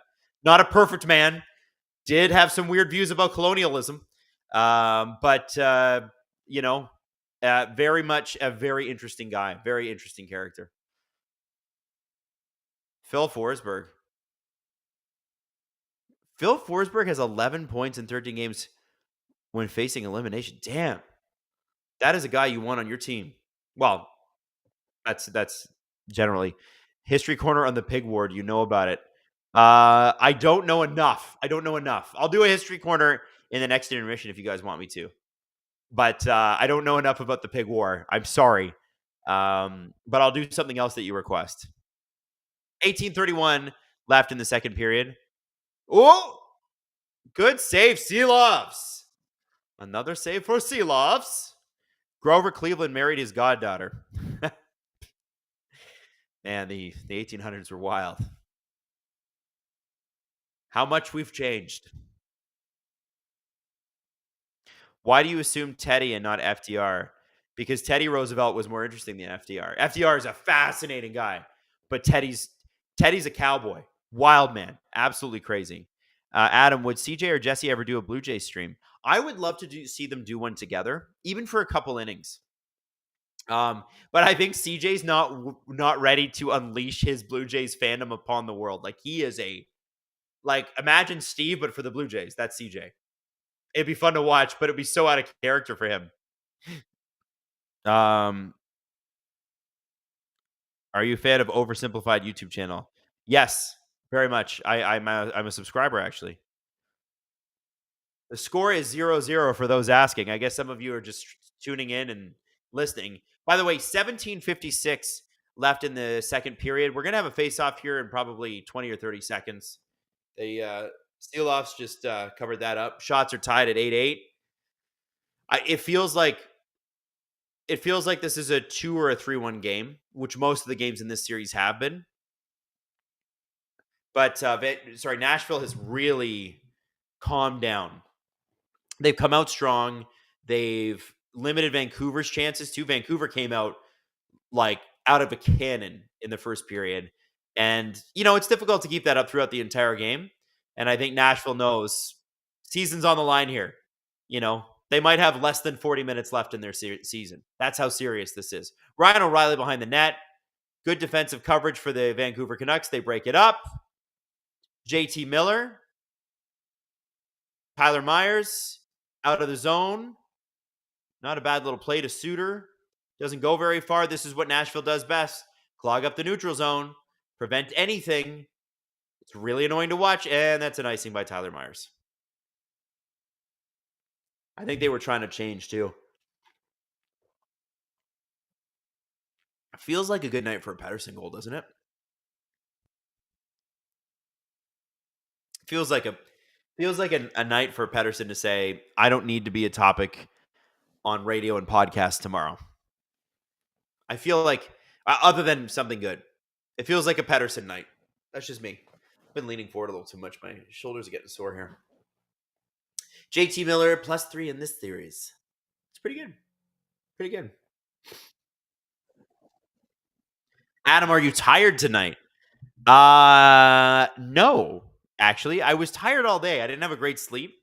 I don't know if you guys watch Global News, but I've been doing some hits for them for their morning show for sports, and it's requiring me to get up at 5:30, 6 o'clock to come in here. So, I know I did early mornings for years, but I don't like it. I don't love getting up early. I love the broadcasting part of it, though. Winnipeg just scored on themselves, apparently. I don't have time to check that. Can you guys tell us what happened? You guys need to get a deal with Sportsnet or something to stream the game. Oh, here we go. Garland with the moves. Oh, he's blocked. Oh, they can't get in front, Lindholm. Oh, my gosh. Oh, man, if anybody had gone to the net there, they would have had it. Nashville did a good job breaking that up, but what a move by Garland. Had he been able to get a rebound done, that's in the net. Here we go, another play. Garland again. Puck carrying machine. Here we go, Lindholm. Oh man, they almost caught UC Saros looking at the wrong side of the net. Damn. 2 own goals in Winnipeg apparently today. The last one was banked off the Jets. Jets off Neil Pionk. Oh, that stinks. Oh, Colorado's up now 3-2. I hope you all stream Blue Jays games if the hockey season's ever over. If ever the hockey season is over.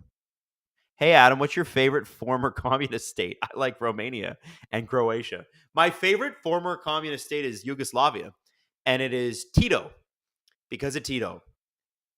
If you guys don't know about Tito, look up Tito.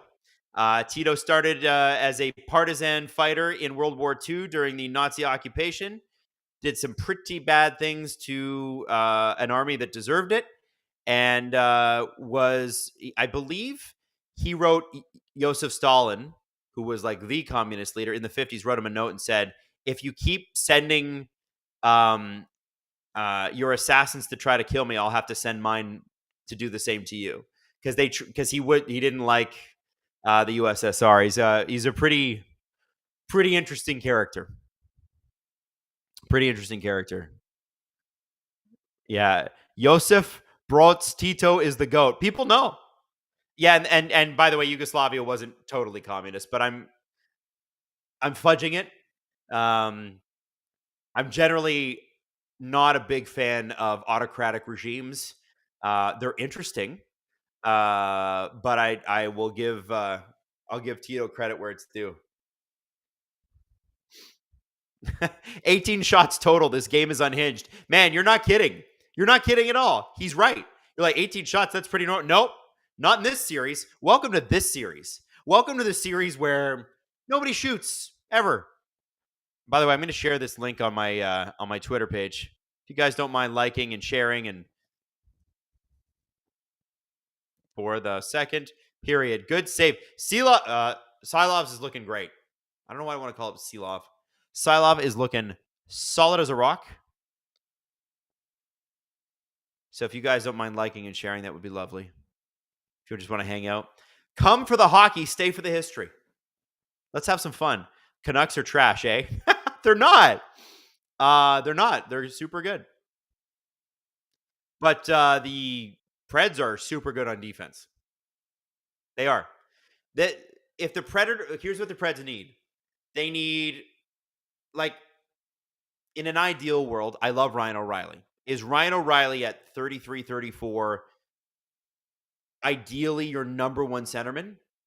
Probably not, although he's done a really good job with it this year. You ideally want him in a secondary scoring role. I think they need a top-line center. I've heard Steven Stamkos played center once. Doesn't anymore. All the time. Oh, Forsberg looks hurt. Big cross-check.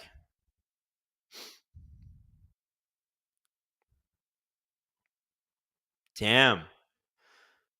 Okay, Zadorov to the box. So, again, guys, here's another penalty that the Canucks don't need to take. JT Miller had one in the first. Cross-checking, and I know Forsberg's hurt, or maybe he's selling it. Doesn't really matter. You can't do this stuff. Actually, that doesn't... I want to see more of that, because that looked a lot like a push-off. Did he just crunch him? Yeah, that hurt like hell. Yeah, no, it's... See... So here's what Zadorov needs to do in that situation. Pull the stick in, get body on him, and then push. Because it feels the same. It hurts like hell, and you don't get a penalty. You can push off with your stick. Pull him in close. He didn't even see you there.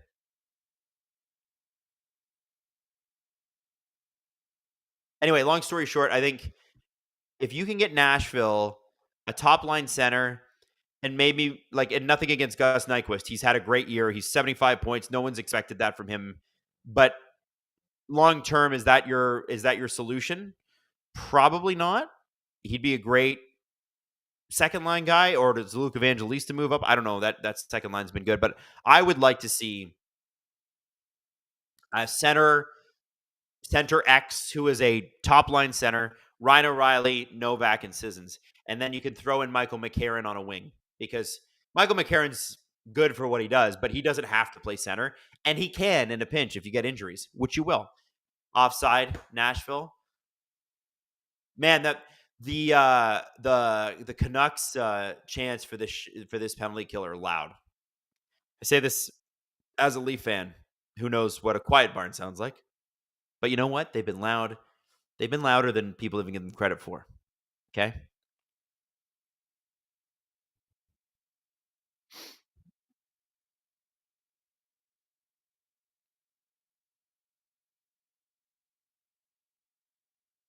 Oh,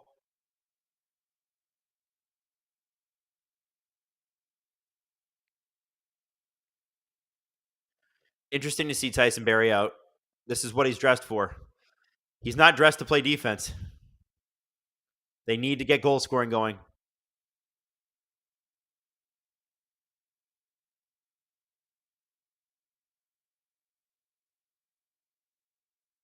There's Barrie at the blue line. You know, if you have a team that's great at defense, Tyson Barrie seems like a perfect fit. Like, I know he hasn't played at all this series, but this is a perfect fit for him when I think about it. He should specifically only play what he's doing, which is power play. Ryan O'Reilly, Tyson Barrie with a chance. No goal. Goes across. 13 seconds left on the power play, by the way. This is a good solid little power play for Nashville, but they have not got a lot of shots. I'm big rig trucking to Kelowna, listening to your stream. Love your style. We all know hockey flow. We don't need play-by-play. I love this hangout style. Well, thanks, David. Some people want to do like Steve. Steve does. Steve, it's all natural, right? When he does, like that's what's going through his mind. That's what it's like to watch a game with him casually, like that. When he's sitting on the couch next to you, that's what he's doing. It's natural. For me, not so natural to do that. I'm actually pretty quiet when I watch hockey games. It's my wife that's the loud one. She's like, well, I won't repeat some of the words that she says, but let's just say she's pretty hardcore. Anyway, it's just cool to hang out. Feels like I've got we've got about 2,000 people in the stream. I know it's getting late on the East Coast, so people are going to bed. I get it. But we got 2,000 people here watching, which is awesome. There is somebody from Austria watching in the morning. It's the morning in Austria. Hey, I don't see your clip, but can you tell us what time it is in Austria? A big Canucks fan in Austria. How do you become a Canucks fan in Austria? I wonder. Adam, any reason you have no playoff beard? Because every time I've grown one, the Leafs have melted down in Game 7. So I decided long ago that playoff beards were not for me. Steve and Jesse grow them. I won't do it. Oh my goodness. One of our SDPN Discord mods is Austrian. Yes, we had him in the studio. It's 5:28 a.m. according to Robert. Thank you, Robert. Look at that. Watching in Switzerland, 5:30 a.m. 1 a.m. in Newfoundland. Yo, we got. That is so cool. 4:28 a.m. Jan Rasmussen in the UK. Look at this. We got people all over Europe. Hey, and somebody just super chatted us in Great British Pounds. Or is that euros? Could you imagine a Marner, O'Reilly, and Forsberg line? Also being from Belfast, so it is a pound. Oh, here we go. Soros, good save. Here we go. Mikheyev's had good chances today. I'll get back to that super chat in a second. All right, Luke, give me 1 sec. Wow, we got a penalty. And the Canucks fans are going crazy because they're going on the power play. I love that people are. Where else are you listening? I'm watching from Bangkok. Did you just say that to get me to say Bangkok?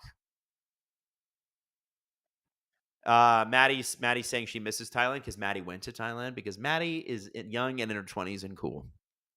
Or did you just want me to say Bangkok? I think that might be. I'm in the faraway land of Florida. Trinket 2.0. I'm Mr. Worldwide. What's up, Pipple? 11:29 at 4:01 and 4:04. Okay, so are we are we getting on the DVP or are we getting off the DVP? There is a Canucks fan right here in Australia, 1:30 p.m. here in Sydney. Hey, that actually works out pretty good. You get afternoon games. So if you were a Leafs fan, you'd have to watch like at what? 9 a.m., 10 a.m.? That's not so bad. Do you guys have to pirate streams or can you actually subscribe and like pay for it? I'd love to know. Watching from Newfoundland, 1 a.m. Still high. It's still too high from the or my blood pressure is still too high from the Leafs game. Think you guys need to do an STP live from Newfoundland. I agree. Budgetary issues aside, I would love to do that. We need to do a lot more live shows. I'm watching from Ottawa. This is Matt. Please do a live show here soon. We will. I think you're going to see. So Steve announced that he's got his book now, and that's coming out in the fall. So I think you're going to see a lot of live shows built around book signings, and I'm excited. This book is going to be cool. And your boy might have had a piece. Now, do I break that? I'm not going to say anything. No, you're just going to have to wait. 11:30 p.m. in Lindsay, Ontario. Well, thank you, Lindsay, Ontario. I'm here from Spokane, Washington. It's 8:30. Hey, I was in Spokane this summer. My cousin got married, and they did the Cougars chant at the wedding. Go Cougs. Wazoo. Luke Sampson, can you imagine Marler or Riley in a Forsberg line? Also, being from Belfast, what's your favorite Titanic fact? My favorite Titanic fact is that, here we go. Titanic fact, I think it's all sad when it comes to the Titanic. But I think it's kind of crazy that the band kept playing when the Titanic went down. And they were like, we're going down like gentlemen. And they played. It's like a different era, that pre-World War I sense of honor. It had its good pieces. It had its bad pieces. But I think that's a pretty manly way to go out. Ripping the violin. Keeping the people calm. I like that. She's all right. Spokane. Dun, dun, dun, dun. Nah, nah. That's funny, Paul. I get it. It's an Eric Clapton song. I also went to Seattle this summer, and I got to tell you, I was in town when Taylor Swift was. Oh my God. Like the entire football stadium had like an encampment around it of Taylor Swift fans, and they didn't have tickets. They were just going to be there because it's an open air stadium just to listen. And I know that stadium's loud. That must have been a loud concert. Oh, off the post. Back come the Canucks. It's going to be 3-on-3, 4-on-3. Miller end to end. Can't make anything happen. Besser puts it between his feet. Oh, wow. That was an exciting little rush there. Robar is in the Don Valley parking lot. What is there? Is there traffic right now? Because it wouldn't shock me if the DVP had some traffic right now. I heard Vancouver's traffic's like that too. I haven't spent enough time in Vancouver to know the roads, but I've heard Vancouver's traffic can be brutal, which is why everybody takes the SkyTrain. They built the ship Titanic to sail the ocean blue, and they thought the ship. Oh, yeah. They built the ship Titanic to sail the ocean blue. They thought they had a ship that water wouldn't go through. I don't know if you guys care enough about the Titanic to do this, but Bill Nye the Science Guy back in the day did a really, really good breakdown about why the Titanic sank. And he compared it to an ice tray because they had these compartments. It was like, oh, it's unsinkable. We'll just seal off this compartment. But what ended up happening was as the compartments filled with water, it dipped the ship nose down faster and made things worse. He does a better job of explaining it than I do. He uses science. I am not. But I'll tell you, it's on YouTube. You should look it up. Is Justin Fisher here? Oh my God, Justin, shouldn't you be in bed?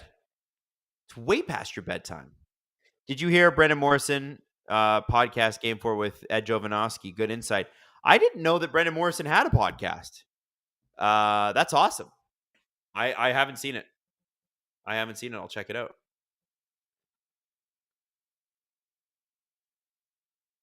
Oh, what's this? Another riveting. Hey, Matthew Monks.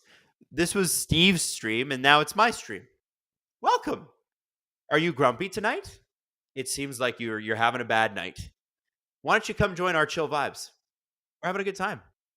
We're having a good time here. Everybody's here to have a good time. You don't have to. You don't have to stay. But you can have a good time. Here we go. Oh. Canucks are going back on the power play. Quinn Hughes has been spectacular. 6-on-5 for the Canucks right now. Hronek. Hey, you know who's at this game? Noted Alan Walsh client. Sorry, not noted Alan Walsh client. Phil Hronek is a noted Alan Walsh client. Alan Walsh, the guy, is in Vancouver tonight. He was taking pictures down there. Having a good time. Are we having the chillest stream ever? Are we having a good time? Are we going to see a Canucks power play? Oh, then we're going to have Colton Sissons get cross-checked. Let's start a fight. Let's get crazy. You know who will not start a fight is Tyson Barrie. Not his thing. Not his thing. Dissolving Dream. Love seeing Mikheyev get feisty. He is a feisty boy. Dissolving Dream. Or no. Bill Nye thinks the earth is flat. I don't think he does. I hope not. Nelson Vasquez. Cheers from Charleston. Damn. Is Charleston in the chat? Let's go. Who here is American? Pop an American flag in the chat if you're one of the American viewers. Noted Alan Walsh. The Hronek trade ended up being better for Vancouver, which I never would have guessed at the time. Richard, I agree. And it's funny because down the stretch, didn't it sort of feel like Detroit could have used a guy like Phil Hronek? Like, no offense to, again, I'm picking on Justin Hall. It's not fair. This is not his role, but do you want to spend, what does Phil Hronek make? Let's pull up Cap Friendly. You want to spend $3.4 million on him, on Justin Hall, or do you want to spend, and I know it's the last year of his deal, I get it, or do you want to spend $4.4 million on Phil Hronek? I know they got a first-round pick out of it, and I know they can. I know all the things you can do with a first-round pick, but Moritz Seider, obviously, he needed his power play time. He deserves it. What a revelation this guy has been in Vancouver. He's got to be like an $8 million defenseman out there. Look at all the American flags in the chat. Look at all you. Welcome, y'all. Did I do that right? Damn. No, Phil needed to spread his wings and fly. Look at all the Americans. Look at all the Americans. Here from Chambersburg, PA, not too far from Gettysburg. So, fun fact, I was such a dweeb growing up that our family road trip when I was 10 was to Gettysburg. And we spent like 2 or 3 days there doing the tours. I got so many dates, guys. Let me tell you, dated so many people. Just couldn't keep them away. No, ladies, no. You can't. I can't tell you one more Gettysburg fact, ladies. I can't. I simply couldn't. I can't do that to you. I can't lead you on like that. Sorry, ladies. And did I buy a toy musket? Yes. You bet your ass I bought a toy musket. And it had caps in it. So you rip the cap, and it would make the little noise. Had an orange tip on it, so cops didn't think it was a real gun. Yeah, absolutely. I went to college at Gettysburg. Used to have sports practice on the battlefields. Yeah, it's kind of cool. Some of the farmhouses there still have bullet holes in them, or like, spots where they used to. Yeah, I think it's neat. Is the Bill Nye clip from his episode on buoyancy? Yes, I believe it is actually. Is the NHL the most followed sport in America and Canada worldwide? Oh, that's an interesting question. I don't think so. And I'll say that it's probably baseball. If we're talking about like because I don't count soccer as an American sport, right? I think it's more of a Europe, Asia, Africa, but based in Europe. I think it's baseball. And I think because baseball is so big in Japan and South Korea, I don't think like hockey. There are a lot of hockey fans in Europe, but there are so many baseball fans in Asia. Like it's crazy how many people love baseball. Have you ever seen a Japanese or a South Korean game? They're crazy. They're crazy. The fans are nuts. One Canadian babe. I'm makes two Canadian babes because I'm one too. Nice to see you live, Adam. Longtime Leaf fans living in Kelowna. Well, welcome to the chat, one Canadian babe. Matthew, have you ever done a Battlefield reenactment? No.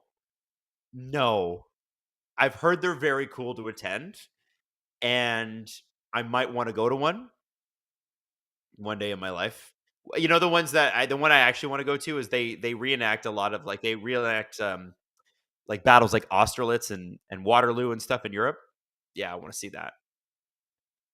Just a bunch of nerds like me. It'd be in my heaven. That or going to see a Formula One race in Europe. Or both. Also want to see a hockey game in Europe. Badly. I want to see I want to go to Sweden. I want to see Jokerit play because they've got the coolest logo. I know that's Finland. I want to see them play. I want to see Djurgårdens because that's Sundin's team. I want to see the Zurich Lions because Mitch Marner threatened to sign there during his last contract negotiations, and they were hilarious about it. I want to see the German league teams. Those will be fun. Yeah. Okay, Adam, I'm pretty sure the NFL actually has the largest global following. Hey, listen, if it does, it does. I just thought because, I know they had NFL Europe for a while, and then that kind of failed. But I don't know. I don't know the answer. I would have assumed baseball just because of the concentration. But I guess the NFL is there's a lot of expat Americans that are probably bringing it to places like Australia and Europe and that sort of thing. Morgan Price watching from Washington, D.C., the home of the president. You guys ever been to Washington, D.C.? It's beautiful. It's beautiful. People drive like maniacs there. It's the craziest driving I've ever seen. The old town, I think it's called Jamestown, Washington, D.C. Is it Jamestown? Georgetown? Jamestown? Beautiful. And then walking, of course, outside of where the Lincoln Memorial is and the Jefferson and Martin Luther King, that whole thing is so amazing, especially in the spring with all the cherry blossoms. I once interviewed Usher, and they sent me down there to interview Usher. And then that's what I did afterwards. I just went and walked along the path. Felt pretty good. 3:45 left in the second period. How are we already this far into the game? Not been a lot of whistles.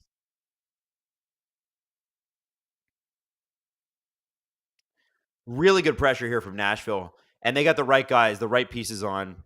It's Yossi floating one in. That was a real close one. Had Nyquist got a stick on that for a tip, that goes in.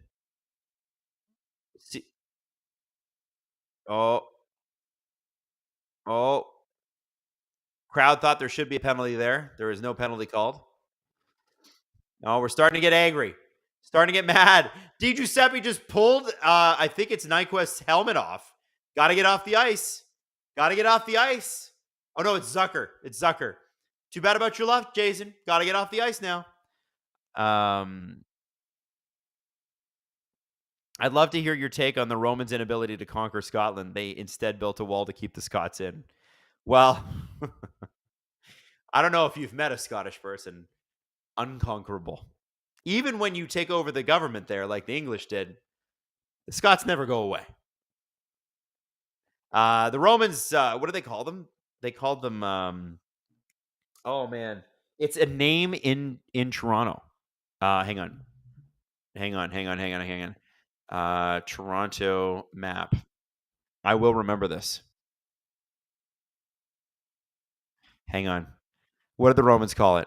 It's gonna be Caledonia.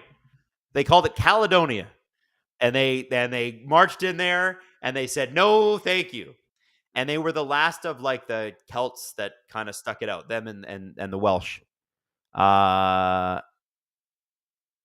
has such a cursed number, 59. Yeah, but you always know it's him, Andy. You always know it's Roman Yossi. Always. Hey, Maddie, do we have a clip to play? Do we? Oh, no, Celts picks. Oh, they were picks. Okay.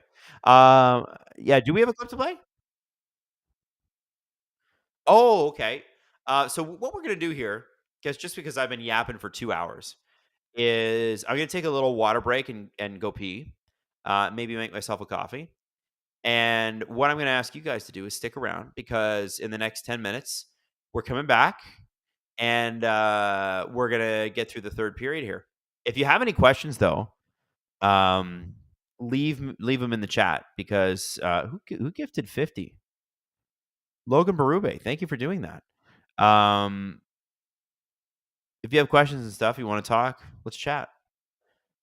All right, Maddie, let's play that CJ clip.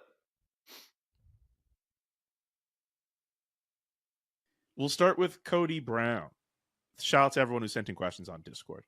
As someone who lived in Port Hope for a long time and enjoyed many a Canada Day at Coburg Beach, do you have any funny stories from Canada Day in Coburg? I always remember the Coburg kids would show up and be up to no good.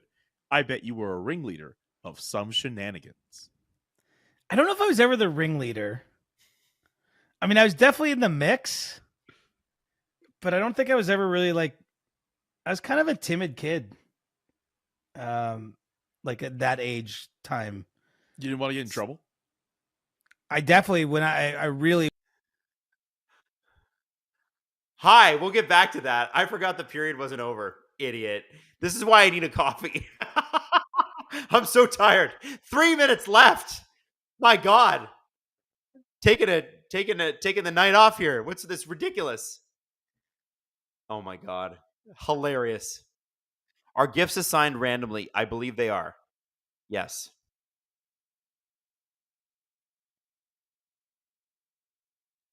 Sorry about that, guys. I was just, for whatever reason, I was like, they went to commercial. I'm like, well, we must be going to the second intermission. Just starting to slow down. It's 11:47 my time. Oh, we got a penalty, and it's going to be Vancouver, and it's a high stick, and that sucks. Ian Cole. MT Grim. That's how you know how boring this series is. It's been better tonight. We have almost 30 combined shots. That's crazy. I think we were lucky to get 40 combined shots the last 4 games. Oh, that is a high stick every day. See, again, all the penalties tonight that the Canucks have taken are penalties that you're like, didn't need to happen. The cross check from Zadorov, the hook from Miller, and now this one, you kind of go, The Canucks PK has been great. Tyson Barrie's been warming up. He's actually been a bit of a factor for Nashville. Give them credit for taking the risk and doing this. Adam, I had the Preds over 3.5 goals. That requires like 3 empty netters at this rate. Why would you pick the Preds over 3.5? They're not going to score 3. Well, maybe they will, but I don't think so. Whoa, we got another one off the post.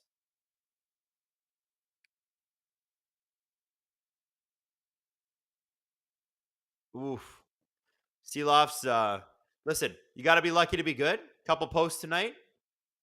Oh, no. Oh, no. Tyson Barrie just got hit in the face by Teddy Bluger. Bluger's getting off the ice. Nobody called it. Nobody called it. Now, let's be honest. He did sell it because he looked. You can always tell when a player's selling it because they look directly at the ref. Did I do good? Ow. It's a bit of a sell there.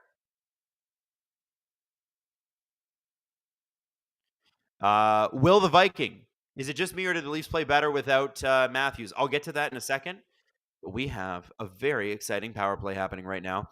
Canucks do a great job here. Zadorov's going to fire it out. Is it just me or did they play better with Matthews out? I would say that they played better, and it was because they knew that it was on them. I think the team sometimes, the Leafs, are guilty of relying on Austin Matthews and his automaticness with goals. And whatever he's sick with or whatever he's injured on, I think he's got an injury. Whatever it is, he could only play 8 minutes today in practice. So he's sore or he's sick or he's both. They were relying on him to score all these goals, and you know, they all can do it too. Sometimes your best player has to be out for you to go, oh, Okay, let's see this. Oh, that's a sell. That's a sell. Listen, he probably did get hit in the face, but let's not be. Yeah, he got hit in the face, but that was a sell.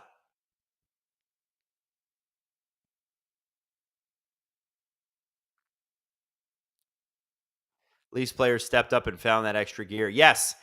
And I would like them to continue to do that. So I hope that they do that in game 6 when Steve will be back to stream another game. If the Canucks put it away tonight, I won't be back. I won't be doing a stream. Maybe I'll do whatever remains. Let's look at the series here. If Vancouver wins tonight, if, and it's a big if, game's tied, we don't know. Do we do Vegas Dallas on that would be tomorrow. Let's figure something out. Florida's through. New York's through. Carolina looks to be through. Wait, no, Carolina is through. So it's Toronto, Boston to be figured out in the East. And in the West, I would assume Edmonton figures it out tomorrow. I got to check in with the Vancouver, or sorry, the guys, what's the Colorado game looking like? I just want to know. I got to know how they're doing. I don't want to see. I don't want to see Winnipeg go out like this. They're on the power play. Start of the third.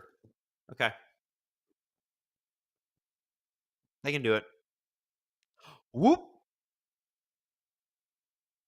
Ian Cole's back on the ice. There's 33 seconds left in the period. This was Nashville's period. The first period was Vancouver's. This one was all Nashville. I think Vancouver came into this period with 8 or 9 shots. They now only have 11. Now, most of the time you'd be like, wow, Vancouver's terrible. I wouldn't say they're terrible. I would say that Nashville's that good at defense. They're that good at eliminating any chances. And as I've said all series long, Vancouver has to figure out a way through it. And I think they're just going to have to energy, like, Super Mario Kart when you just hit the gold star. You're going to have to just go hard like that for the last 20 minutes and finish this off. You can't let this go back to Nashville. And the reason you can't let this go back to Nashville is those fans are a factor. They're so loud. And if Nashville feels like they get momentum, you can't give it back to them. You need to seize the initiative. It's got to be yours. 3 seconds left. Winnipeg sucks. You don't suck. Couple goals going off the wrong way. Winnipeg cannot match Colorado's superior talent. Man, that is why I picked Colorado. People have been underrating them all year. I picked them to go through in the bracket because I think, like, I watched them. The Leafs were up 3-0 on them, and I watched Cale Makar and Nathan McKinnon go, no, we're going to win now. And they did. They just kind of kept sweeping in. It was like watching a Zamboni come over the Leafs. They just ran them over, but a lot faster than the Zamboni. Okay, now we're going to run the CJ clip. I'm going to grab a coffee. Do you want a coffee? I can make you one. And then we'll catch back up in like 5-10 minutes. Is that cool? Don't go anywhere. Be nice to have you hanging out for the rest of the game. It's late. We'll start with Cody Brown. Shout out to everyone who sent in questions on Discord. As someone who lived in Port Hope for a long time and enjoyed many a Canada Day at Cobourg Beach, do you have any funny stories from Canada Day in Cobourg? I always remember the Cobourg kids would show up and be up to no good. I bet you were a ringleader of some shenanigans. I don't know if I was ever the ringleader. I mean, I was definitely in the mix, but I don't think I was ever really I was kind of a timid kid. Like at that age time. You didn't want to get in trouble? I definitely, when I really was afraid of getting in trouble. But yeah, I mean, so we had a waterfront festival in Cobourg every year. Great beach in Cobourg. If you've never been, you can put me on the Chamber of Commerce. I'll sell you tickets. But sorry, literally, like they have the whole like midway in the games. They have, local vendors sell art and everything they make. There's a beer tent, which obviously for the age range that the question is being asked about, I had no place in, but I remember, I'm sure Cobourg Papa back in the day was probably hitting the beer tent with his buddies now and again. I bet he was. Yeah, I mean, I got nothing but great memories of the Waterfront Festival around Canada Day, but I don't think I have a good story, but I appreciate It's funny, Cobourg and Port Hope, the way rivalries are, like they're neighboring towns. If you've never heard of either, you're probably like, what is this? It's like Springfield and Shelbyville in Simpsons or something. Like, Great but pull. there's always a lot of rivalry between the towns. It's funny now because so many of my buddies that I grew up with in Cobourg live in Port Hope. Like, you grew up and realize that the world is much bigger than this 10-kilometer radius that when you're a kid that like mattered. So Port Hope's a great spot too. Lots of great restaurants there. And yeah, sorry, didn't answer the spirit of the question, but I love the love from Port Hope. This next question, I guess, is more along the spirit of what we've been discussing for 40 minutes from Yusuf Rashid, excuse me. Hey, CJ, with the meltdown on the Leafs bench last night, what's the most realistic outcome for this team if they lose this series?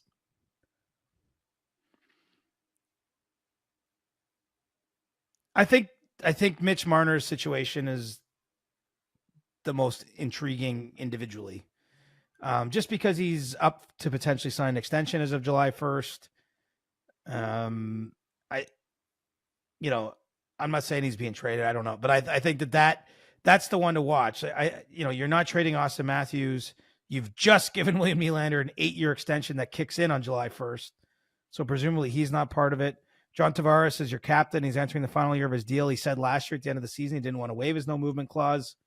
Can't imagine that's changed. I haven't asked him because it wouldn't be appropriate, I don't think, while the series is going on. But I'm sure he'll get that question if and when their season ends in the near future. But I think what happens with Mitch Marner is a very open question. I think you just get the feeling he's a very frustrated guy. It might be time for all sides here to have a fresh start. And so he's the one big name I would circle. I mean, obviously there's all kinds of changes coming. TJ Brody's at the end of his contract. There's, stuff like every team has an off season where you're losing, 5 or 6 players, probably call it off the main roster. But, Marner is the biggest question and he controls his fate. So again, I don't know how he feels exactly, but he may just say, I'm not moving. But I think if this ends as badly as it looks like it could, there has to be a discussion there to see if the team and he can work to find a resolution. From Brave Pip. Hey guys, Jeremy Swayman and Linus Ullmark have their cool post-win Bear celebration. What would Julian and CJ's post-win celebration be? I'd like to just copy theirs, man. Big bro hog for you. Yeah, I think so. I could do the whole point to the ground, yeah, you're here, and then and then the hug. I'm cool with that. Did you see that little kids are doing this now? I saw this on social media somewhere, but there was 2 little kids, literally 8-year-olds at the end of a game doing the mimicking it. What a cool thing to have mimicked, I guess, is supporting your teammate. It's all the right things. Sports can veer into all these lanes we aren't comfortable with, but I mean that's one that seems pretty cool. I really genuinely feel like Swayman and Ullmark like each other, support each other. Yes. I'm sure there's this sort of internal friendly competition because they both would want to be playing any given game. There's one net for them to play in, but you don't get the feeling it's the opposite of arguing with your teammate on the bench. Put it that way. Yeah, that's a good way of putting it. Next one from Congo Red. The SDP reminisced about their parents getting Disney movies on VHS as kids. What kind of media did CJ get from Cobourg Papa? Well, I'm old enough to remember renting VHSs. That wasn't that long. Obviously DVDs came along while I was still a kid. There was a movie called Tiger Town. It was about the Detroit Tigers, and a young kid was a fan of the Tigers. He would sneak into the games, or he would go to the games. Maybe didn't sneak in. Maybe that's just I'm projecting my own. I was about to say, this sounds like your story. I kind of think he might have snuck in though. But anyway, he was a little kid who was obsessed with the Tigers, and they go on this miracle run and win the World Series. And I love that movie. And I think it was a Disney movie. There's obviously all the traditional movies when I was young, like Beauty and the Beast and Little Mermaid and Lion King and whatever else. But I was I must say I was a sports obsessed kid. So this movie called Tiger Town, which I was watching it late, it came out in the early 80s and but I was watching it 5 years later. I just loved it because it was about a kid obsessing over his team. And that was me. I like that. That's it was in fact a Disney movie. I'd never heard of this movie. Apparently, the year after the movie came out, the Tigers won the World Series. There you or go. in the movie. Yeah, they did. And I probably was not watching that movie till like 1990 or something. But like it was an older movie when I saw it, but I just like loved it. And we would rent it. I didn't own it or anything, but we would rent it. I liked all the movies that came out. Like I really liked the Mighty Ducks, like in real time when it came around. I like that movie Angels in the Outfield. I like that movie was it called The Rookie, I think, where the little kid like he pitches for the Chicago Cubs. Yeah, I think that's the movie you're thinking of here. I see it in my head. Yeah, The Rookie. I think it's called The Rookie or something like that. Rookie of the Year, maybe. It might be. Maybe I'm messing up the names of the movies in my head, but I see exactly what you're talking about. Like I've seen that. I think the kid's name was like Henry Bumgardner. It is Henry Rowengartner and his Rookie of the Year that came out in 1993. So like I was 11 years old. Like I love that movie when it came out. Like I loved all the sort of sports movies. I loved Tin Cup, which I realized is a bit later than that. Yeah. But Tiger Town was the original. It was the OG. I should go back and watch it. The problem is if you ever watch Juliet, like it's something you really liked as a kid, like usually it does not age well. Like usually everything ages really poorly. But I loved it as a kid. I remember like connecting a lot with the kid who was the star of that movie. I also think your description of Tiger Town is the best movie description you have ever given on this show. I know, and it's like something I watched 30 years ago. Isn't that nuts? And I can tell you, like the first time I saw that might have been like 1988, and the last time might have been 1990. And I haven't seen it since, but I just remember loving that movie as a kid.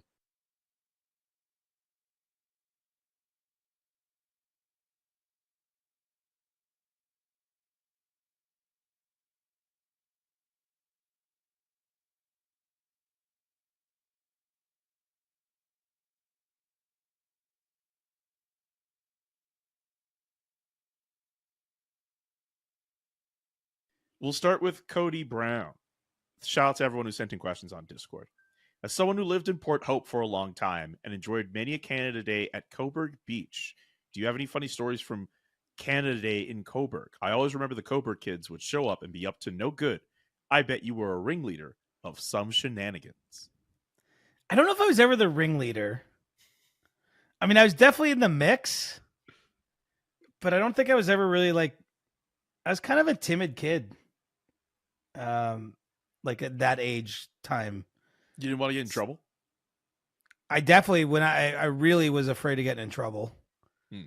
But yeah, I mean, so we had a waterfront festival in Cobourg every year.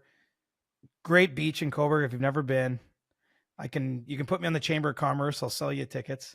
But sorry, literally like they have the whole like midway in the games. They have, local vendors sell art and everything they make. There's a beer tent, which obviously for the age range that the question is being asked about, I had no place in, but I remember, I'm sure Cobourg Papa back in the day was probably hitting the beer tent with his buddies now and again. I bet he was. Yeah, I mean, I got nothing but great memories of the Waterfront Festival around Canada Day, but I don't think I have a good story, but I appreciate. It's funny, Cobourg and Port Hope, the way rivalries are, like they're neighboring towns. If you've never heard of either, you're probably like, what is this? It's like Springfield and Shelbyville in Simpsons or something. Like, Great but there's always a lot of rivalry between the towns. It's funny now because so many of my buddies that I grew up with in Cobourg live in Port Hope. Like, you grow up and realize that the world is much bigger than this 10-kilometer radius that when you're a kid that like mattered.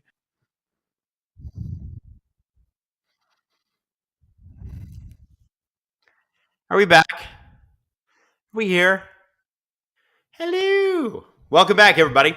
I had to get a coffee, and I know people are giving me a hard time in the comments. They're like, why not go with green tea? Well, we don't have any, and I wanted something warm and delicious, and I'm a little bit, honestly, it just was not sharp in that last little bit. I cut to break with like 3 minutes to go. I'm like, damn, dude, like you gotta, started playing that CJ show clip. You gotta get some coffee in you. There's another period here. And it's still tied 0-0. The last game went to overtime. This is a very hot coffee, and I'm trying not to drop it on my leg. Last game went to overtime. This game could be doing the same. We could be up for a few hours here, guys. This could be a long one. I want to say, I just think it's funny how they moved Tyler Toffoli to the fourth line, and he's the guy that just tied it up. I just think it's funny. That's a response game. Rick Bowness. Oh, no. Oh, I missed it. Oh, damn. Now Colorado's up 5-3. Well, never mind. Idiot. Damn. Colorado's so good.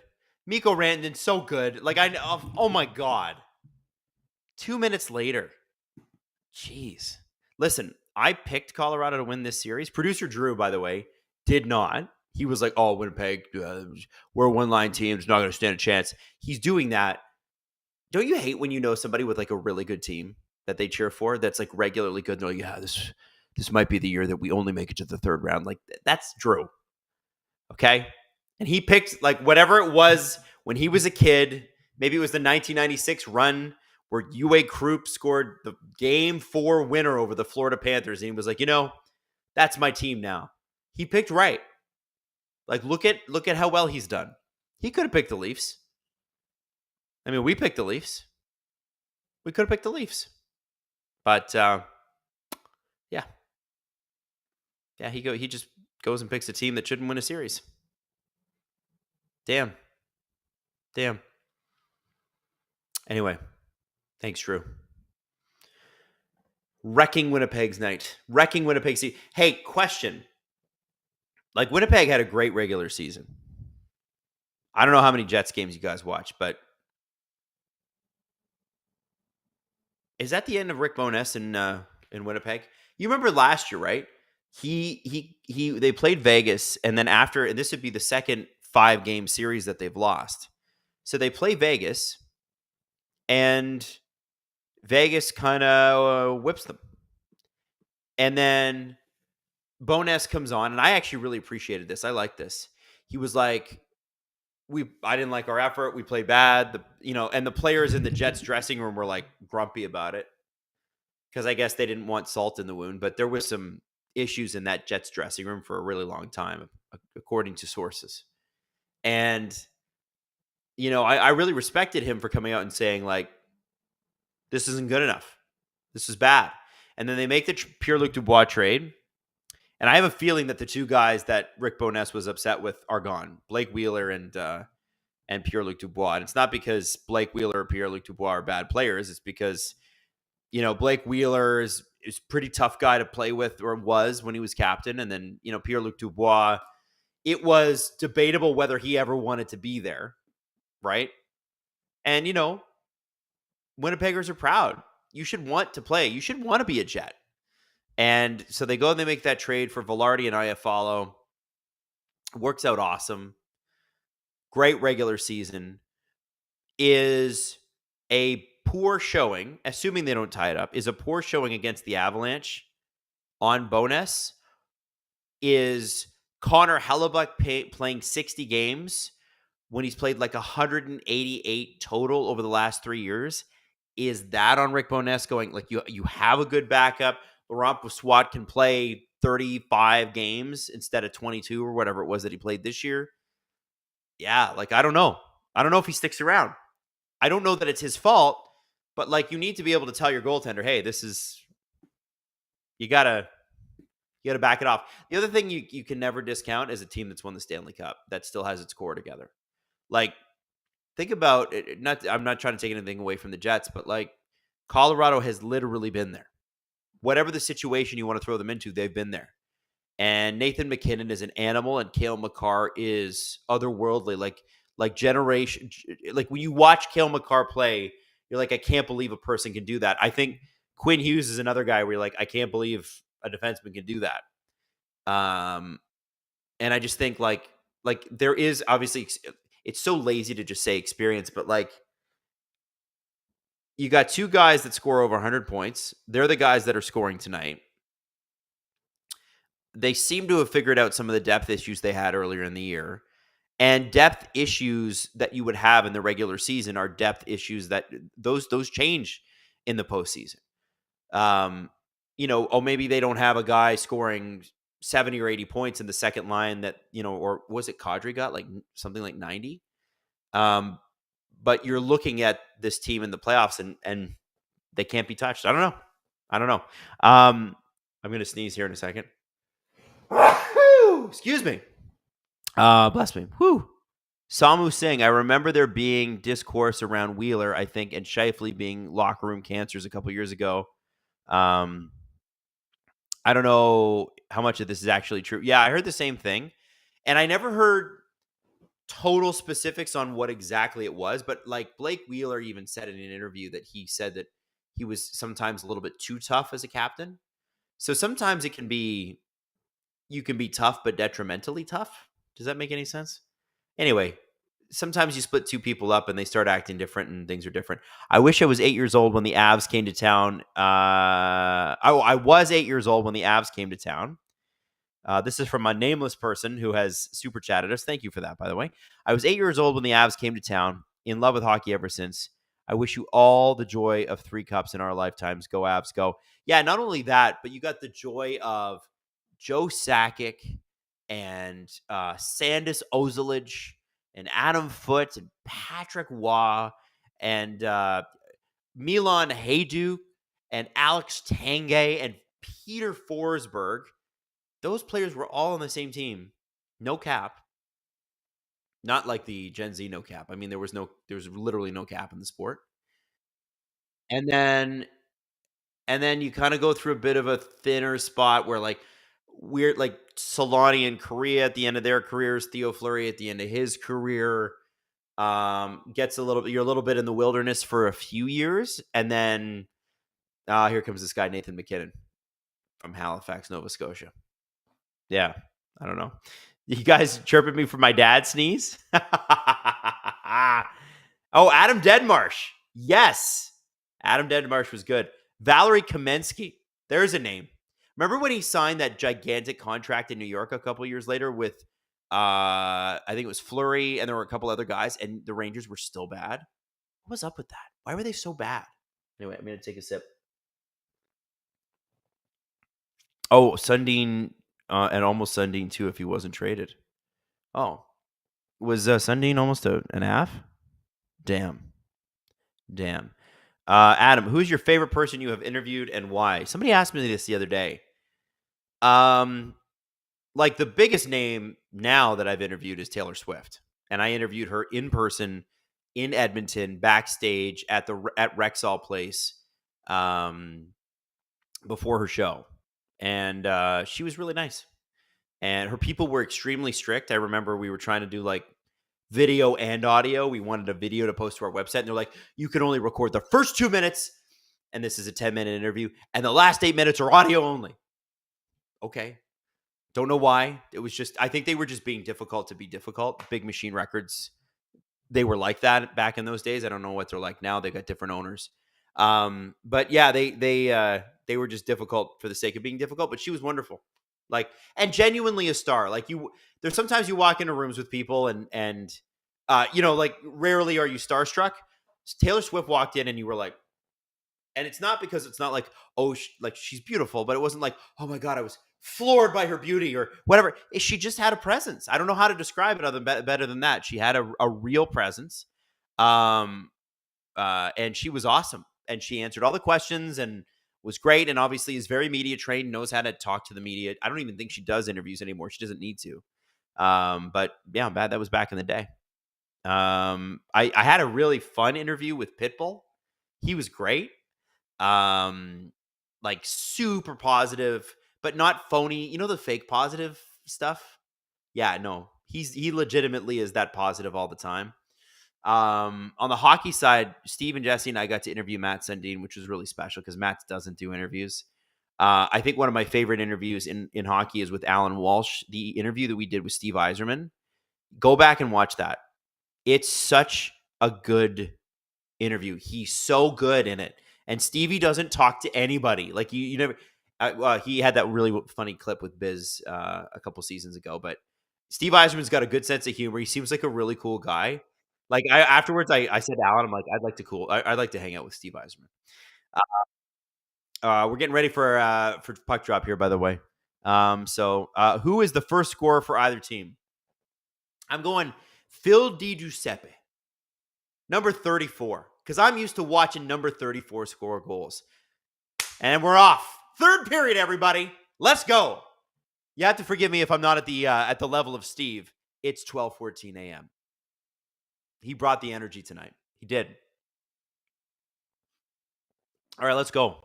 Sorry for drinking right into the microphone there. Lindholm with the winner. Did Pitbull yell timber? No, he did not. No. If Adam and Steve commentated on the game, who would do play-by-play and who would do color? I think Steve would do play-by-play and color. But I think Steve is actually like go and watch his stream back. I mean, it's the stream I'm on right now, so you can't watch it back yet. Steve would be play-by-play. Like he'd be the high energy, like think Joe Bowen, Jim Ralph. He'd be the high energy, bonkers, play caller, edge of your seat type of guy. And I'll add a little color in there. Oh, this person did this. I'll read some stats. I'll do a little of this. I'll bring the fun, chill vibes, like a cool dad. And Steve is like your unhinged uncle. I think would be a good pair. You know who would be good between the benches? Jesse Blake. And he'd be perfect because Jesse's so blunt, and you need to be blunt. Like one of the things that bothered me, I was at a Leafs game once. By the way, 1834. We're about a minute and a half into the game. It bothered me and Jesse once. We sat right behind the in-between spot of the benches. I think it was was it either Proline or some sort of sponsorship deal that we did. And we were sitting behind Pierre Maguire, and I've told the story before. And it was Leafs Bruins in like 2018 or 2019. And Pierre Maguire was like yakking it up and laughing it up with the Bruins players. And he smacked Brad Marchand on the bum, like on the pad bum. And I was like, I don't know if something about it fell off. Maybe, listen, I'm like Mr. Podcast guy in my mom's basement. That's where this show started. So what do I know? But like, I felt like it was like too familiar. I'm like, dude, like at least pretend that you're being neutral here. And NBC at the time when he was working was like the national broadcaster, right? So you got to be somewhat neutral. I don't think Pierre was. Doesn't matter. It doesn't change anything. The Leafs still lost. But yeah. When are you going to take the STPN on the road for live shows? Us Maritimers are waiting. Yeah, so I was talking about this earlier. I think Steve announced, and you can see it to the left of my face, Hockey Rants and Raves going on sale October 15th, right for the start of the season. Steve's new book. I think a lot of our live dates are going to coincide with that. A lot of that going on. So Pierre Maguire's weird. I don't know if he's weird. Like I've never heard anything but good things about the guy. Like all the guys who worked with him at TSN rave about him. I don't know how it went in Ottawa. I don't know how it went at NBC, but I don't think anybody's got anything bad. Oh, here we go. McCann with his like third chance of the game. Oh my God. Pettersson almost put one in. Holander is making things happen, guys. He's going to get Pettersson a goal tonight. Big saves, UC Saros.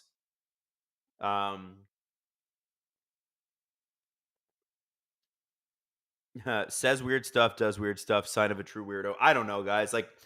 Here's the thing. I've had stuff said about me by people who don't know me for a long, long time. And I do that for a living as well. Most of the players I'm talking about, most of the things I'm talking about, I don't know these players personally. So I don't want to make it personal. I can criticize their on-ice product. I can criticize the on-air product, just as I'm open to the same criticism. Difficult for me to criticize them personally. I did see the butt tap thing, but again, that's like an on-air thing. So don't know. Oh my God, what a play. Quinn Hughes to Besser to JT Miller. And if he had not just fanned on that thing, that's in the back of the net. The Canucks are buzzing. They're coming out like they came out in the first. Suter's in front. Oh, what a goal! Oh my God, Nikita Zadorov with a snipe. I thought that was going to Suter. That went to the back of the net. Fooled UC Saros, who was oddly deep in his goal crease. There's no way that you should have any sort of angle on that. Let's watch Zadorov back here. This is a big goal. End to end. Bobby Orr. Wow. So he sneaks it in, short side, top cheddar. Damn. Wow. And you know who didn't gap up on him quick enough? Barry's trying to drive Zadorov to the... Yeah. I can't blame Barry for that. That's UC. UC's down, and he's in his net, and I don't know why. That's not... Zadorov has 2 goals in 3 games in this series. That's insane. Zadorov, big hero. Wow, Zadaddy. Zadaddy bringing the dad vibes. Let's go.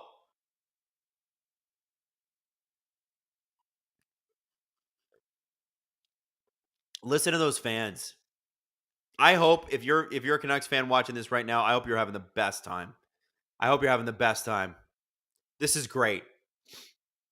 This is a tight game. That's a weird goal. You needed a weird goal. You got your weird goal. Now you got to go get another real goal. In fact, you almost had one. Miller and Besser almost hooked up for one. Di Giuseppe's had a few chances. Mikheyev's had a few really good chances. Holander's making stuff happen. Haven't seen Pettersson be that dangerous unless the advanced stats are telling you something different. I haven't seen it. Here we go. Dakota Joshua's open. Third line out here.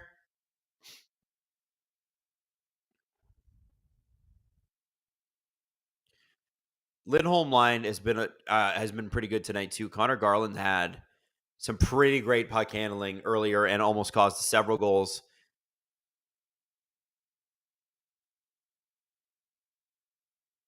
Oh, this is exactly what you don't want if you're Vancouver, except you intercepted it.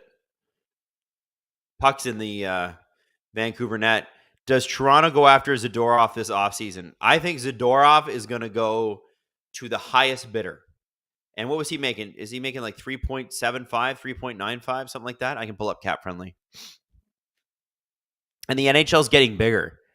And the cap is going up. Zadorov's going to make big money. And I know Vancouver fans want him re-signed. But the way it's you got to take your pick here. I know Myers is coming off, but you got to have Zadorov, Ian Cole, Mark Friedman, and Philip Hronek's an RFA. But you have to expect that he's going for a long-term deal. Yeah, I guess with Mikheyev, oh no, not Mikheyev. Lindholm's a UFA. We'll see what happens there. I guess, yeah, you probably could re-sign Zadorov. You're probably just going to have to pay him a lot of what you're paying. If you give him, he's going to want a long-term deal. You can offer him that 8th year. You can bring you got to look at it like this. These players, anybody that's signing this offseason, it's why Kulikov only signed 2 years in LA. They're looking at this the salary cap's going up between $8 and $10 million this year, next year, and probably the year after another $4 or $5 million. So if you sign at $7 million a year now, that's equivalent to what this season's $4.5, $5 million is. Does that make sense? Percentage on cap. Here we go. Oh, man, Suter has been sniffing. Anyway, long story short, I think Vancouver can re-sign him and should re-sign him. I think they need to. But I'm looking at that and I'm thinking, who cares? First round of the playoffs. Who cares? He's under contract right now. Vancouver can't keep Myers. No. Yeah, I think the Myers thing is finally mercifully done in Vancouver. Although I think he had his bright spots. It's that last weirdo remaining Jim Benning deal that you're like, why did he sign that? I don't know if the Canucks really have any bad deals. No. I don't see anything here I hate. How is Quinn Hughes making only 7.85? He's going to make gazillions next time, but damn. Yeah, I don't know. I guess Mikheyev's deal is a little rich, but you can stomach $4.75 million for a couple more years, especially he's looked good tonight. Vancouver's got a good cap situation, finally. Wow. Oh, I guess you got the Oliver Ekman-Larsson buyout to worry about. So that's 2.3 and then 4.6 in 25-26. That's ugly. We don't like that. It was the right thing to do, though. Oh. Mikheyev's got to put his bucket on. Put your bucket on. Hughes. Oh, see, Mikheyev losing his bucket sucks because you probably have him in front of the net there. They are playing some really good defense here. Canucks, like give the Canucks credit. They've limited a lot of opportunities today. Oh, Pedersen almost got one. Nice little redirect. 14:06 left. Next faceoff, I'll do a clap just so we can align streams and stuff. Sorry, guys, I got to keep remembering to do that.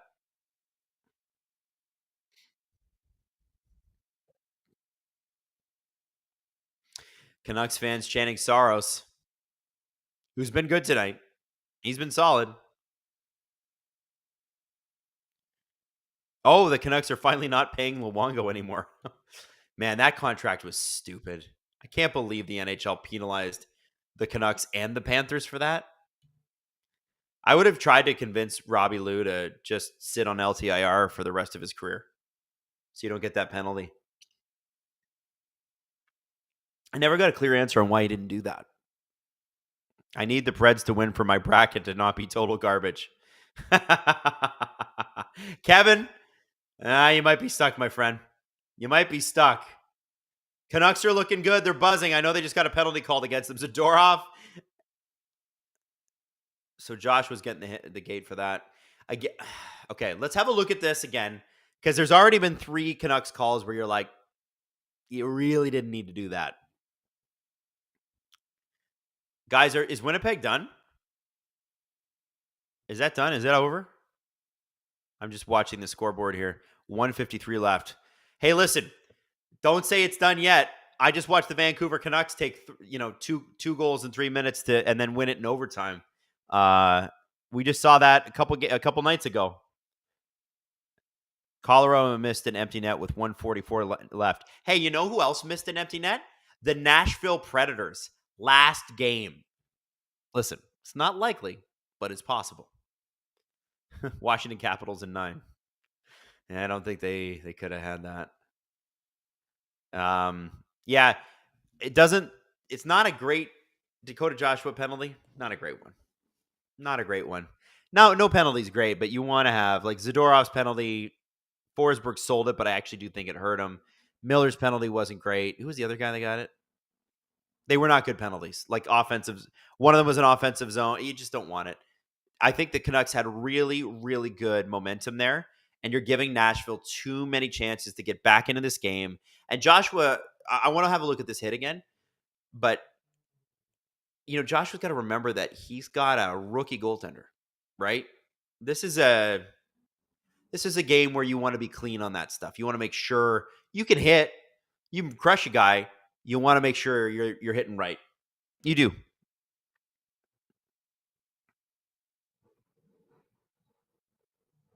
I'm sad with how quick the first round has gone. Hopefully the second round is better. Yeah, a lot of surprises there. I mean, listen. I dare to dream, but watch Toronto-Boston go 7 games. The entire Eastern Conference, except for that series, is wrapped up. It's done. Canes are in. Rangers are in. Panthers are in. Boston, Toronto, no. It's going to be, we're going to drag this out. We're going to make it painful. Everybody's going to have a stomach ulcer after. Okay, they're showing Zadorov's hits. Show me Dakota Joshua. Man, he's been good. I would love to see Zadorov be a Leaf one day. What a goal. That was crazy. What a pickup. Whatever the Leafs were refusing to pay for him, they should have paid. And good for Vancouver for doing it. What do you think Zadorov's deal's worth? I think he's a $7 million guy. I know that's crazy, but I think he would make the argument that the cap's going up so much, it makes sense. Oh! That's a goal. Nashville tied it. Wow. This is what I was talking about, guys. That's 4 penalties. At some point, Nashville is going to convert. They could. Do you think that they'll argue goaltender interference here? I don't think you can because puck was in the crease, but what happened here? Seelovs does a good job here. Oh no. Yeah, they pushed him in. Oh, that sucks. Bluger pushed him in. Oh, wait. Does that count? So Bluger wouldn't have pushed it in. Zadorov pushes the Predators player. Did Bluger push it in?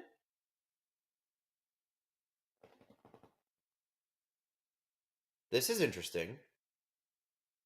I don't know. So here's the thing. Watching Tampa and Florida last night, like, I know Mike Johnson was on Twitter going like, well, that's how the rules are applied. But I'm like, they're never applied the same way. Like, it's nice that the rules are written that way and that's how it's been applied, but they're never consistent with that. Yeah. Okay. So they're not going to challenge. Vancouver's just got to score another goal and stop taking penalties. Stop taking penalties. Wrap this game up, boys.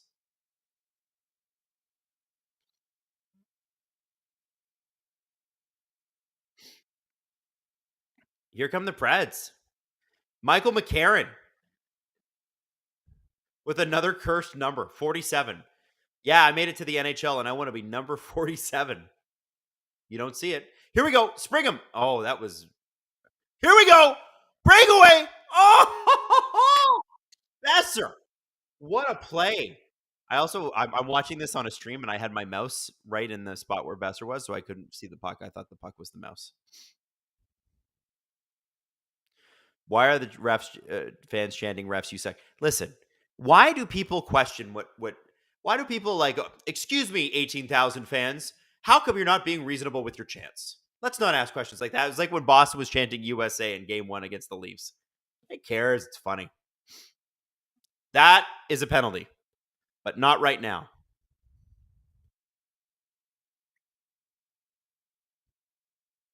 Is that a penalty? It looked like Pettersson was tripped there.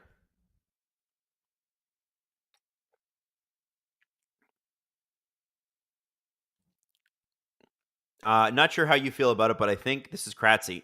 But I think the delay of game on subjective challenges is really silly. Maybe for more objective offsides. But when no one knows how the refs call things. Yeah, I know what you're saying. Here's the problem, though. There'd be people like John Cooper and Jim Montgomery and all these super smart coaches who would just start delaying the game. So it would be like, let's say it's like there's 3 minutes left and it's super intense and there's like a weird challenge or something like that and they know they can't get a penalty for it and it's going to cost 30 seconds. That's akin to a timeout. So if your team's under pressure, you get the relief of them reviewing the call with literally no penalty awarded to you. So NHL head office is pretty smart, and sometimes I think they would be like, yeah, we got to do this because people will start gaming it. It's sort of like football does that, but football has a lot more stops and starts. Hockey is a flow game, and you want to make sure you keep that flow going. That's what makes it entertaining. Everybody hates a challenge. Unless it goes in your favor.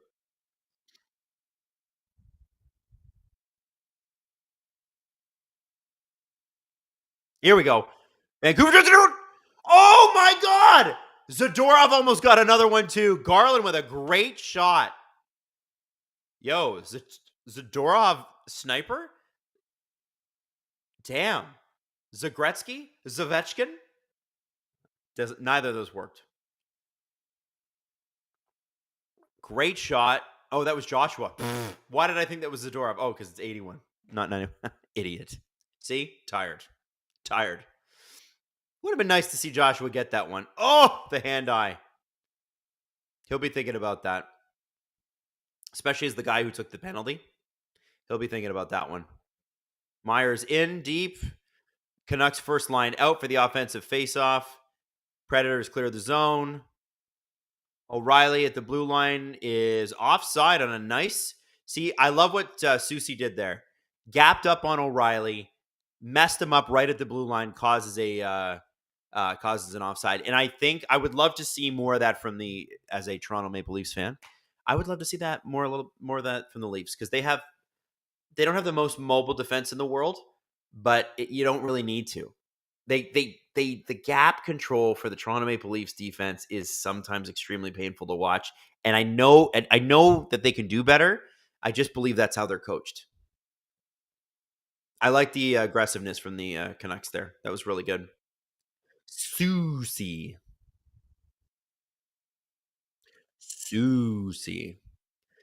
How many people do you think in everyday life pronounce his name right? Saucy. When he gets a call from like a telemarketer, they're not saying his name right.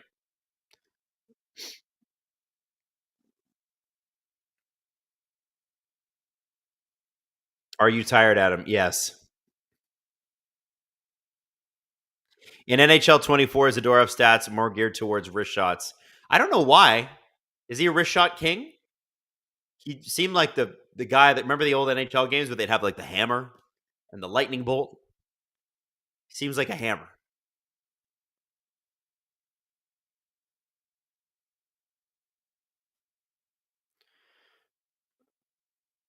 And the Colorado Avalanche have officially won their series 4-1 against the Winnipeg Jets. That means in 2 playoff years, the Winnipeg Jets have 2 playoff wins.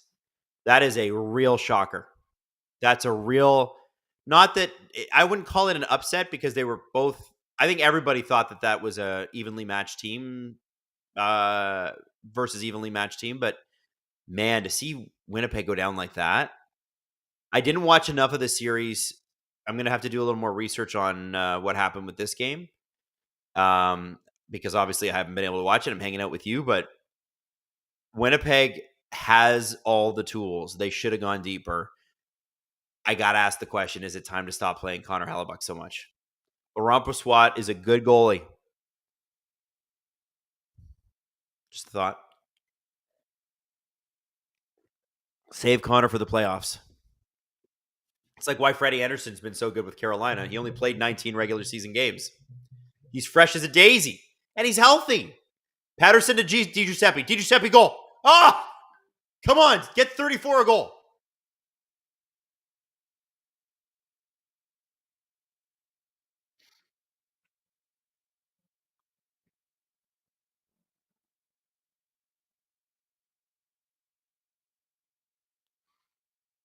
Man.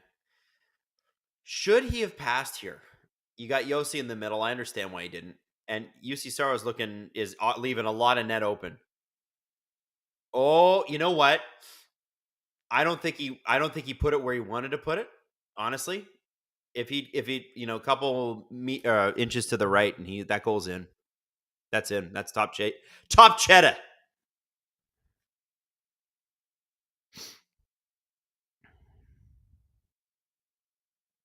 Winnipeg is the team that analysts fall for every year. Defensive structure and depth, but helpless against talent when it counts. Yeah, I mean, yeah. I mean, the results would back you up on that. It's too bad, but like Scheifele. I know they brought in Toffoli to help with the high end scoring, and Toffoli started on the 4th line tonight, but he did score, tied up the game in the 3rd period. I fell for it. I'm one of the analysts that fell for it. This year's playoffs is hogwash. Don't worry, it'll be good. Listen, don't let the NHL tell you that the system that they have, like the seeding system, 2-3 play each other, wild card, whatever it is that they call it. They're not wild card teams. Stop it. They're the 7 and 8 seed. There's nothing wild about the wild cards. I would say that it doesn't work. It doesn't work. Some series are good. Some series are not. You can't manufacture it. This series, if you're not a fan of either of these two teams, objectively, the hockey is not like, this is crazy, scintillating, mind-blowing. Although that Zadorov goal was pretty cool. As is Bobby Orr. Zadorov. We got it. I don't know. Are you rooting for the Canucks or the Predators? I am gently ribbing the Predators and definitely rooting for the Canucks on this one. And I say this as a lover of Nashville, a lover of the Preds. I went and saw a Stanley Cup game there thanks to listener Kevin who brought us to that. It was one of the most special experiences I've had in my entire career. And they won. They beat Pittsburgh that game, which was fucking, excuse my language. Oh my gosh. Wow. How did McDonough miss that? How Seeloff was out of position. That was it. Yeah, I am definitely cheering for the Canucks. Don't you worry. In the East, we actually got exactly the same seeding as 1v8. The problem is 1v2 is now locked in for each to play each other in the second round. Unless Leafs get through. Could be 1v3. Got to hope a little bit. Man, that is you got to admit, that's the most McDonough shot any of us have ever seen. That is such a Ryan McDonough shot. Canucks win this. If not, do you stream Preds next round? And if not that, which team other than the Leafs would you like to stream? Does it have to be Western with Steve covering as well? So here's what I'm hoping. I want the Leafs to continue because obviously that's good for business and that's good for Leaf fandom, and we like that. I'm hoping the Canucks win this, so I get to do Canucks Oilers. That's what I'm hoping for. If we continue, would the Preds go and play? I think the Preds would play them too. I think I'll do the Edmonton series. So yeah. Anyway, I don't know. It was a it's going to be a good series. Got to follow what the Oilers are going to do. Got to follow what the Oilers are going to do. 1v2 in the Rangers Canes though, isn't it? Yeah.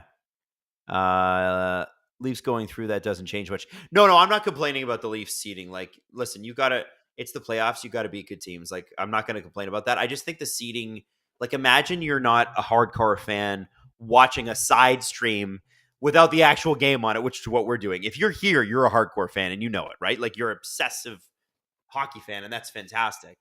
For an average fan, like my wife watches every single game with me, and we watch every single Leafs game. And she couldn't tell you how the playoffs are seeded. She doesn't understand. And every time I explain it to her, my wife's not stupid. She's a lawyer. She's like, once I get her around to understanding it, she's like, that's so stupid. Like, why? Because they galaxy brained it, and just like with the Arizona Coyotes, they're too stubborn to admit they're wrong. Only there's no Ryan Smith to bail us out with a better option with playoff seeding. Canucks swept the Oilers this season, so it would be interesting. That would be interesting. Yeah, so it's interesting that people think that the Oilers would have the edge on the Canucks, considering the Canucks beat the Oilers every time. Leafs, Matthews addition via subtraction. I think the Leafs, first off, were relying too much on Matthews, who was clearly not healthy enough to play. Whatever it is, CJ and Fried saying it's potentially some sort of injury rather than being sick, although he was sick last week. Like, okay, so he's not good to go. Oh no. Carrier let it go, and it looks like it went all the way in. I think oh no. Wow. Big goal for the Preds. Who was in front? Seeloff's, listen, this is a rookie goalie. Wow. Ryan O'Reilly, exactly where he needs to be. I don't think he tipped it, but that's exactly where he needs to be. He just didn't see it.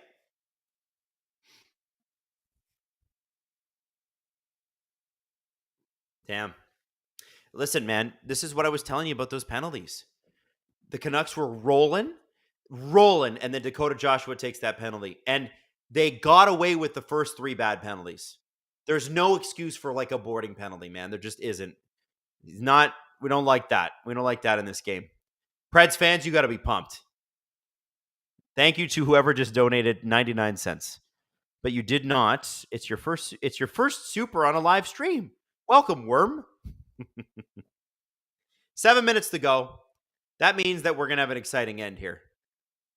I'm sure the Canucks were wishing that they were up 2-0 the way it probably should have been.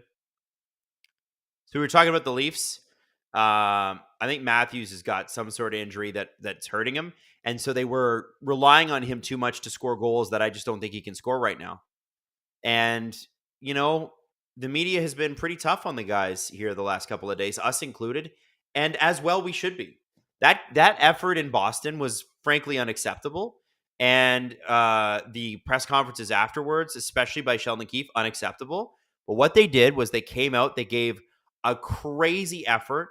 At one point, they were out shooting Boston like 13-2. Boston caught up, but that's still pretty incredible. And I don't know. For me, I was really impressed by the effort. I would like to continue to see that effort. And I also really like Domi Bertuzzi-Marner. What a cool line. Domi won I think 11 of 13 faceoffs tonight too. He was an absolute stud. Absolute stud. MKI Sports, we want OT. Oh my gosh. What time zone are you in, MKI Sports? Because it's 12:45 a.m. and I have a hit with Global News at 6:50 tomorrow morning. Or this morning. In 5 hours. And then I got the STP after that. Do we need to do this? Do we need to do this? Is this how it's got to be? This script sucks. Tim, good one. I don't blame you. I'd be mad too. Can if you guys haven't, can you drop a like? Can we drop a good L? Can you drop me a like here? Helps get the video to more people, brings more people into the channel, helps our little business. The Noah Constrictor, you can't question their effort. Well, we did. And guess what? It just proves that we were right. They were so good and put so much effort in today that you can question the Game 5 effort or the Game 4 effort. No problem. Or was it Game 5? Today was Game 5. I don't know what day it is. I'd ask my wife what day it was before I left, too. Hey, Adam, congrats on the Leafs win. I'm an Avs fan, but seeing you, Steve, and Jesse, your passion for the Leafs, it makes me want to see them win. Well, I'm so glad, Pirate Ghost. Thank you for saying that. Most people are like, haha, losers. Can't wait to watch you cry. I don't blame them. Leaf fans can, we can be I know, listen, there's a lot of us, so we can grade on people. I get it. Josh Hutchinson. Why do you have a linesman on your wall? That's actually Jesse. And it's not a linesman. He's a referee, because we don't do linesmen here. And he's breaking up a fight between me, Johnny Cage, and Steve, who you can't see over there, who looks like Sub-Zero. It's really cool. Why did the NHL remove the playoff logos from the ice? Was it strictly to replace it with more ads? Probably. I don't know if you noticed this, but the blue line, they've got ads that look like they're in the ice, but they're not. I think that's probably what it was. So they could put more ads on the ice. So there's a Cal Tire ad right now if you're watching the Canadian feed. That's not actually there. I'm sure you knew that. Listen, they don't need the logo. They need money. I think the NHL revenues are up big time, like it's been flat at 6.2 million for the last 2-3 years, and now it's like 6.8. They did really well this year in a tough economy, and they're going to continue to do better. The sport, I have to say, seems to be in a really good spot. It's nice, especially with Arizona. No offense to Coyotes fans, of course, but the Arizona situation being resolved is so big. It just makes them look so much better. The Arizona Coyotes were like single-handedly ruining the NHL's reputation, not like paying their hotel bills and stuff. Like the business community wanted nothing to do with that franchise. I don't know if you guys saw the ESPN article from Emily Kaplan today, and we're going to go through it on the podcast tomorrow. It's so embarrassing. So embarrassing. Hey, Lillian Stewart, thank you for gifting 1 SDPN membership. And Muffs got the membership by Lillian. Thank you. Adam, my girlfriend just referred to you as the not Steve Dangle guy. Well, I have been called far worse and better. I've done better than that in the past, but I'm happy. But thank you. I will be the not Steve Dangle guy. I will be the Adam Wylde guy. Tim Roby Show, been a VIP member for 2 months. Hey, Tim, say something nice about yourself, Steven and Adam. You mean Jesse, right? I'm not Jesse. As much as Jesse and I resemble each other. The great looks, the wry smile, the chiseled jaw, the great beard. I said a bunch of nice things about Jesse there. Jesse's great. Solid as a rock. Steve and I can be emotional. We can get too high. We can get too low. Jesse, solid. Steve is Steve. Like, I mean, I could say a bunch of nice stuff about Steve too, but I think you guys all know how great Steve is. And the best part about Steve is he's a very loyal friend. Very, very loyal friend. Both of them are. It's not easy to go into business with your friends, and it's not easy to run a business. It's not all sunshine and rainbows, but these guys have been A+ friends and A+ business partners. I'm very lucky, man. Very lucky to have these guys. Ethan Prop, thank you for it's your first super chat. Thank you, Ethan. Can you have a time of game so we can watch? Oh, I'm so sorry. I keep forgetting to do that. 3:24 left. I'm sorry. I should be clapping at every face-off. Just yakking away. So this is the part of the game where I expect the Canucks to open things up and really push, because they have to. Nashville has got to watch the sticks. The refs aren't going to call anything unless it's absolutely blatant. And high sticking, that's going to be the thing. Boarding, tripping, they might let you get away with a hook. If it's a blatant trip, you're toast. So don't make them make that call if you're Nashville. Zadorov just playing forward now. Power forward Nikita Zadorov. Can you imagine? Yanni Hasavito, I get this is a more chill game for you, but you should call games like Steve. That's entertaining. Well, Yanni, that's just not my style. I'm enjoying this. Steve's style is completely his own. And by the way, this is like the 5th time I've ever done this, so I'm kind of learning how to do this on the fly. It's not my style. I'm just chilling out. It's also 12:51 a.m. Hard for me to hit that. Here we go. Oh, Besser. You got to bury that.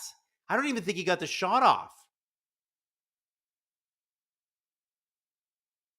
Damn. Doesn't look like EP40 is going to show up anytime soon. Now would be a good time. Little EP40. You got a problem? EP40. Oh, hand pass. Okay.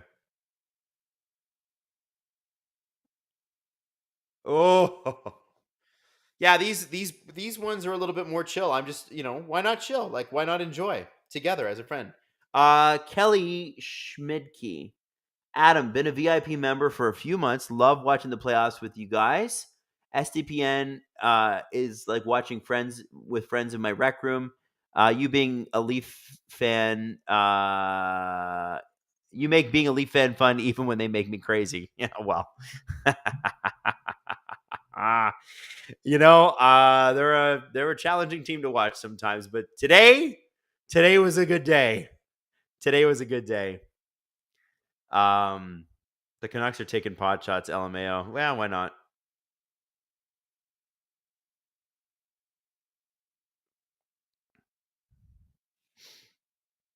Man, hats off to the Nashville Predators for getting it done here.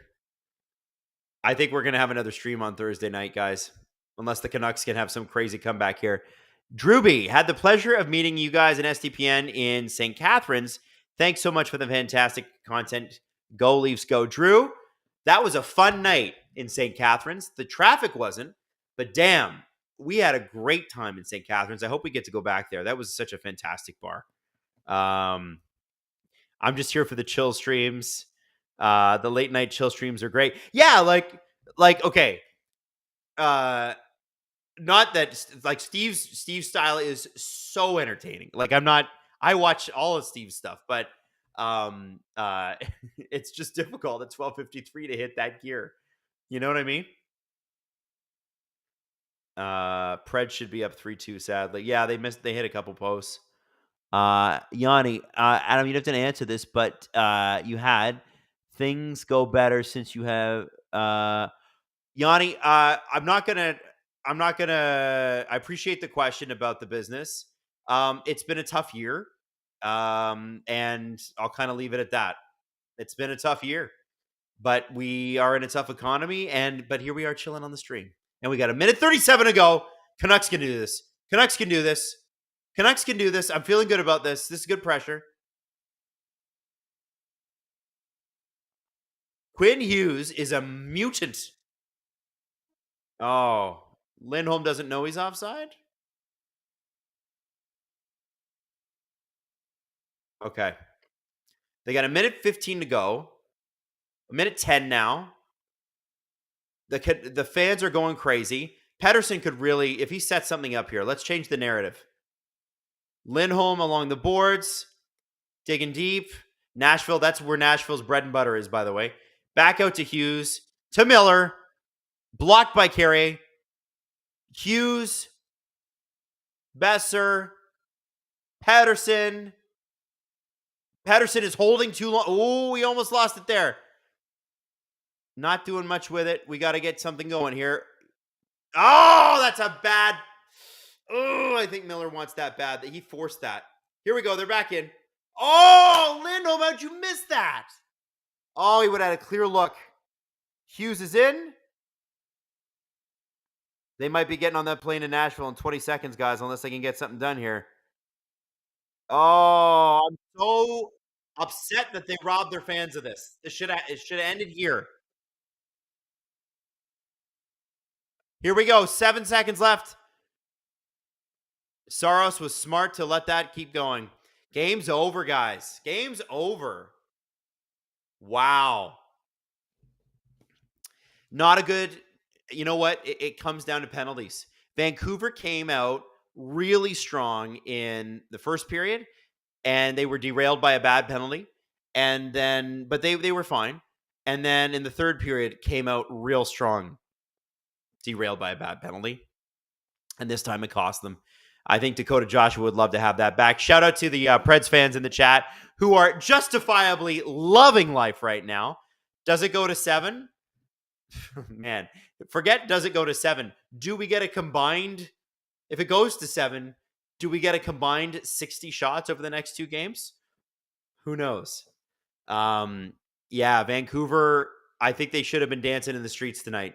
Vancouver should have won this game. Dakota Joshua, JT Miller, Zadorov got a bad penalty. Guys, I know Zadorov had a great goal too, so he kind of made good on it. Can't take penalties like that. Can't take penalties like that. Canucks win in 7. Can we have a pre-post intermission show from SDPN for Leaf games? We've talked about doing that. I would love to do that. I always thought it would be. I think the three of us, and like having like a CJ in and guest starring, or having like Sid Sixero in and guest starring, or whatever, or whoever else. Man, could be really fun. I'd like to do that next year. Good for the Preds, by the way. Look at the Preds fans lighting up the chat right now. We will have another stream for this series. So Thursday night, guys, we're getting together. We're having the chill vibes. Guys, I want to send Maddie to bed. I want to send myself to bed. I hope that you guys have a good one. I'm going to be on Global News tomorrow very quickly for in the morning. I got a 6:50 or a 7 o'clock hit, something like that. So I hope you guys have a good one. And it was really fun hanging out with you. Really, really enjoyed this. So have yourselves a great night. Take care. And we'll see you Thursday night at the latest. Remember, brand new SDP out tomorrow too, as Steve will hopefully have a voice left over. Really exciting. So yeah, another doubleheader on Thursday night. It was great hanging out with you guys, and have a good night, okay? We'll see you later.